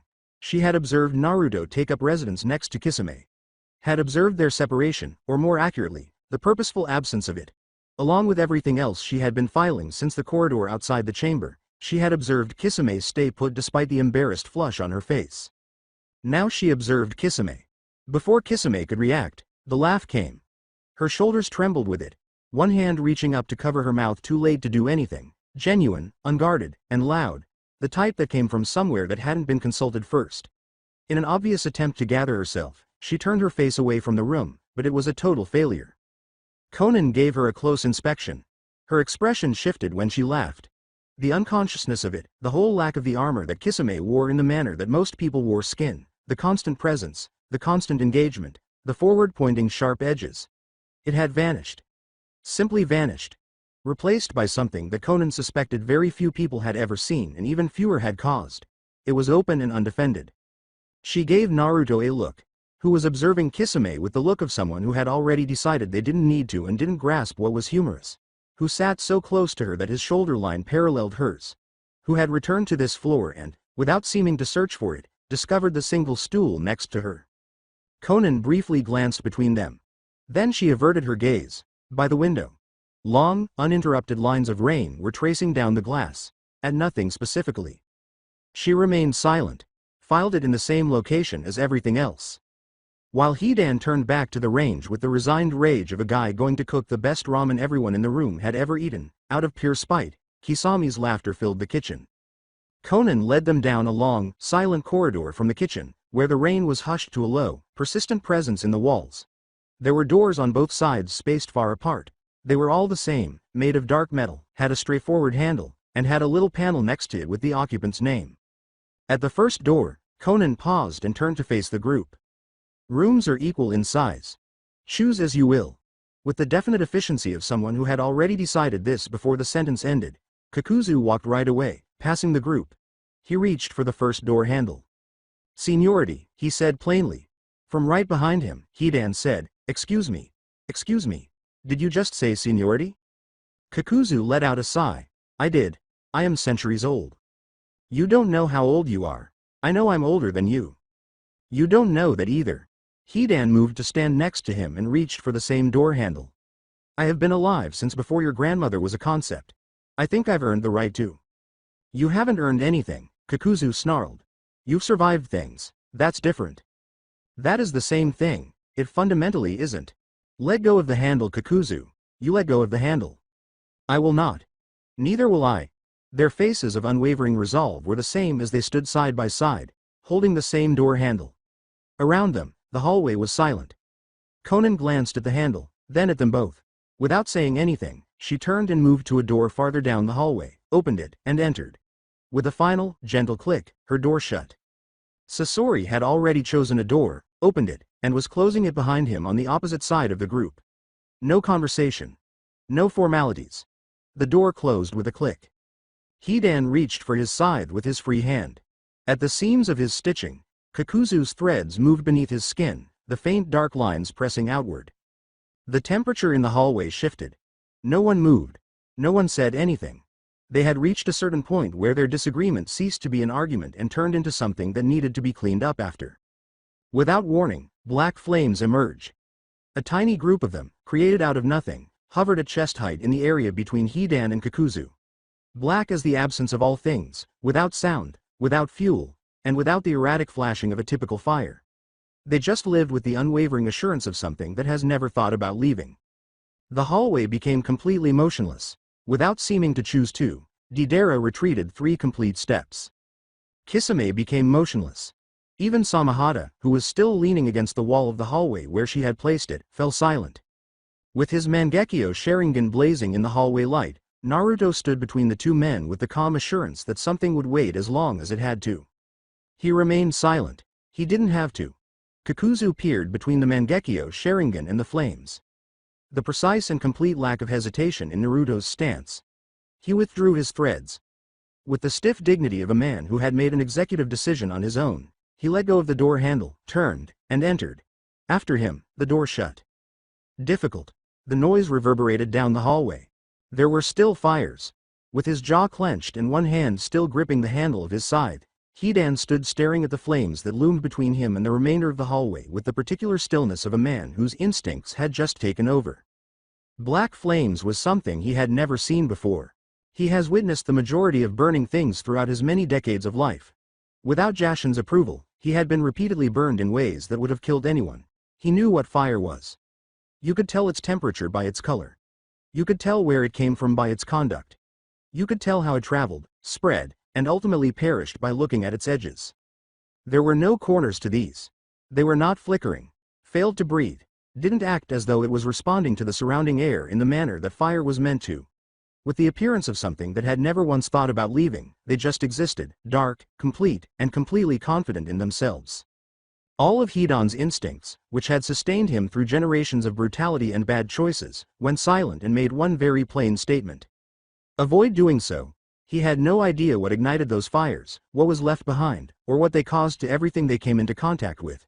He was unsure of the type of damage they represented and whether immortality covered it. He discovered that he did not want to find out while he stood in the hallways staring at them.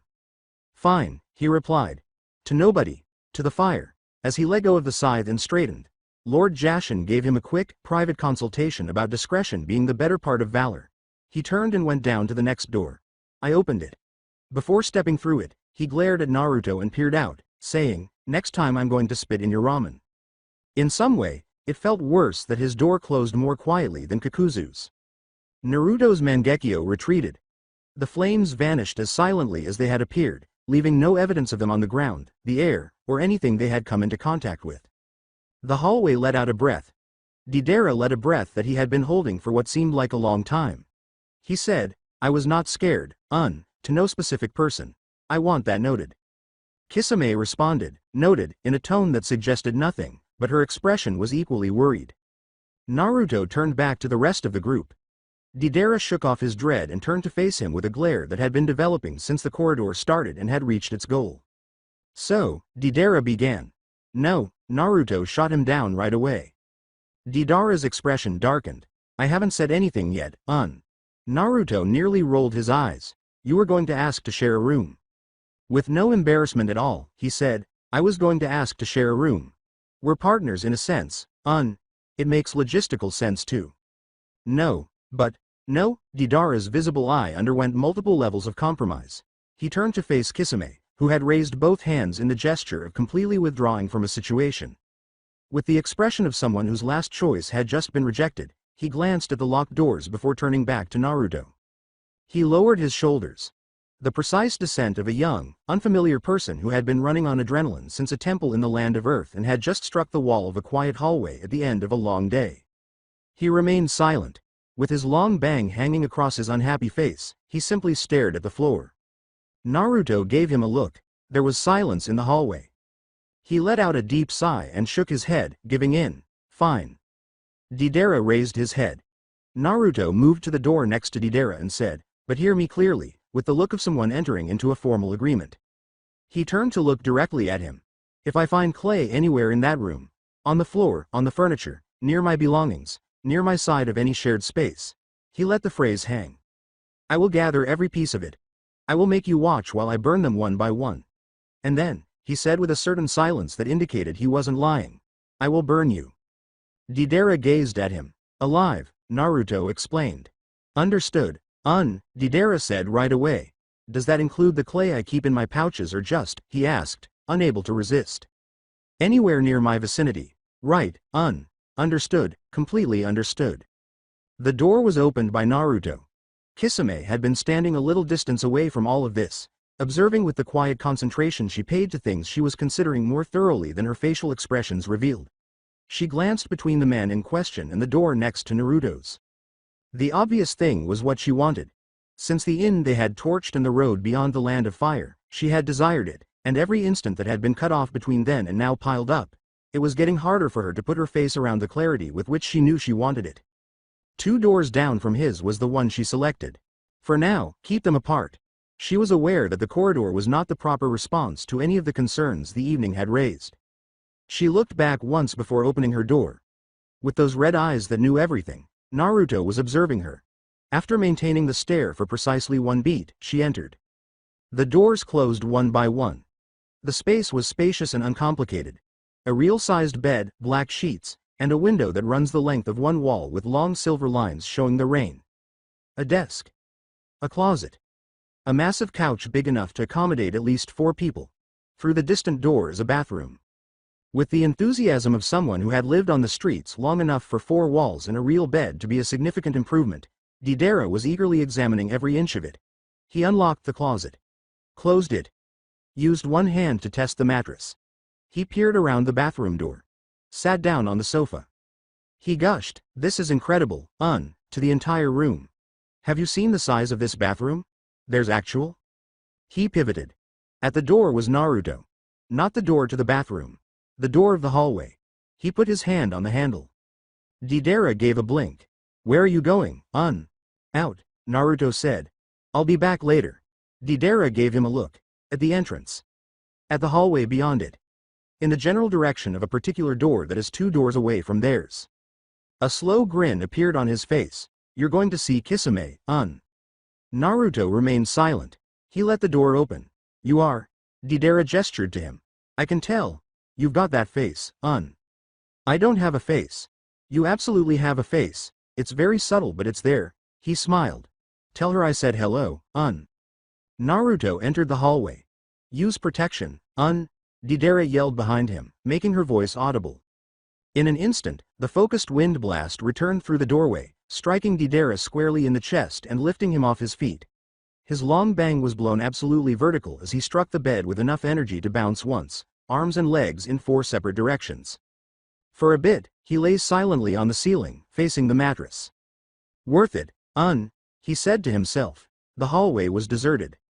With his hands at his sides and the rain outside the walls maintaining a constant rhythm against the tower's skin, Naruto strolled inside it without haste. He came to a halt at her door. He held up his hand, knocked once.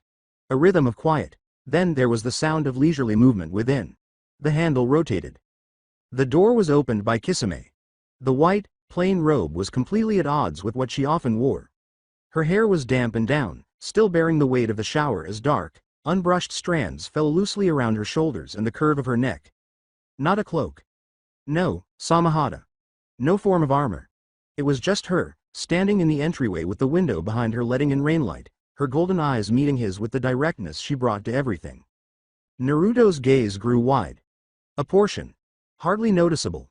The particular automatic reaction of someone who had just experienced reality after preparing for a minute and felt that the difference between the two was important. She was taken in by the Sharingan with all of its might. The wet hair. Her collarbones line. In some way, the casual manner the robe fit her voluptuous body was more striking than a purposeful presentation. The yellow eyes saw him take in everything with a look that was halfway between amusement and satisfaction while also attempting to avoid being overtly obvious. She rested against the door. Took you long enough, she remarked. Deidara, he murmured dryly while continuing to gaze at her. Slow and sincere, her mouth curled. She moved away from the door and widened it. He entered her room while she shut the door behind him. She hadn't lied when Conan claimed that they were of comparable size. However, the resemblance to his own chamber terminated at the same size. The closet was deeper and fitted into the wall rather than freestanding. The bed was placed against the opposite wall, and the window ran along the side rather than the front. Minor variations. The kind you would only notice if you were paying close attention. He kept a close eye on everything. Samahata was leaning against the distant wall next to the window, its bandaged body still and silent, the scales under its cover hardly moving. As he walked in, it followed him with the constant awareness of his presence. It was not hostile per se, but vigilant in the particular way it was alert around him, halfway between caution and the resigned acknowledgement of someone who had come to terms with a scenario that kept happening. Naruto examined it. Samahata gave him a look. A familiar configuration. He looked back at Kisame, who had moved to the middle of the room and was observing him with the relaxed patience of someone at ease in their own environment.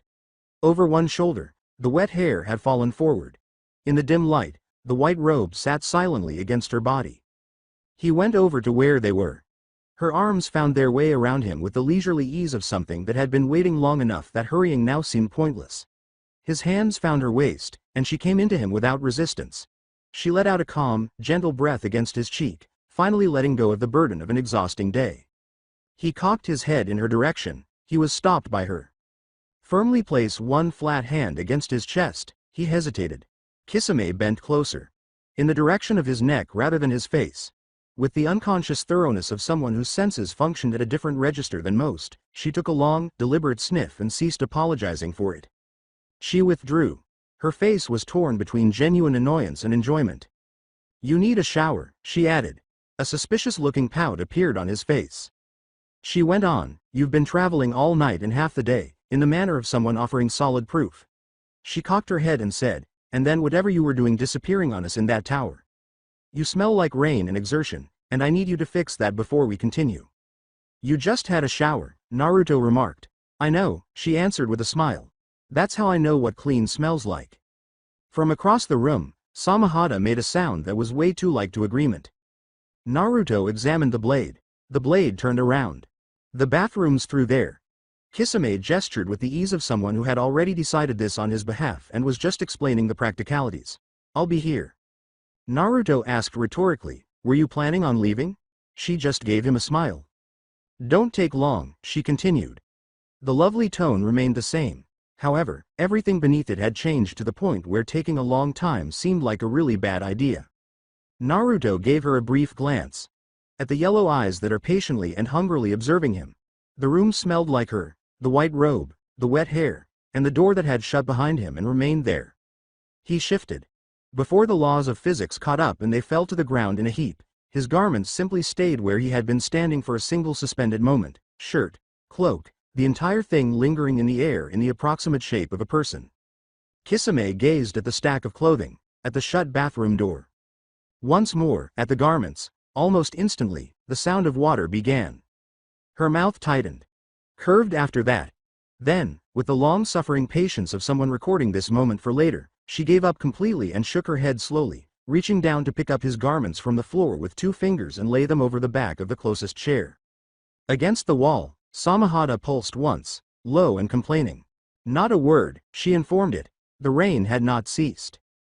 It pressed against the window in broad uninterrupted lines, doing what it usually did, covering everything, finding every surface, uncaring of the hour or of whatever was happening on the other side of the glass. Naruto hadn't been sleeping. He wasn't sure when he'd stopped trying. Finally trying had devolved into just lying there, eyes open, watching the rain trace its patterns down the glass, listening to Kisame breathe. The Sharingan glided across the room in its quiet entire way, cataloging without intention the wardrobe, the desk, the pale silhouette of Samahata against the far wall watching him back with the resigned awareness it always brought to his presence. He glanced at her.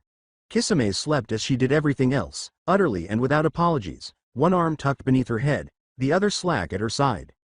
At some point in the night the covers had changed, pooling at her waist, and with the Sharingan's undivided concentration he was aware of the long line of her back, the curve of her shoulder, the gentle rise and fall of her breathing. Her hair had dried in her sleep and lay across the pillow in black uneven waves. Her face in slumber was without the armor of her waking face. No smile. None. Just her features in that quiet that occurred only when someone had quit acting for the night. He watched her a long while. He knew, in that quiet way he knew most things, this wasn't how he typically operated. Alertness was no luxury he afforded himself. That calm without alertness. That he hadn't known this type of moment for a very long time, unprotected, unhurried, not building toward anything. If he was being honest with himself, which he wasn't sure he'd ever felt it at all. His hand moved before he decided anything about it. His fingers tangled in her hair, languid and easy through the dark strands with the mindless carefulness of someone half asleep, the motion feeling right even as his thoughts insisted he stop. Kisame moved. Not right away, she wasn't a rapid surface from sleep, he'd learnt that in weeks of shared space and early missions. But the ministrations persisted, and at last she shifted, a low murmur in her throat, her yellow eyes opening slowly behind thick lashes. She gazed at him, then into her hair at his hand. Sleep thick, amused underneath it. She didn't bother to pull the covers over herself, all unperturbed. You keep waking me up like that, she murmured, voice still rough, and I'm going to have to lock you in here room. Threat, he said airily. She amended it to, promise. Rain trickled down the window. Neither of them said anything for a moment. She was looking at him the way she did when she was making up her mind about something. That yellow-eyed attention that he had discovered didn't miss much even when it appeared lethargic. Her face transformed. Slowly she was more fully aware.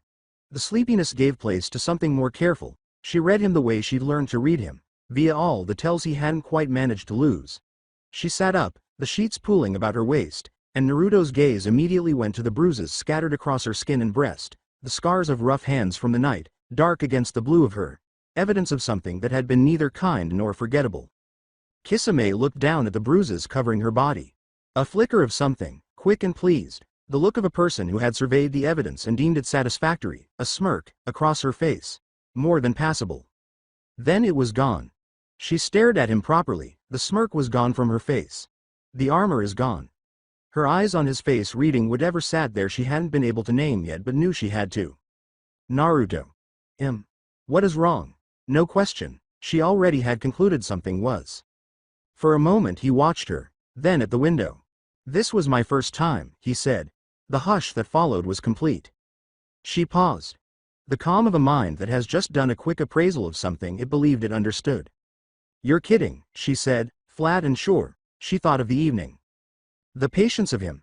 The way he read her, like he read everything, fully, unhurriedly, as if he had all the time in the world and meant to use every second of it. She hadn't been with too many individuals who knew what they were doing. She hadn't been with a guy who did it like that. The slow, careful, deliberate attention that had broken down all her defenses without her realizing, till they were gone. She was accustomed to being in charge. Always had been. Size and strength and the certainty of someone who knew exactly what she could do. That, she had realized, was of no help to her last night, when she had been forced submissively face down on her hands and knees. She'd been completely wrecked. Not that she cared, not one bit. The raw passion and emotion he made her feel had her screaming and pleading for more constantly, which he gave her over and over again throughout the night until her voice was raw, leaving her a drooling mess on the pillows. He turned to gaze at her. His eyes spoke the answer before his words could.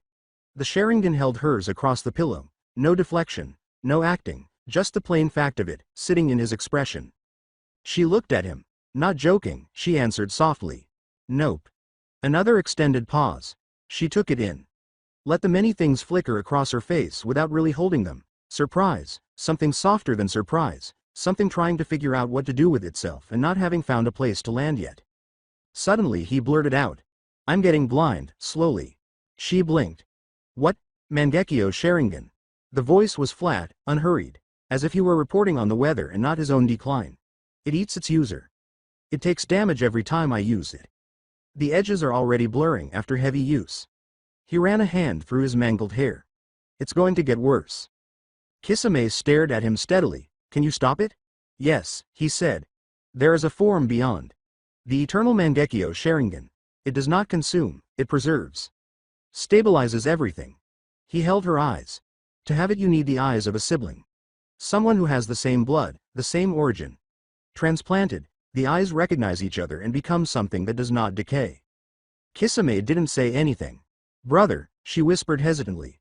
Her mind was already working, threading, following threads the way sharp minds followed things when they had enough pieces.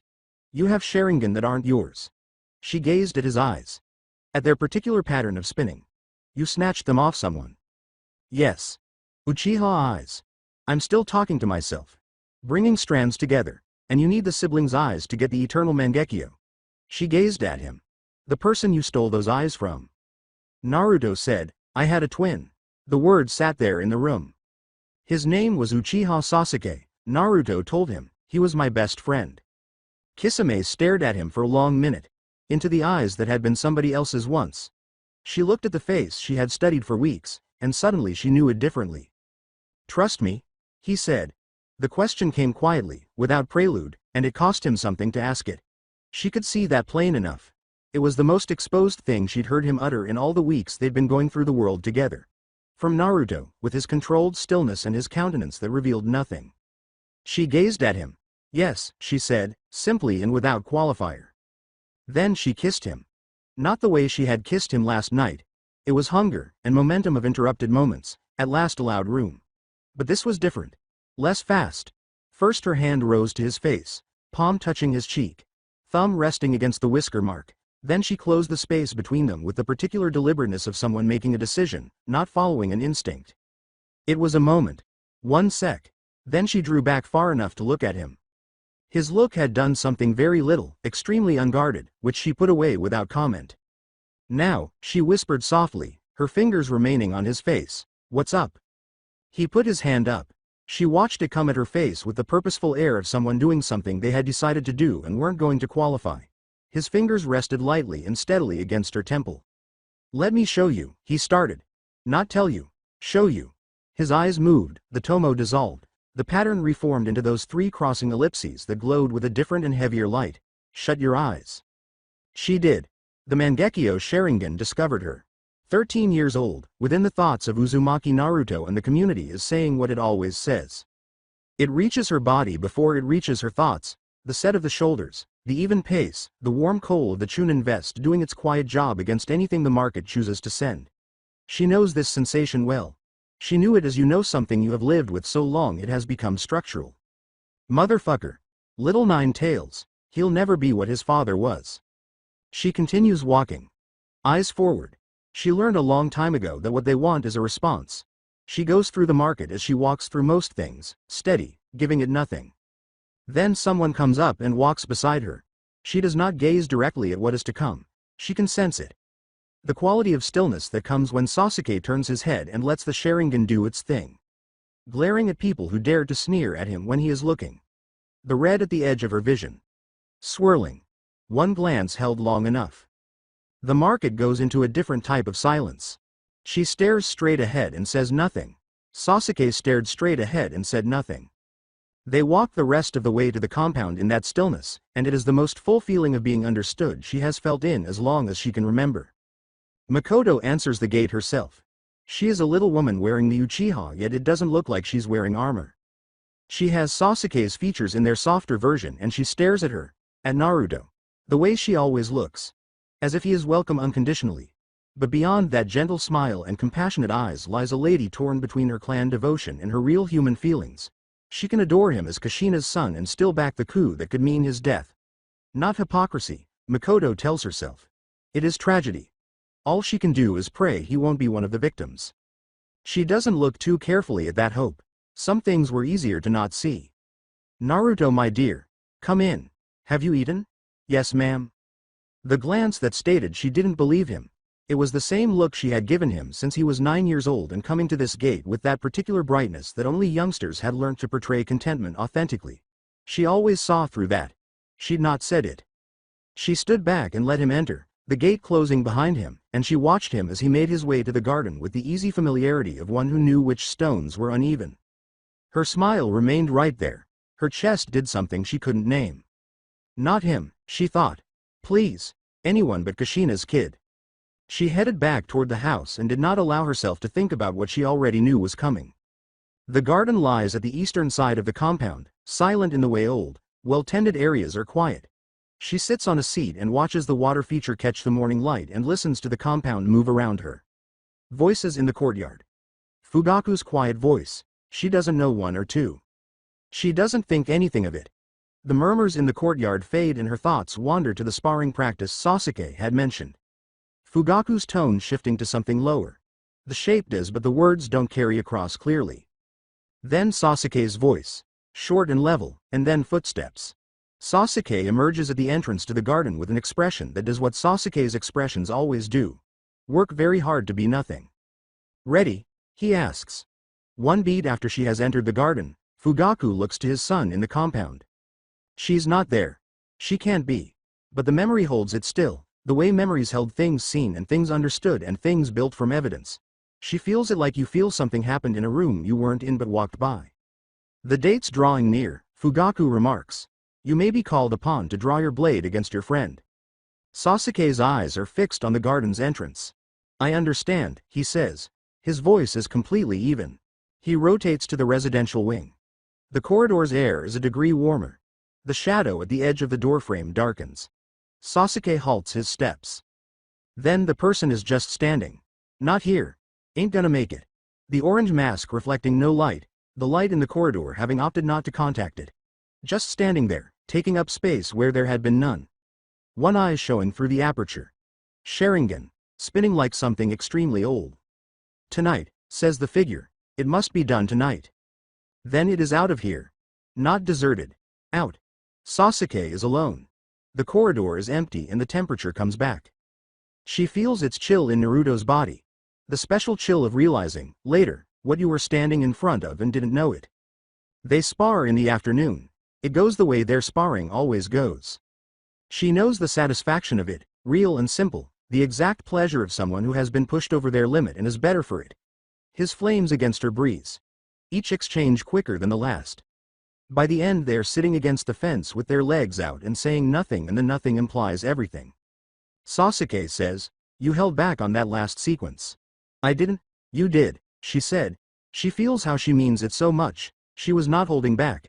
She is stronger than he is, and does not realize yet what it costs him. She glances at him sideways. Something has been awry all day long.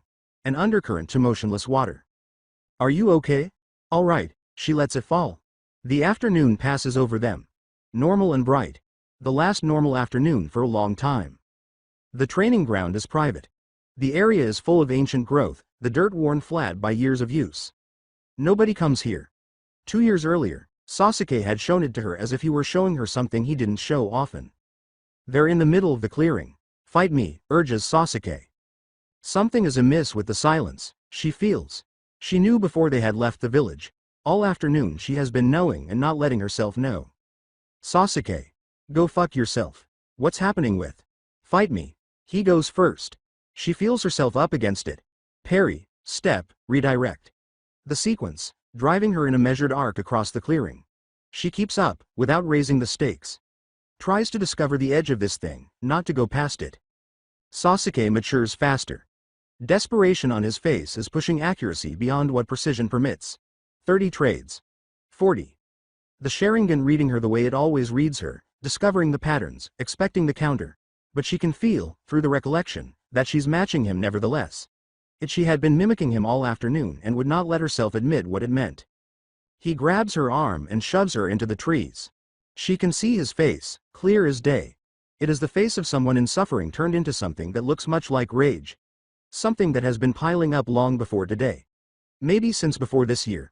Something that had been adoration and had turned into bitterness and turned into something that needed a term she didn't have for it. You're stronger than me, he says. His voice sounds like a broken version of itself.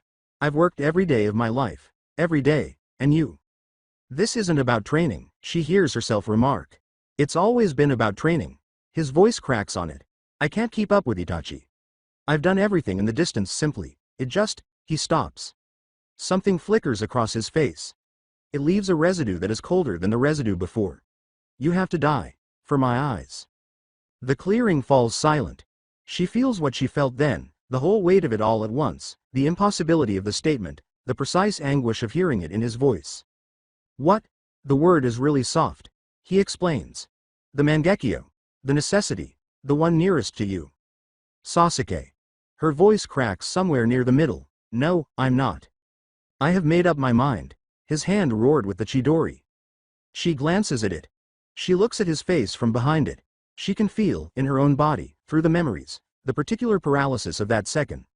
One whole second she doesn't move because the universe just shifted itself into a shape that cannot be real. Then the arm swings forward. And then, what she had been working on in secret, alone in the hours before dawn when no one was watching, the thing she had been building toward for months, not knowing why exactly, poured out of her without conscious decision. Wind chakra collecting, spinning, the Rasengan growing and sharpening and sucking in the wind that screamed back at the Chidori across the diminishing space between them. The clash is complete. The clearing blows up.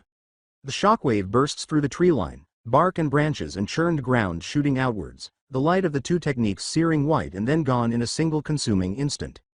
She comes down on her feet. The silence that follows is the most terrible thing she has ever heard. She twirls.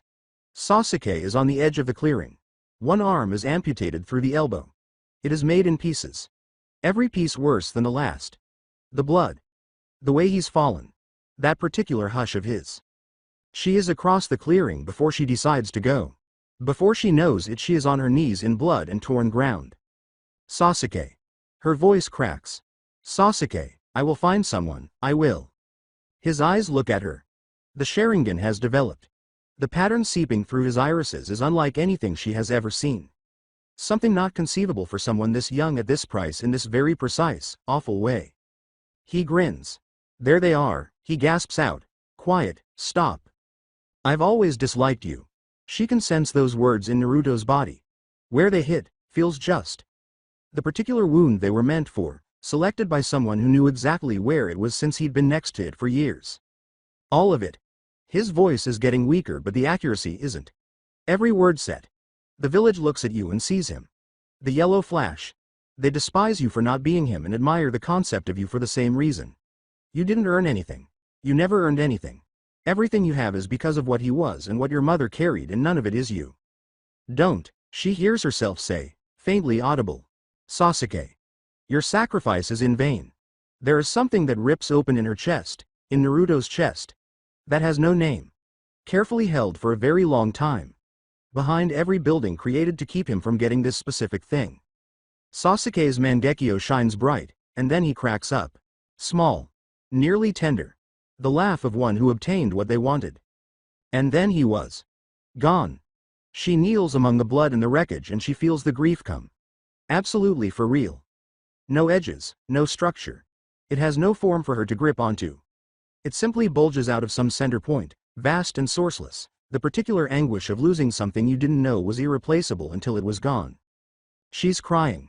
She can't remember when she started. The grief is so thorough, so comprehensive, she barely notices when the idea starts. Nearly. The eyes. It is in the particular register of Naruto's own voice. She would have not been able to tell it from a thought that she was thinking herself. She knows, she feels it from within, why he couldn't. Grab him. They were for you. All those folks. All those years ago, the sneers for the face, the smiles for the name. They hated her for what she carried. They blame you for who she was. You lived there nonetheless. Let it have meaning. Get your just desserts. Burn what must burn. The anguish turns like a stone. She doesn't see the ghost of a figure, the bright orange mask, the laughter as he disappears. Below there is something cold and permanent and extremely obvious. Her hands go to take the eyeballs. She can feel it resisting. The sound of squelching. The light of blood. The rightness and the wrongness happening at the same time without any conclusion. The agony of taking out her own eyes. World going to shit. She knows the moment when the eyes land. Not as something else, not as something taken, but as something coming back to where it was always meant to. Like coming to a house she had never been in before. She gets up. The grief is still there. It hasn't gone away, but it's altered its vessel. Something tougher. Something chillier. Something with several purposes. The first black flame appears unintentionally. She looked at that. On her hand. At the edge of the trees beyond the clearing. She is. The Uchiha compound is on fire. She feels herself going into it. She feels the flames answer her. Not as a tool, but as an extension. They turn in all directions they go. They find all the nooks she shows them. She's not all the way here. Some of her is still in the clearing in the blood and the broken soil, and some of her is in the market with the murmurs following her down the road, and some of her is in the garden listening to Makoto's voice urging her to come in and have you eaten. The flames don't care where she is. They just keep going. The compound is on the edge of the community. Fire spreads as fire spreads when it does not go out. Quick. Faster than she knows. The wind taking it out of the district, seeking new surfaces, new purchase, the black of it seen against the night sky as an absence, not a light. She isn't thinking. Only she is moving. Only the flames are going out. He sprints. She knows the instant she feels him, a chakra signature she would know anywhere, rushing at high speed from the center of the town to the boundary of the district. Before the smoke has completely gone up, coming like the one who's been waiting for just this without knowing it was coming. Itachi Uchiha. She spins round to face him. The fight that follows is nothing like their sparring. It's nothing like the clearing. What it is something else altogether. The particular violence of two individuals operating at their full maximum, nothing kept back, no edges being sought and respected. He's gotten better. She can feel it in Naruto's body, the way you sense something that's true, the quality of him, the accuracy, the way that every movement has no waste. This is a man who was prodigious before tonight even. He is fighting tonight with something else behind it that is not technique. After all, she finds a way to match him. The Mangekyo Sharingan gives her power. The struggle turns in her favor with inevitability. She's been stronger than virtually anyone for a very long time and is still becoming stronger, and the Sharingan is reading him the way it reads everything, thoroughly and without blinking, and she can sense the moment coming when the gap will be close enough to finish it. Itachi knows that too. Then Green Susanoo comes in. It grows between them like something from another age, massive and armored, carrying within its creation the special quality of something given rather than taken. She feels it press against the fire, feel the gravity of it. Senses the person inside of it, the chakra that isn't Itachi's but is being used to defend him, the distinctive and irreversible nature of a last gift. Uchiha Shisui. She can hear his voice, trying to get to her, trying to locate anything in her that will answer to words like people are meant to answer to words. She shapes fire. She can feel herself doing it, feels the needed precision and the special coldness of the use of that precision on this special target. The flames discover the gaps in the Susanoo as all gaps are found, patiently and inexorably and without haste.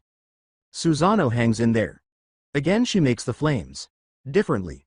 Finds a new angle, a new space, shoves them through with a force that has nothing to do with wrath and everything to do with the cold clear thing that overtook the grief in the clearing. Susanoo falls to pieces. Shisui's sound is the second worst thing she's ever heard. The first is still Sasuke's laughter, Itachi's face when he glances up. She's already seen the Mangekyo open once tonight. She knows what it is. When the pattern changes, she knows what it implies. Itachi's eyes finish transforming and she is already in motion, almost fast enough. Before she crosses the distance, Tsukuyomi catches her. The world is not real anymore. She understands it's not genuine. She knows for a long time how to spot genjutsu, how to find the seams in them, how to find the place where the illusion doesn't completely hold. She knows everything. That doesn't help. The Tsukuyomi is not a regular genjutsu. It doesn't work. It takes up. It fills the area where the mind dwells and presses out from every wall at once, and the longer she stays inside it, the more it costs her to stay herself. She battles. She knows what it costs. All the resources squandered, all at once, all consumed in one long, steady push to discover the seam, find the area where Itachi's structure isn't quite solid. The time inside it is not the time outside it. In her mind she knows this. It does not prohibit each hour from weighing what hours weigh. He was in tears. Why had she done such a thing? He asked her. He asks whose eyes there in her brain, but nevertheless he already appears to know. The anguish on his face goes to full agony. She shouts as a big surge of chakra breaks through to her eyes. Reality hurts. She's hollow. Absolutely.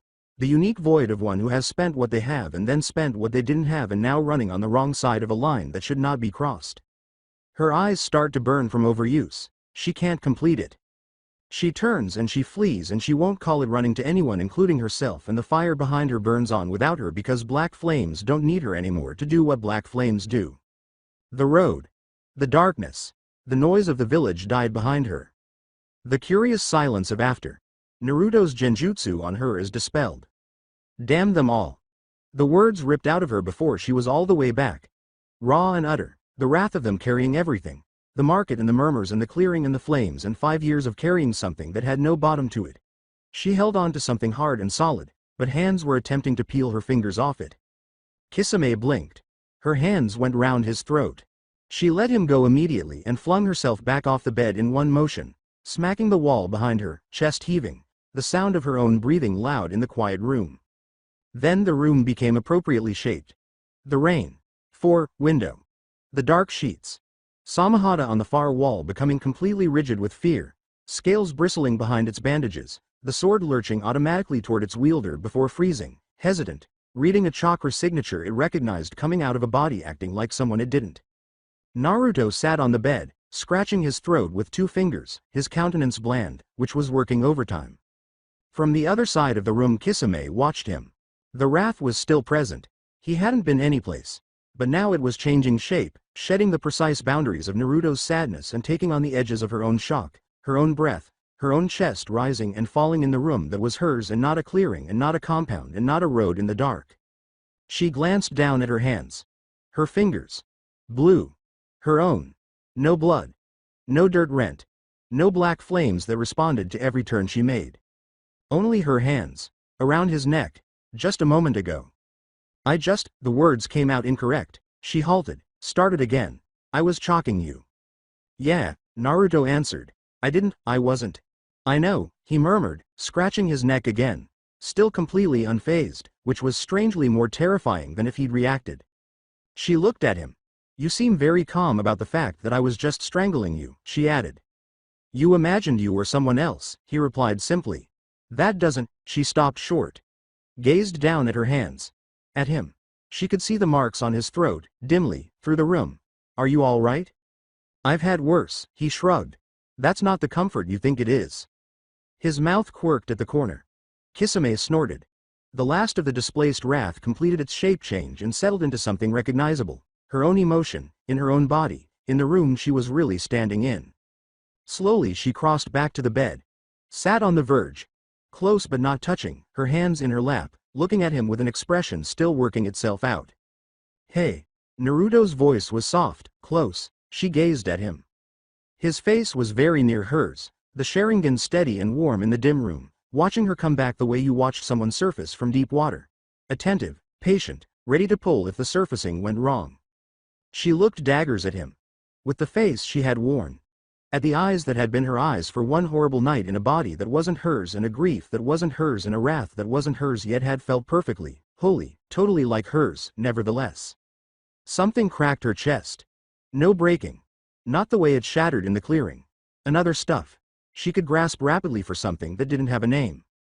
Her voice sounded wrecked. She halted, and began again, I was. I know, he said. I am you, she said, yes.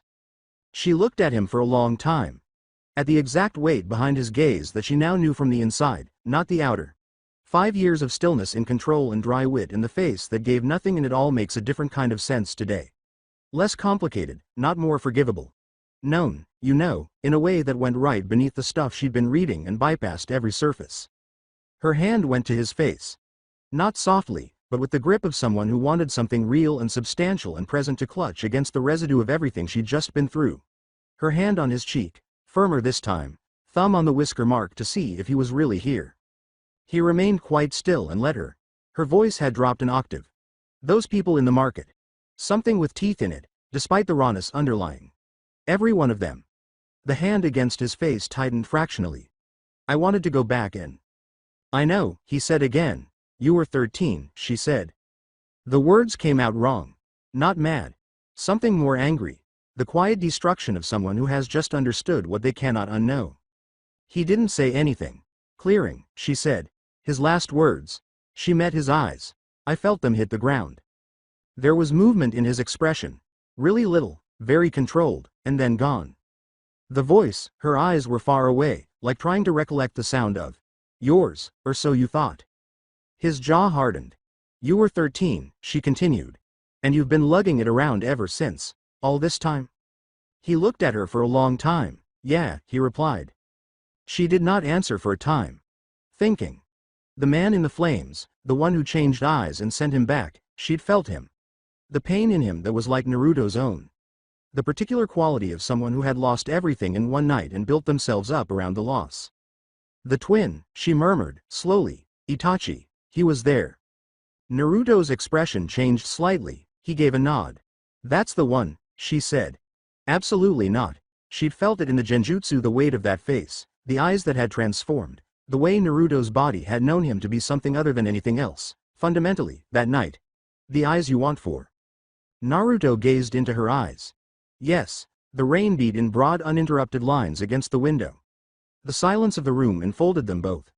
Samahata gave a low uncertain pulse across the room, then went still again. Kisame gazed at him. Settled at the eyes, that were once someone else's, like they were always supposed to be there.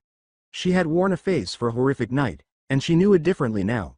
At the one that asked her if she trusted him and showed her what trust was when he meant it.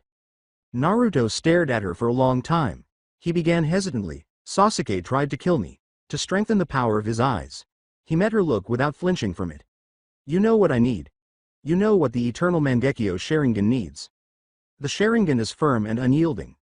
Are you not worried that I will do just that? The room was rather quiet. Kisame gazed at him. That's not the question. On him. At the face she had worn for one dreadful night, and knew from the inside now. To eyes that were never false. No, she responded. You should be. No threat, just straight. Perhaps, she said. But I'm not. Why not? Her mouth curled. Small and authentic. I was behind your eyes, she said. And I know how you feel when you see me. He stared at her for a long period. There was a flicker in his expression. Very tiny. Very controlled. The very thing that happened to his face in those few moments when the stillness was not performance but simply the outward shape of something resting. His hand closed around hers. She gripped his hand with both of hers. Then their lips touched. Kisame kissed him softly, slow, her mouth soft against his even with the harsh edges of her fangs. One palm was pressed against the side of his face, thumb delicately tracing a whisker mark, as though memorizing the feel of it. Her bright eyes stayed locked on his as she pulled back. She said nothing, but guided him slowly backwards till he was seated on the edge of the bed. Her strong but soft hands with dark purple nails glittered on his shoulders for a bit, and then glided down his chest with cautious attention. She knelt between his splayed thighs and his eyes were immediately drawn to the full heavy curve of her breasts, the hard dark blue nipples and the toned power of her belly. Kisame gazed up at him once, yellow eyes soft but earnest, before looking down at his already hardening cock. She took one hand and wrapped it around the base, gently, almost tentatively, in a way that was utterly unfamiliar to her, and gave it a slow, open-mouthed kiss on the head. Her tongue sprang out, warm and gentle, following the underbelly with deliberate slowness. She was conscious about her teeth. Every movement deliberate. She held her lips over the sharp points, using only the soft heat of her mouth and the flat of her tongue. Slowly, inch by inch, she drew him deeper. She sucked with a gentle rhythmic pressure that made his hips twitch and her cheeks hollow. Naruto's hand found her hair, fingers running through the blue strands without tugging, just holding. She never lost the Sharingan in her face. It remembered the little puff of her cheek when she took him deeper, the way her eyelashes fluttered when she swallowed around him, the faint quiver she created as she inhaled firmly through her nose. The slick slide of her mouth, the gentle hum of pleasure in the back of her throat, every single sound was captured flawlessly. Kisame worked on him with tireless devotion. One hand fondled where her mouth could not reach, twisting gently on the upstroke. The other on his thigh, thumb massaging calming circles on the muscle. She pulled off for a moment to slide her tongue along the length, planting a lingering kiss to the head before sucking him back in, deeper this time, until he bumped the back of her throat. She swallowed around him again, eyes misting a little but not breaking eye contact. The thrill grew slowly and overwhelmingly. Naruto gasped for breath, his free hand clenching the covers. She rubbed her purple-stained lips around him, carefully scraping her teeth that never quite met. This was a gentleness that Kisame didn't even realize she could express, worshipping him gently with her mouth. The impact was harsh when he arrived, hips stuttering as he spilled down her throat with a hoarse groan.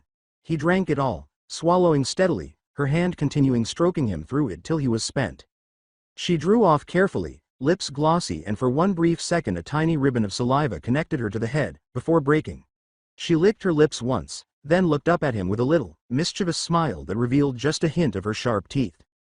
"This was my first time," she murmured gently, her voice a touch harsh but warm with quiet amusement. Naruto looked down at her, chest still heaving, Sharingan still spinning as it recalled the exact shade of purple on her flushed cheeks, the satisfied smile in her yellow eyes, the way her long blue hair framed her face like a halo in the dim room. Light-headed and breathless, he couldn't say if he would. Instead he leaned down, gently drew her up by the shoulders and kissed her, slow and deep and full of everything he couldn't quite express yet. Kisame grinned into his mouth. She threw her muscled thighs over his hips and climbed into his lap, not breaking the kiss.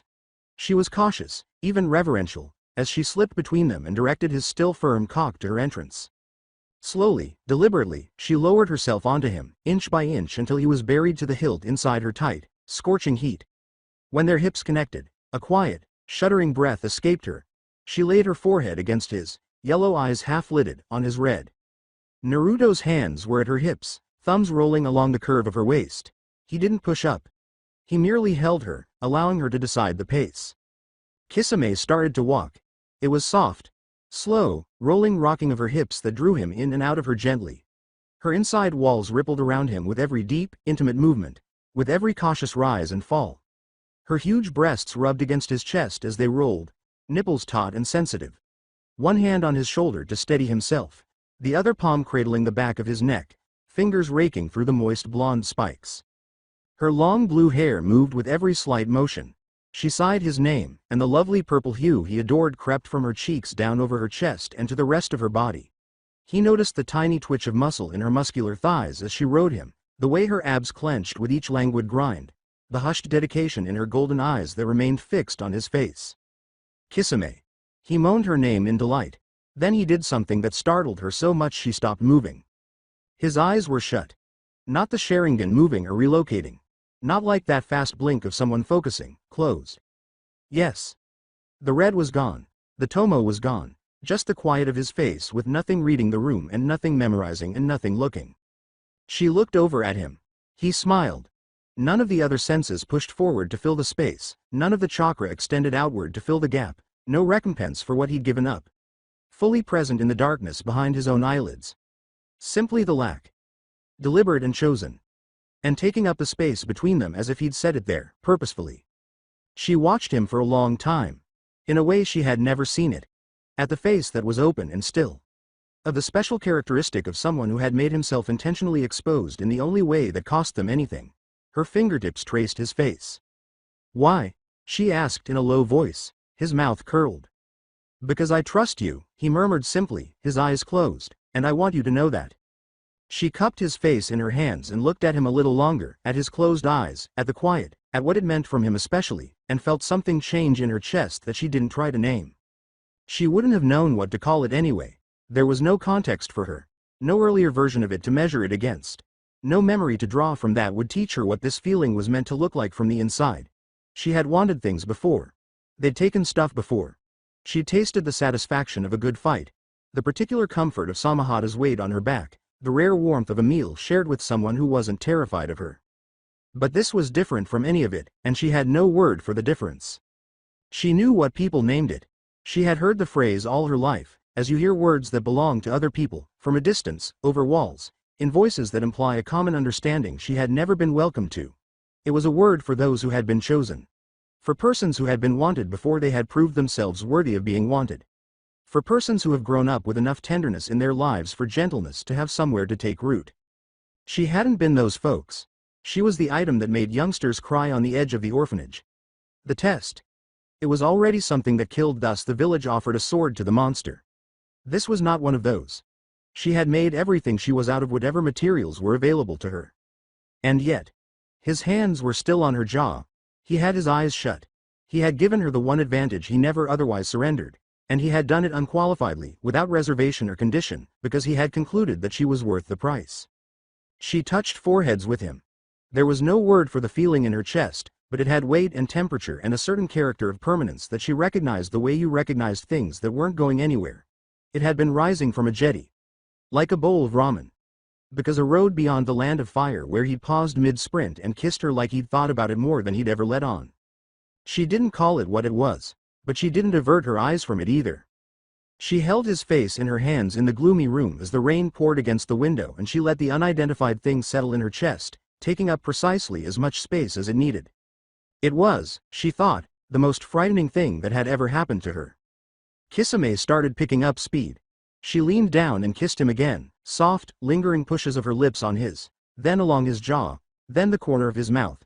Her hips continued their steady rhythm, rolling him deep with each downward movement, pausing there for a heartbeat before lifting back up.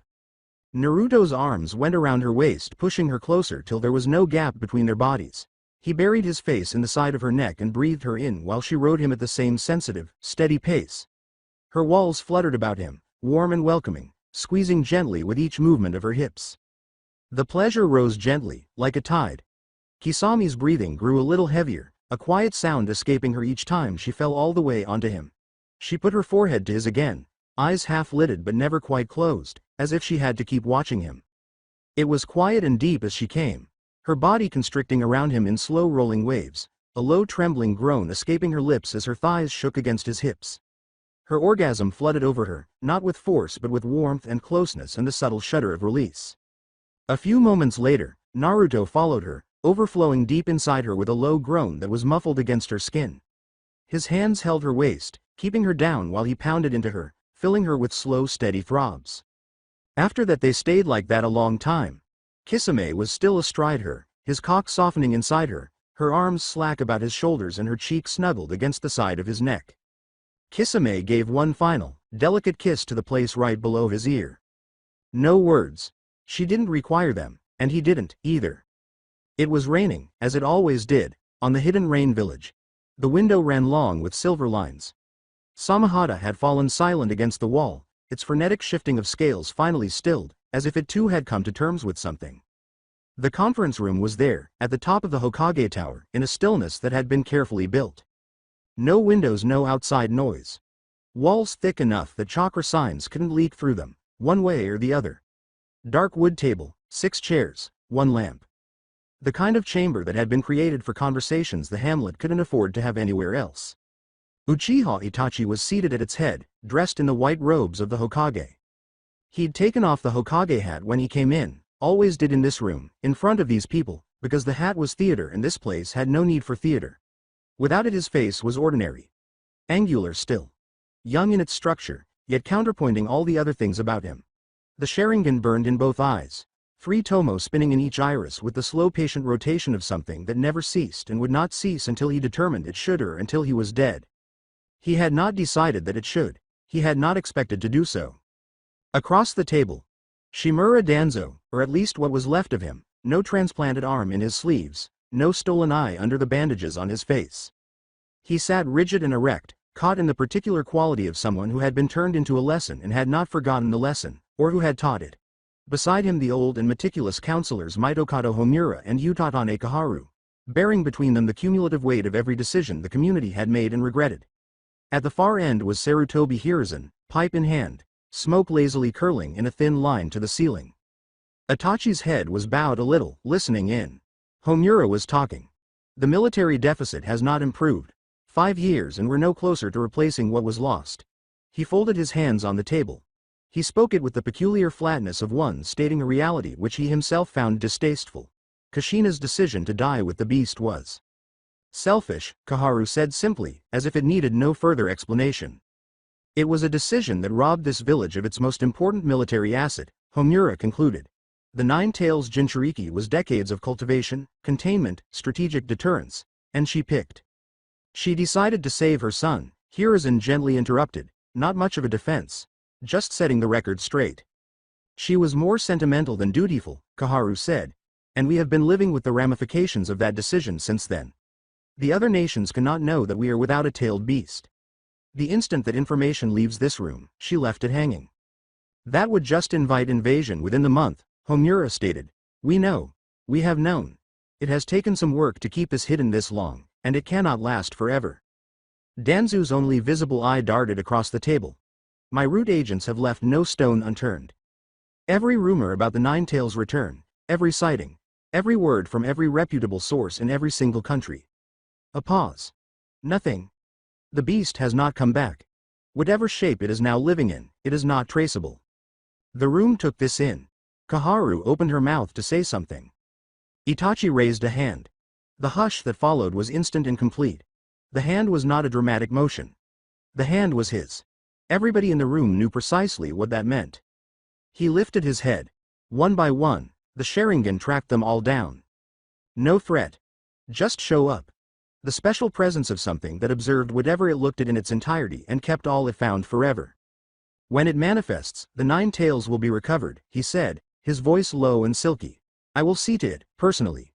He had the table's attention without effort. That is not the topic with which we are concerned today. He let that hang for a moment. Uzumaki Naruto. The name came out like it usually came out of him, stripped of everything but what it was. A name. A goal. Something that needed to be found out. His location is still our #1 priority. Kaharu's expression changed. The particular change of someone who had an opinion they'd expressed previously and would again. With respect, she began, which meant the opposite, the military standing of the village is a matter of considerably greater. Itachi gazed at her. She paused. The Sharingan kept her only the amount of time it needed. Then it went on, as if she had just stopped being worth the attention. Jiraiya. Hiruzen's voice came from the far end of the table, measured, leisurely, the voice of someone who learned a long time ago how to talk into charged rooms without adding to the charge. He puffed at his pipe. The smoke went up. Something has come out of his network. The room turned its eyes elsewhere. A group, Hiruzen continued. They call themselves Akatsuki. He uttered the word with the careful precision of someone setting down something fragile. The intelligence is incomplete. What we do know is this. They work across several countries without apparent allegiance to any village. They are made up solely of S-rank missing nin. A pause. And, according to several separate sources, a man with a Sharingan. Wearing a black cloak. Red clouds. Then the silence came, and it was a new type of silence. Danzu's visible eye narrowed. An organization of S-rank missing nin working together as one. There was something below the typical flatness of his voice. The military capability of such a unified organization would exceed any one village, Itachi remarked, disturbing.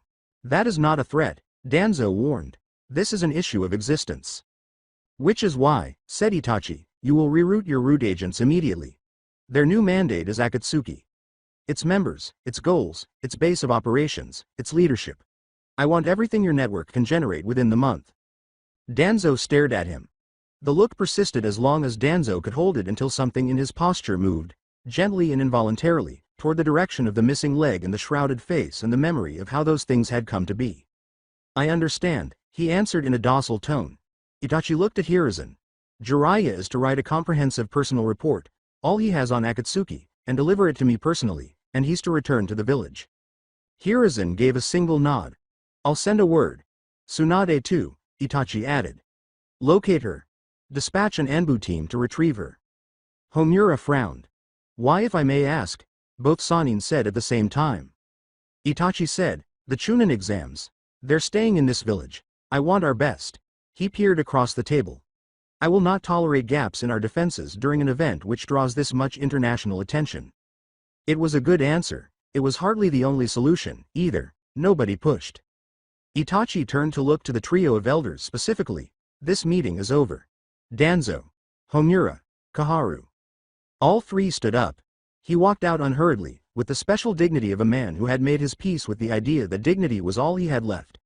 Homura and Kaharu, with the practiced efficiency of those who had been thrown out of rooms for a very long time and had learned how to do so without displaying what they thought about it. Door shut. There were 2 persons in the room, with the sound of rain on the outside of the tower, and Hiruzen's pipe smoke rising in its leisurely trail. Itachi glanced at the table, then glanced at Hiruzen for a time. Third, you wanted to talk to me alone. Hiruzen nodded slowly as he looked at the young man in front of him.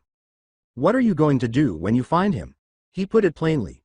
Not very carefully, an old man who determined that circumspect was no longer something he could afford to be with this particular individual in this particular place. The question. Itachi was silent for a time. Kill him. Hiruzen puffed on his pipe, did not speak. You want me to say something different? Itachi shrugged. Something that fitted the office. Something measured and political and right. He stared at the old man beside him on the table. I don't have that for you. Not about this. Yeah, I know, Hiruzen responded. He killed my brother. The words were equal. Regulated. A very tight grip of uniformity grasped something. He plucked his eyes out of his head. He burned the compound. He burned. He paused. Something passed across his face. Not long, not voluntary. Shisui died attempting to defend me. Naruto blazed through his Susanoo like it was nothing. I know, answered Hiruzen again. More quiet. Yes. I'll kill him. When I find him, I'll kill him, and I won't have any qualms about it, and I won't need the village's blessing to do it. Hiruzen was silent for a moment. The smoke of the pipe increased. Sasuke, he said slowly, like the name was something that had to be handled in a certain way. Very still went Itachi. I knew your brother, Hiruzen continued, softly. Not well, but I watched him. I watched both of you. He looked at his pipe. Sasuke was brilliant. Driven. And deeply, profoundly consumed by what he felt he owed you in terms of surpassing you. He stopped. That kind of consuming jealousy, Tobirama wrote. What it does to Uchiha who carry it unaddressed. The curse of hatred, he called it. Don't, Itachi warned. I'm not excusing what Naruto did. Hiruzen raised a hand in placation. He said it with the frankness of a man who had determined there was nothing else left open to him but honesty. What he did was a vile act. Whatever brought it on, whatever transpired in that clearing, the end result was a disaster, and no amount of explanation makes any difference. Then why are you talking about this matter? Itachi glared. Hiruzen met Itachi's eyes. 'Cause you gotta know what you might be walking towards. The Mangekyo Sharingan. Tobirama documented its requirements in great detail. The grief of losing the person closest to you. The closer the bond, the stronger the awakening. He placed down the pipe. Naruto came to the compound and had the Mangekyo. Sasuke. Stop. The term sounded different from his other words. Something had changed in it, and Hiruzen was immediately calm. The silence in the room was the loudest thing it had held since the meeting had begun. Itachi's palms rested on the table. His Sharingan eyes, forever swirling, forever working, the thing that had not ceased since the night he'd found his brother's face, they were altered. The 3 Tomo were breaking apart. The pattern reorganizing into something heavier, more absolute. 3 spiraling curves scorching outward from the pupil. The Mangekyo opening without a decision being made to open it. His jaw tightened. He was my brother. His voice was not even now. Something raw had replaced it, something that had been held very carefully for 5 years and was very close to the surface right now in this room with this man who had just uttered the thing that Itachi had spent 5 years not allowing himself to fully build. He was my brother, and whatever he paused. His hands pressed harder on the table. Whatever he chose. Whatever he was told to do. He was my brother. Hiruzen said nothing. And I'll tell you something, said Itachi. His voice was low. Something down there not quite under control. The night of the coup. Do you know what I thought about, the days before it? Do you know what I almost had? He paused again. The Mangekyo burnt. There was no other resolution. The coup was going to happen. The village was going to respond. And the end of that sequence was always going to be blood, and the only question was whose. He stared at Hiruzen. I'd been on the verge of deciding it was mine to pour. That I'd do what had to be done. That I'd take care of it before anyone else had to. It was in the room, and then Naruto did, and I hate him for it. I hate him for it in a way I can't explain because it doesn't make sense to hate someone for doing the thing you almost did yourself. But I do. I hate him for it. I hate him for Sasuke and for Shisui and for the compound and for being the reason I never had to make the choice I had already almost made. Something had come undone fully in his expression now, the composure cracked down its center, the grief and the rage underneath it indistinguishable from each other. I hate this village, and I hate you. Hiruzen grabbed it. He didn't blink, he didn't look down, he merely sat with it, in the way people sat with things they had acquired. I know you hate me, he said in a low voice, you oversaw it. The village that made it possible, the animosity, the neglect, the system that transformed a youngster into something that could do that night. He had lowered his voice to something very quiet and very deliberate. He didn't come from nowhere, he came from here. He came from what you let exist here, and now I have to clean it up. I have to carry the office and the grief and the weight of a secret that would bring this village down if it got out, and I have to find him, and I have to end it. He looked at Hiruzen. That is the price of your failure. Hiruzen didn't say a word, there was nothing to be said. He was an old guy who had seen more than he had done, who had convinced himself for years that meticulous observation was a form of service in itself, and he no longer believed it, and the belief hadn't come back. Itachi looked at him for a long while. The Mangekyo vanished. Back came the three Tomo, turning their slow, steady revolution. His hands got up from the table. His posture put itself back together into something that had the right kind of office, that bore what it needed to bear without showing it. He got up. Hiruzen, the old man, observed him. You are either with me or you are against me. He looked the old guy in the eye. Danzo made himself a hurdle. You saw the price he paid for that. Pause. The Sharingan solid and direct, and holding in it the full weight of what it had seen, and what it was capable of. I don't want to have that conversation with you. He reached for his hat, hung in the corner of the table, and placed it over his hair. He turned for the door, his long white robes moving behind him as he departed, closing the door. Hiruzen sat alone in the room with the lamp and the silence and the particular weight of a guy who has just been told the truth about himself by someone young enough to be his grandchild. The pipe was cold. He thought about Tobirama, about what his lord had written, about the curse of hatred and the pattern it established through generations and the specific agony of witnessing it repeat in individuals you had failed to protect from it. He thought about Naruto. This is about a boy who had his mother's face and his father's name. This is about a boy who had grown up in a village that had never once chosen to be good to him and which had made him something dreadful in part. He thought about Sasuke. He reached for his pipe. He didn't connect with it. The corridor outside the conference room was like it often was, long, silent, the special calm of a building full of people working carefully around a presence they didn't want to disturb. Shinobi straightened up as he passed. Some bent. Some just turned to the wall and found somewhere to gaze at other than him. He strolled through it, ignoring all of it. Itachi strode through it, ignoring all of it. As soon as he cleared the door, the Hokage guard platoon fell into formation behind him, 3 of them. Namiyashi Rado with his ceremonial blade and his permanent expression of watchful readiness. Shiranui Genma with the senbon resting at the corner of his mouth. Kamizuki Izumo quieter than the other 2 and no less capable for it. Best. Dependable. The kind of men who'd learned their duty was presence and closeness and perfect discretion, not discussion. They walked along the main hallways of the tower and into the restricted portion, where the Anbu at the checkpoint moved aside without being asked, and didn't follow them with their eyes as they passed by. The room they entered was perfectly normal in every outward aspect: 4 walls, a desk, a shelf of administrative documents untouched for months. A decoy with the kind of thoroughness that only someone who knew that the best misdirection looked really boring would make. The guard platoon fanned out around him. Rado and Genma and Izumo moved to their places unbidden, the 3 of them circling him with the ease of practice, a method performed so often it had become reflexive. They raised their hands together. Thumbs, middle fingers, index fingers. Each man touching the next man's, the ring of contact completing itself around Itachi with geometric perfection, producing the seal of conflict. The room was no more. The lab arrived without passage. No feeling of motion. No dislocation sound. Only, the typical walls of the meeting room had been replaced by something else totally, a space that did not exist on any plan the hamlet maintained, that could be reached by no stairway or corridor or door that could be identified and followed. Itachi himself had commanded the teleportation marker to be set up here, years ago, before the sadness had fully calcified into what it was now. When he had still been persuading himself that this was research, not rejection. The guard platoon stayed at the entrance. They always had. Whatever was in this chamber, it wasn't something they were asked to see. Itachi came in by himself. The lab was big. Bigger than the outside world had any reason to think there was in this place. The ceiling was high and the light was that icy white of places intended for precision, not comfort. Every surface exact. Instruments arranged in the specific sequence of someone who knew that contamination thrived in carelessness. Analytical equipment and spectrometers and refrigeration units humming at their different frequencies in a low collective sound that was as close as this room came to a heartbeat. He went through it hardly glancing at anything of it. The Sharingan eyes floated in their suspension fluid at the far end of the chamber in a row of cylindrical tubes along the wall. Dozens of them. Each one preserved at the time of removal. The tomo still visible in the iris. The exact pattern of each one unique and catalogued and recorded in Kabuto's neat handwriting. Danzu's stash.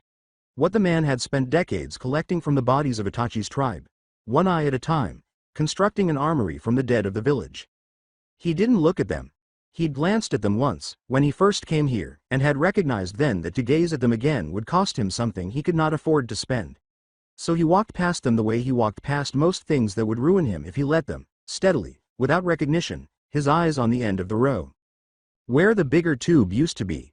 It was different from the others in size and in weight, the green suspension fluid giving the contents of it a special quality of light that was nothing like life but was as close as science had been able to manage.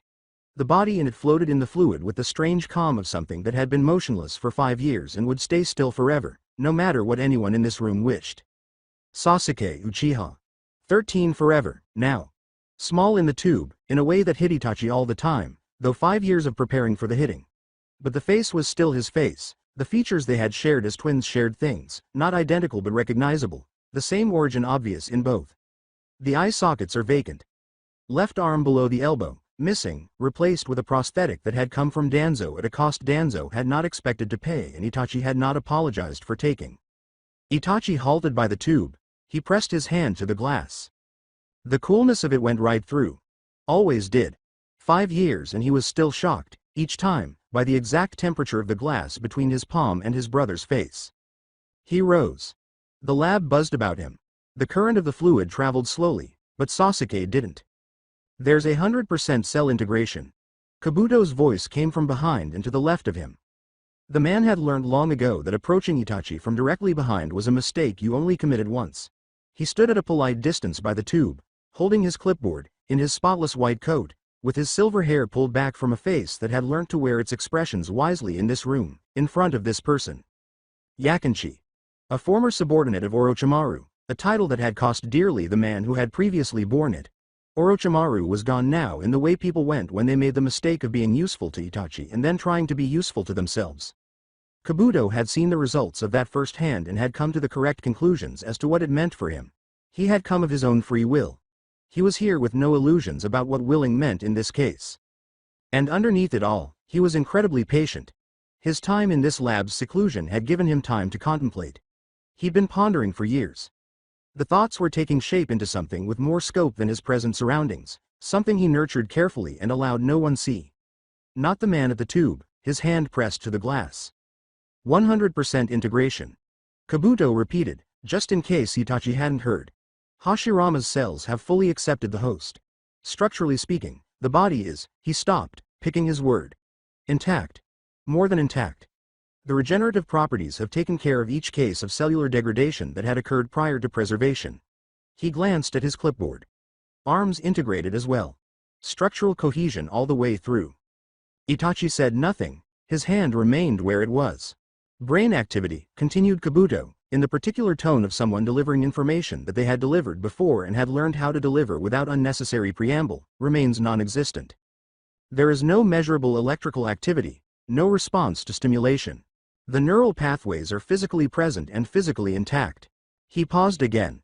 But they are not active. And I have no present mechanism for triggering activity in a substrate that has, he broke off. Started again more carefully. Hashirama's cells are something else. They've done things in this lab that I would never have believed. They cured your illness. They gave you back your eyesight completely. No degradation whatsoever. The regenerative capacity is something else altogether in recorded medical history. He placed the clipboard down against the nearest surface. But they're repairing living tissue. They're speeding up healing in living systems. They can't. I know what they can't do, Itachi yelled. Kabuto was silent. Itachi's hand was still pressed to the glass.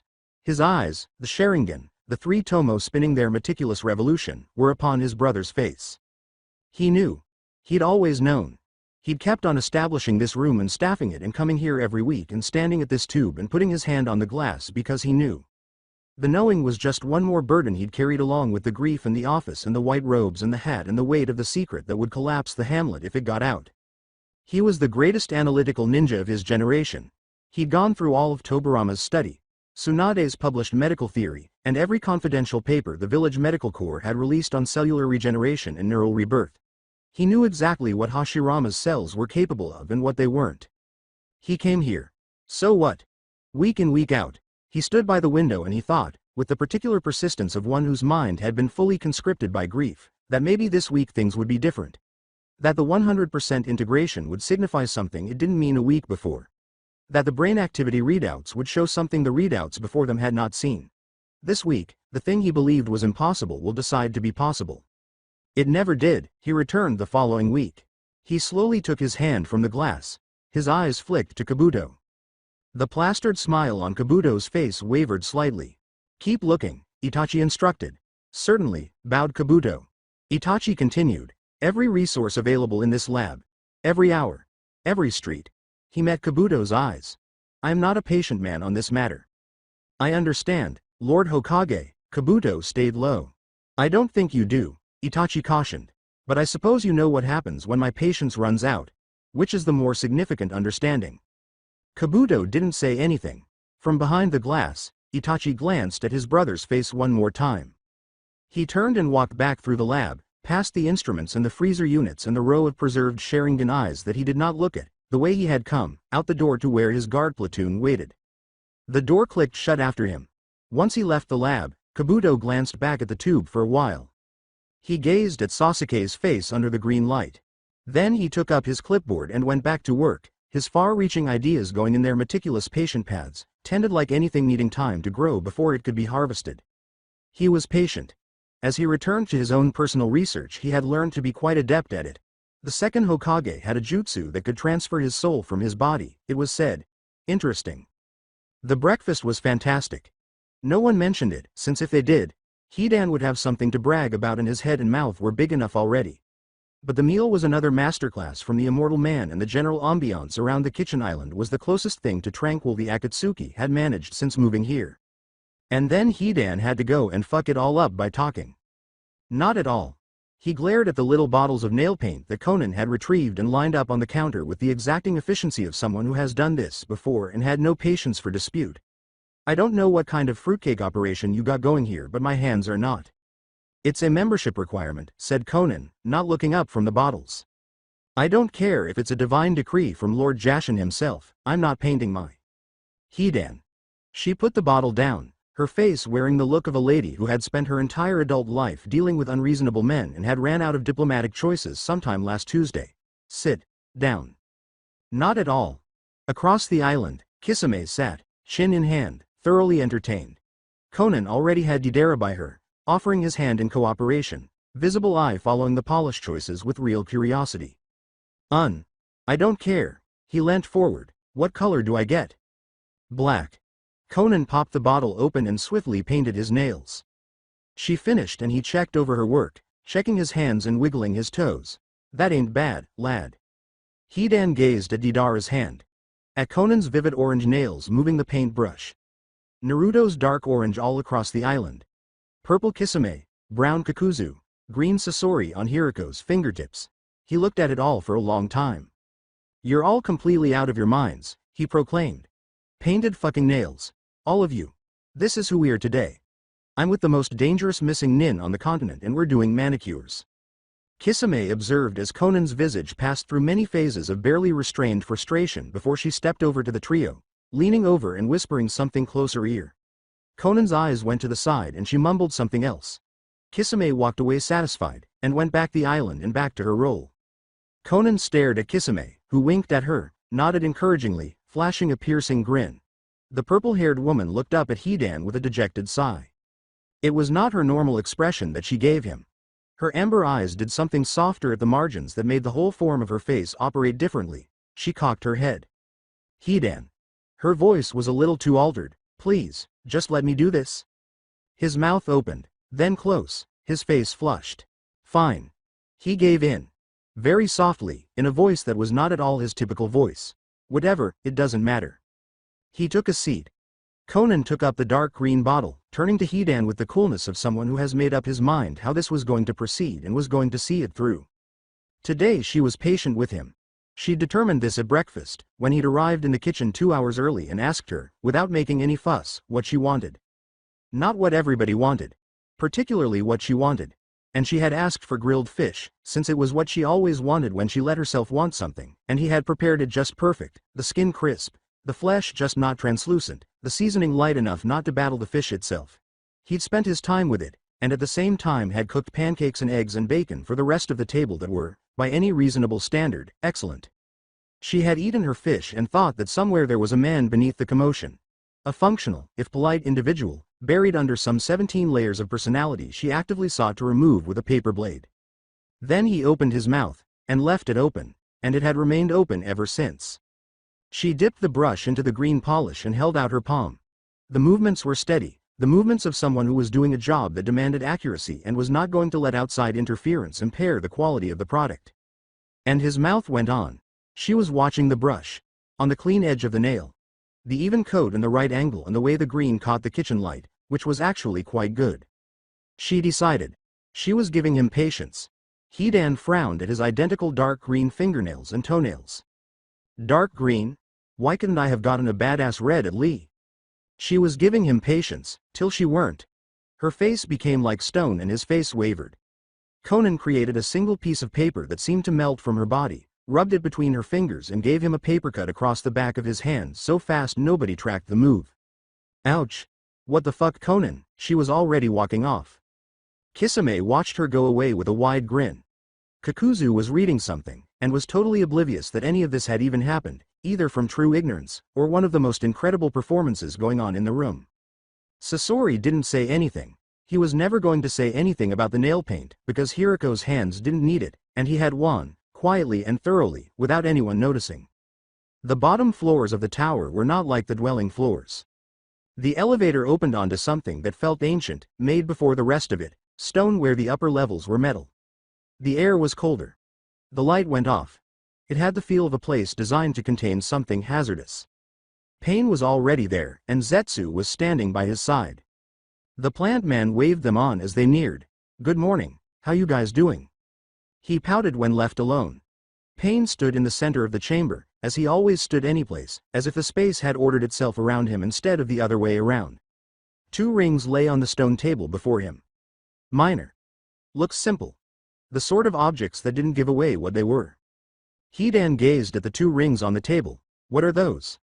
Rings are to be worn at all times. Pain put up his hand, exposing his ring on his right thumb. It was a purplish gray that had the kanji for 0 on it. Hidan was about to say something about his red nail paint, but the Rinnegan glared at him and he prudently shut his mouth. Yours for left index finger. Pain's eyes darted from Hidan to Deidara. And yours for the right forefinger. The rest of the gang had theirs on already. Conan next to him, white ring on her right middle finger, vivid orange nails outlining it cleanly. Naruto's vermilion ring was on his right ring finger, as it had been since the pier, dark orange nails, the scarlet of the band prominent against them. Contrast sharp and deliberate, her left ring finger, with the yellow south ring of Kisame, purple nails. Dark green north ring on his left middle finger. Brown nails. Subdued and practical, since everything about Kakuzu was subdued and practical. Sasori's purple gem ring on his left thumb. The fingers of Hiriko's hands had a trace of green at their tips, and the ring was the only thing on the puppet's hand that appeared like it belonged to a human and not a prop. The green boar ring Zetsu wore on his right little finger, briefly visible before he phased a little way back into the floor like he always did when standing still, felt like too much of a commitment. Deidara instantly grabbed it up and held it up to the light. Teal. The characters meaning blue-green caught the dim light of the room. He twirled it, slipped it over his right index finger, and held out his hand. Nice, nice. He twisted his hand left and right admiring it. Hidan picked him up, but with much less excitement. Color. Orange. 3. Left forefinger. He flipped it over, his face doing various things, and put it on with the fervor of someone making a gesture under duress and wanted it acknowledged. If anybody asks, he surveyed the room. I wear this for structural reasons. No one answered. Pain glanced between the two of them.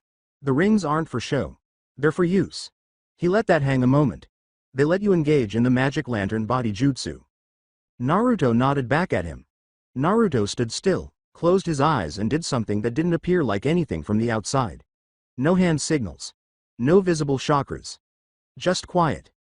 His body flicked to life in front of him, Sharingan whirling. Interesting, Naruto said glancing at his body. It was not a clone. It was not a substitute.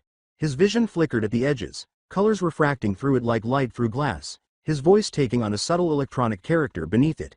He stood in his projection with hands in a seal. Transparent, except for the eyes. Thought waves. Pain gazed around at the others.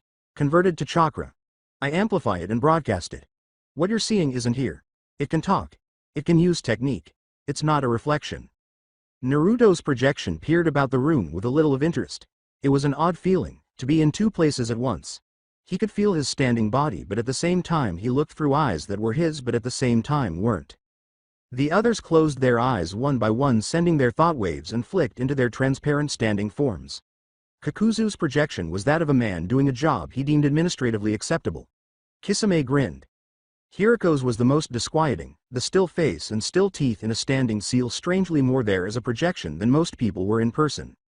Conan's was clean and precise, with white light refracting through the paper flower in her hair. Then Deidara concentrated and his projection began to flare into life. His projection stared at its hands, then at the gathering, then seemed to decide to try out the distorted voice. Charlie Foxtrot 9 requesting takeoff runway 9. His genuine body was trying very hard not to chuckle at the sound of its own voice. Hidan's projection appeared and the warped voice interrupted quickly. This is Tower 2. Charlie Foxtrot 9, you were clear for takeoff at runway 9 but good luck with all the never-ending rain. Kisame shouted a laugh she hadn't meant to, and Naruto's lips twitched.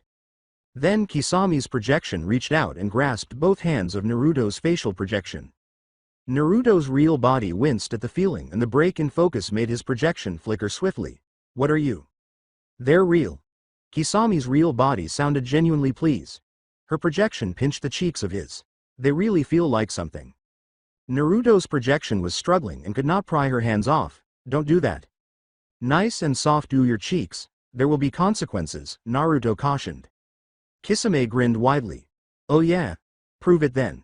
He reached over to swat her projection's hands away and misjudged utterly.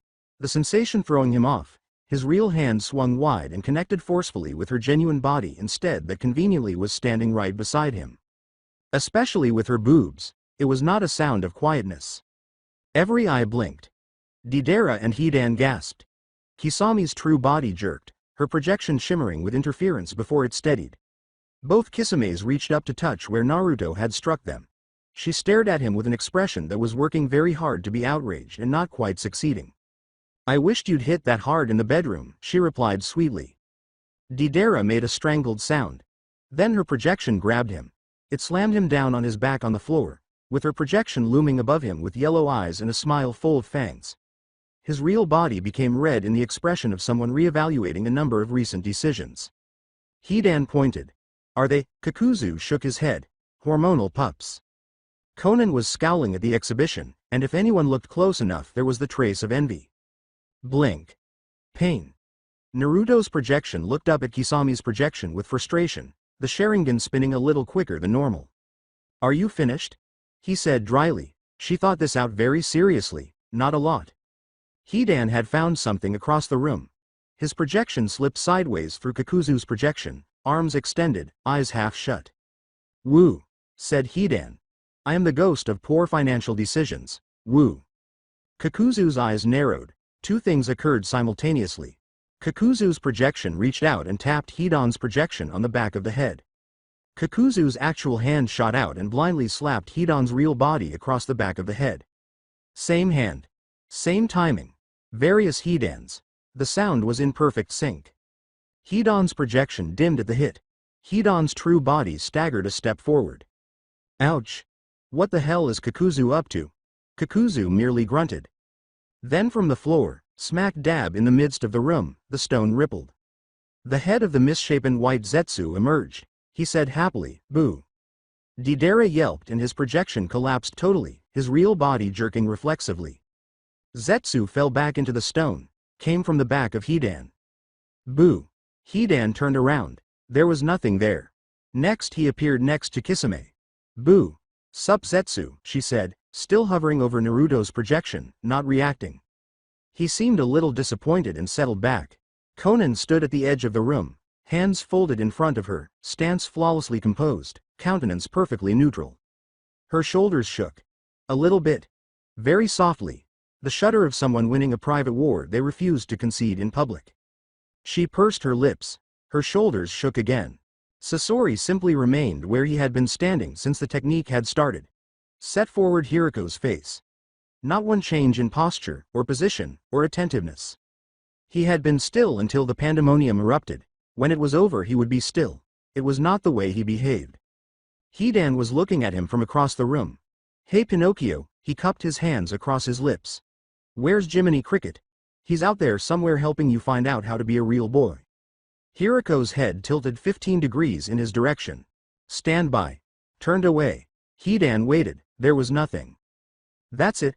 That's what I'm getting. Not yet. You know most people at least. The scorpion tail shot out from behind Hiriko's robes, with untraceable speed, reaching out to just graze Hidan's real body, just enough to be seen.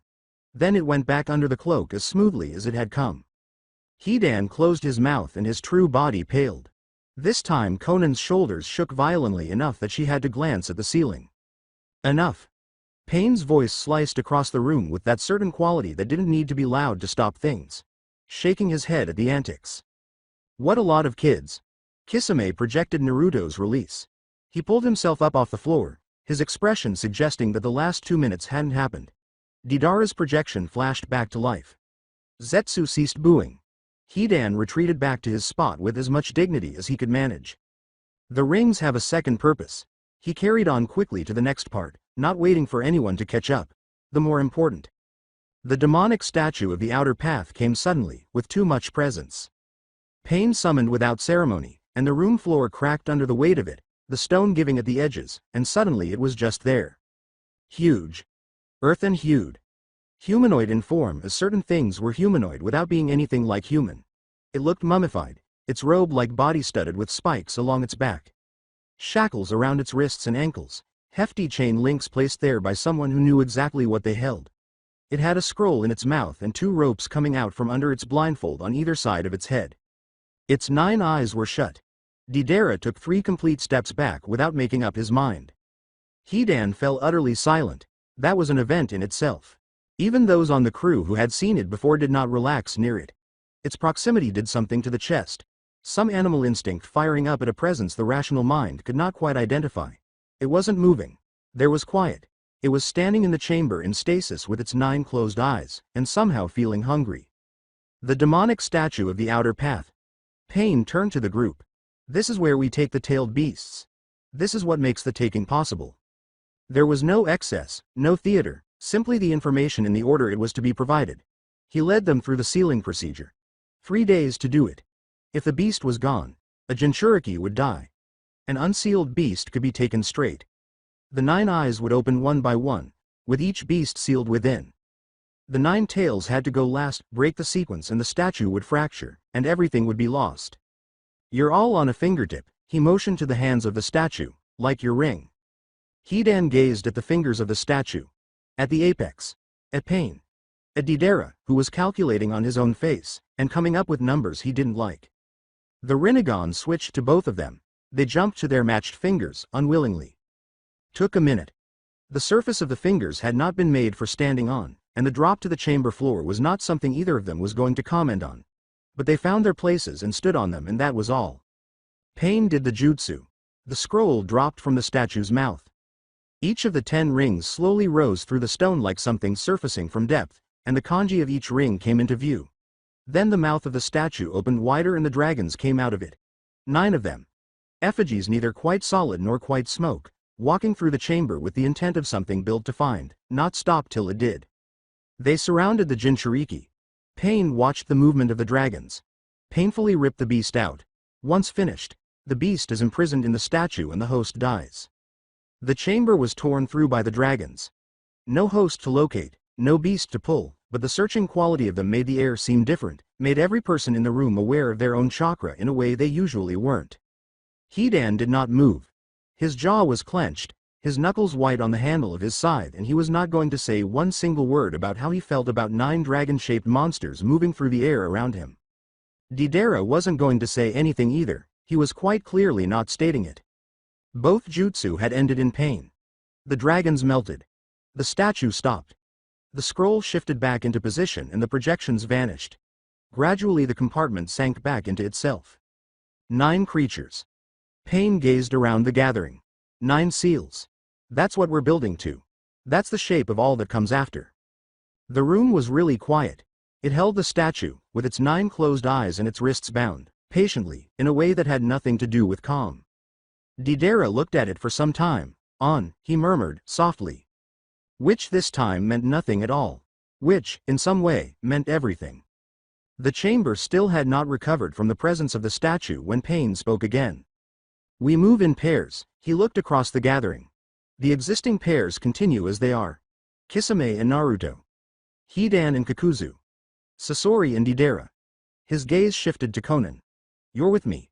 Zetsu is doing constant, continuing recon, reporting straight back. Zetsu phased up from the floor next to Pain unsummoned, which was just something he always did. White Zetsu grinned, already on it. Black Zetsu didn't say anything, which was the same thing but with less enthusiasm. Pain delineated the regional designations, without explaining his rationale. Each duo was given a territory and a beast to start collecting information about. No captures so far. Just looking, studying, making a painting.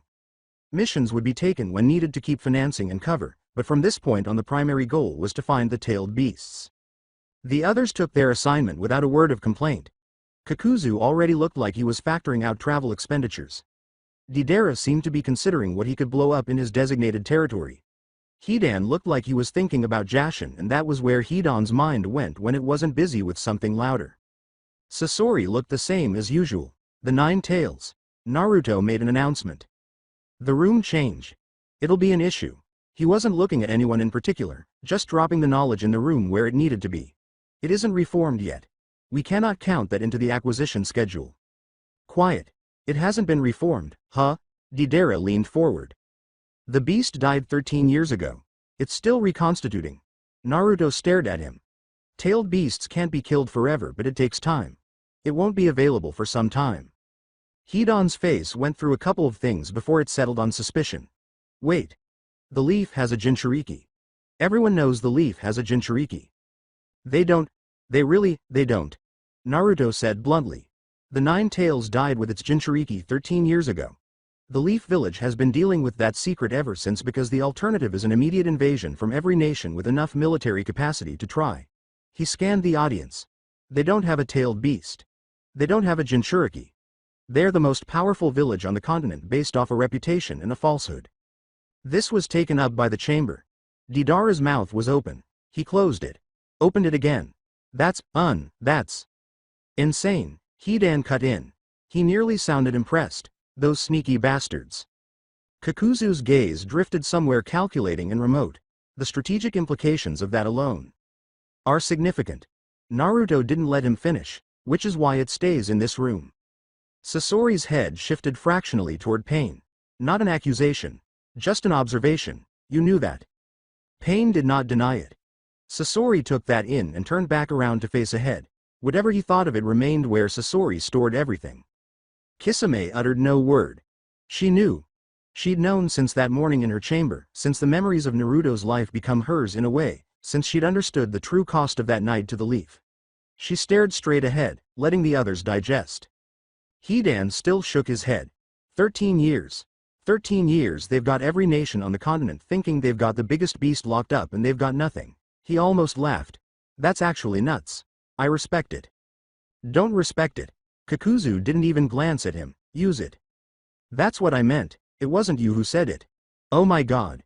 Either way the 9 tails will be last. Pain shot through it. The statue calls for it. We'll be there in the time of the beast, when the beast will have had time to reconstitute. He stared at the group. This changes the order of acquisition, not the goal. He laid out the new order. The others heard. The weight of what had just been dropped in the room was still settling, but everyone in it was professional enough to let the briefing conclude before sitting with their personal reactions to it. When Pain ended, the room was silent for a moment. Deidara stared at the place where the statue had been. So we're actually doing this, Nobody answered, because the solution was apparent. Kakuzu cracked his neck. Then we move. There's money to be made. This, obviously, was the signal, for people started doing just that, collecting themselves, checking their rings, straightening their cloaks, heading toward the door with the fervor of individuals who'd just been pointed in a location and meant to go there. The gathering began to thin out, and Naruto fell in stride with Kisame. She gazed at him sideways. Soft was her voice. The Leaf's best kept secret, and you told them all. Pain already knew. His eyes stayed forward, and you knew that already. The rest of them needed to. Hidan's gonna talk about it. Hidan talks about everything no one believes Hidan says. Kisame pondered this. That's actually a rational security strategy. I thought so. Pink Eye, I hear you, Hidan shouted at Naruto. Shark Week, you too. Hold on. Everybody just stopped. Deidara pointed at Pain with the energy of someone who recalled something vital, and he wasn't going to let momentum carry everyone away before he said it. After our assignments, he said, his visible eye scanning the gathering, are we allowed to return back here? To the village, Shish. Silence. Kisame gave a slow nod. I was just thinking the same thing myself. She looked sideways. Already miss Hidan's cooking. All eyes in the corridor felt Pain on him. Pain gazed at the wall of faces staring back at him with a raised eyebrow, which for Pain was about the same as visible surprise. Then at Conan. Conan shrugged. All right, he said, after a pause. The magic lantern approach is for communication and coordination across large distances. But if you decide to go back to the village between tasks, you may. He hesitated. If you conceal your tracks. We could do team building activities, White Zetsu said cheerfully from someplace near the floor, like baseball. A pause. To Kakuzu's surprise, he was the first to answer. I have a devastating curveball. Everyone stared at him. He said nothing further. Me. Base stealer, Naruto said after a bit. Grand slam every time. Hidan cracked his knuckles. Every time. Nobody stopping me. Be the first to fail, rookie. Deidara didn't even look at him. Pardon me. I'll just take on everyone. Kisame grinned big, more simple. We could launch an official league, remarked Conan thoughtfully. I am the leading scorer in home runs from my time in the Sand Village. Sasori suddenly cut off the conversation. Of course, he poisoned the majority of the opposing squad, but they didn't need to know that. The stillness became embarrassing, and Pain cleared his throat. We'll put something together the next time you all get together. Pain's voice had a sense of someone who had lost control of a situation they hadn't planned to lose control of and was bringing it back with dignity. This is the time to move out. Wait. White Zetsu's head popped through the floor. Don't go. I have presents. I want to give everyone a present before they go. Just give me 1 second. He melted back into the stone and everyone stared at the point where he disappeared. Deidara faced Naruto and Kisame. He said nothing. He just stared at them, his one visible eye doing something he wasn't willing to recognize out loud. Naruto gazed at him. Are you in tears? No, Deidara wiped his eye. I'm not crying. I just miss you both, that's all. That's a perfectly normal thing to feel, Kisame stared at him for a time. Then she came forward and got him, and in a hug that had his legs flailing and his bangs standing straight up she pulled him right off his feet. Ah, I'll miss you kid, too. Don't blow yourself up. When she placed him down again, Deidara turned to Naruto with a look of sheer expectancy. Naruto's eye twitched. He sighed before he finally gave up. He threw his arms around him in an awkward hug.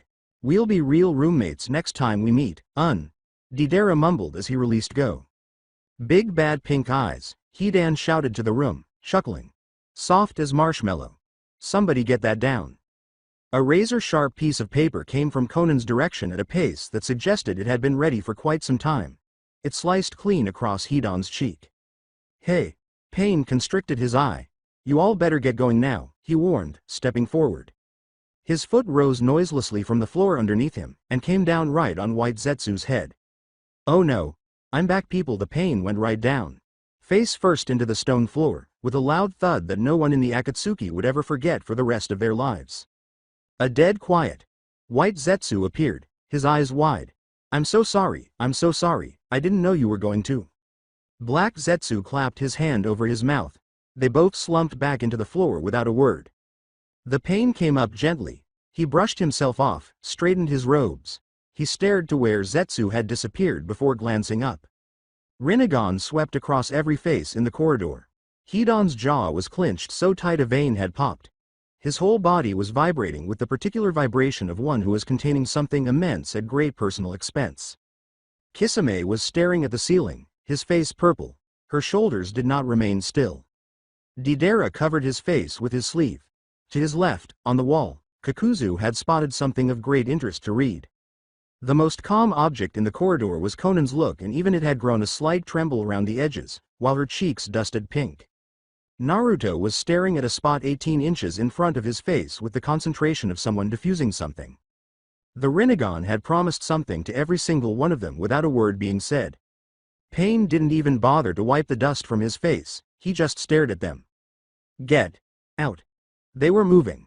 The throng snaked in the elevator, a mixture of energy from individuals trying very hard to be tidy and not quite succeeding, lining up with the compressed silence of too many people not laughing in a tight space. The doors were left open. All eyes were on in front. Pain looked back at them from the corridor. Nobody stirred. Deidara cleared his throat. So, are you? He paused. You coming? Pain glanced over toward the elevator, at the group within it. Back to the elevator, he intervened. The doors shut. The silence in the elevator was the loudest thing in the elevator. Shoulders shuddered. Someone exhaled through their nose, in a way that wasn't quite a chuckle and wasn't exactly not one. Another pursed his lips in an effort that was obvious. The elevator went up. Pain looked at the doors. The doors looked back. No one replied. On the exterior, the hidden rain looked exactly the same. That was the trouble about it. Seen from any point of view beyond its bounds, from the ridges of the mountains that surrounded it or the tree line where the land shifted from the specific gray-green of rain country to the rougher terrain beyond, the village was just as it had always been. Steel towers soaring up through low overcast. Pipes and joints and the industrial geometry of a place designed by someone who felt utility was the only honest aesthetic. Rain streaked down every surface in long unbroken streaks. It appeared contained. Deliberate, like a city that had got on with things, comfortable with the weather. This didn't appear like the site where the Akatsuki had just gotten its first full organizational briefing. No sign of a beginning. That was on purpose, too. The pairs left one after another, through separate doors, at different intervals, none of them together, none of them saying anything. Hidan and Kakuzu went first, Hidan's words bleeding away before the rain drowned it, next Sasori and Deidara, Hiriko's stooped form changing with its leisurely perfection, Deidara matching the loose energy of one already thinking of the next thing. Then the others, scattering into the gray like water into more water, becoming part of the landscape without announcement. If anyone had been looking from the outside, they would have seen nothing exceptional. Figures exiting a tower in a town that kept to itself. Cloaks moving in the rain. If anyone had been close enough to notice the red clouds on those cloaks, it could have given them pause. No one close enough. The hidden rain did it. By the time the final pair had crossed the perimeter of the hamlet, the streets were just streets again, damp and silent and doing what streets do when the people who walk them have somewhere to be. The tower was where it always was. The rain fell the way it always rained. Pain was still on top of the tower, the Rinnegan looking out over the hamlet, through the glass, through the rain, across the space between here and everywhere the pairs were now walking toward. He felt them through the mesh. The farther they got from the hamlet, the more their chakra signs shrank, fading and thinning out. Threads pulling away from the center, each one carrying its assignment, each one heading toward a certain piece of the bigger structure. 9 animals. The statue, with its closed eyes and its bound wrists, waiting in the chamber below. 13 years into a process that could not be rushed, the nine tails somewhere in the world quietly reconstituting itself. Pain watched the rain hit the glass. Now the whole of what followed began. Akatsuki has started to move. Pain didn't look back. There was no necessity. The masked figure was just there the way he was usually just there. No sound of arrival, no shift in the air beyond the rain, just presence where there had not been presence a moment ago. So it has. The rich voice was as leisurely as always. The single Sharingan traversed the rain-streaked glass, tracking the gray metropolis below with something that read almost like satisfaction. The first step is accomplished. You did well, Nagato. Pain looked at him now. Now the real chase begins, he responded. It does. The masked figure inclined his head. Why you have dirt on your face? Pain clenched his jaw. He did not say anything. The masked figure didn't press it. There was a beat of stillness that had its own private enjoyment without having to define itself. Call me when the first beast is sealed, he added, turning away. The orange mask, it never caught light as it never caught light. And that will be a cause for celebration. You believe in Naruto for the wrong reasons. The figure stopped. The rain filled their solitude. Stolen power, Pain went on. His voice was steady, like he'd thought this through and decided to say it. Eyes torn from the skull of a dead boy. Whatever you see in him, whatever you believe he's capable of, you're putting your blessing in the wrong pupil. The Rinnegan was the only eye available to the masked figure across the room. His foundation is borrowed. Mine was built. Naruto's eyes aren't even his own. The masked figure stared at him for a long moment. Then he chuckled. Soft. Simply be there. Occupy the space available. Like everything about him occupied space available. Warm at the edges in a way that strangely made it worse. Nagato, he replied cheerfully, already disintegrating at the edges, the rain-gray glass beginning to show through him. Don't tempt fate. He was gone. Pain was alone at the glass. Rain descended upon the settlement below, covering everything as it always did. His network was alive with the chakra signs of his members, and it was shrinking. Retreating with every passing instant, 9 threads pushing away from the center to 9 different bits of the bigger shape. He reached up and scrubbed his face of dust in one methodical swipe. Then he stepped away from the window and walked back inside the tower, his robes falling into place around him, the Rinnegan not bearing anything on its surface that anyone could have read. The hunt was afoot. 9 animals. That was sufficient. So this was it for the series. I hope you enjoyed it. To watch more series like this, subscribe to my channel. Till then, bye bye.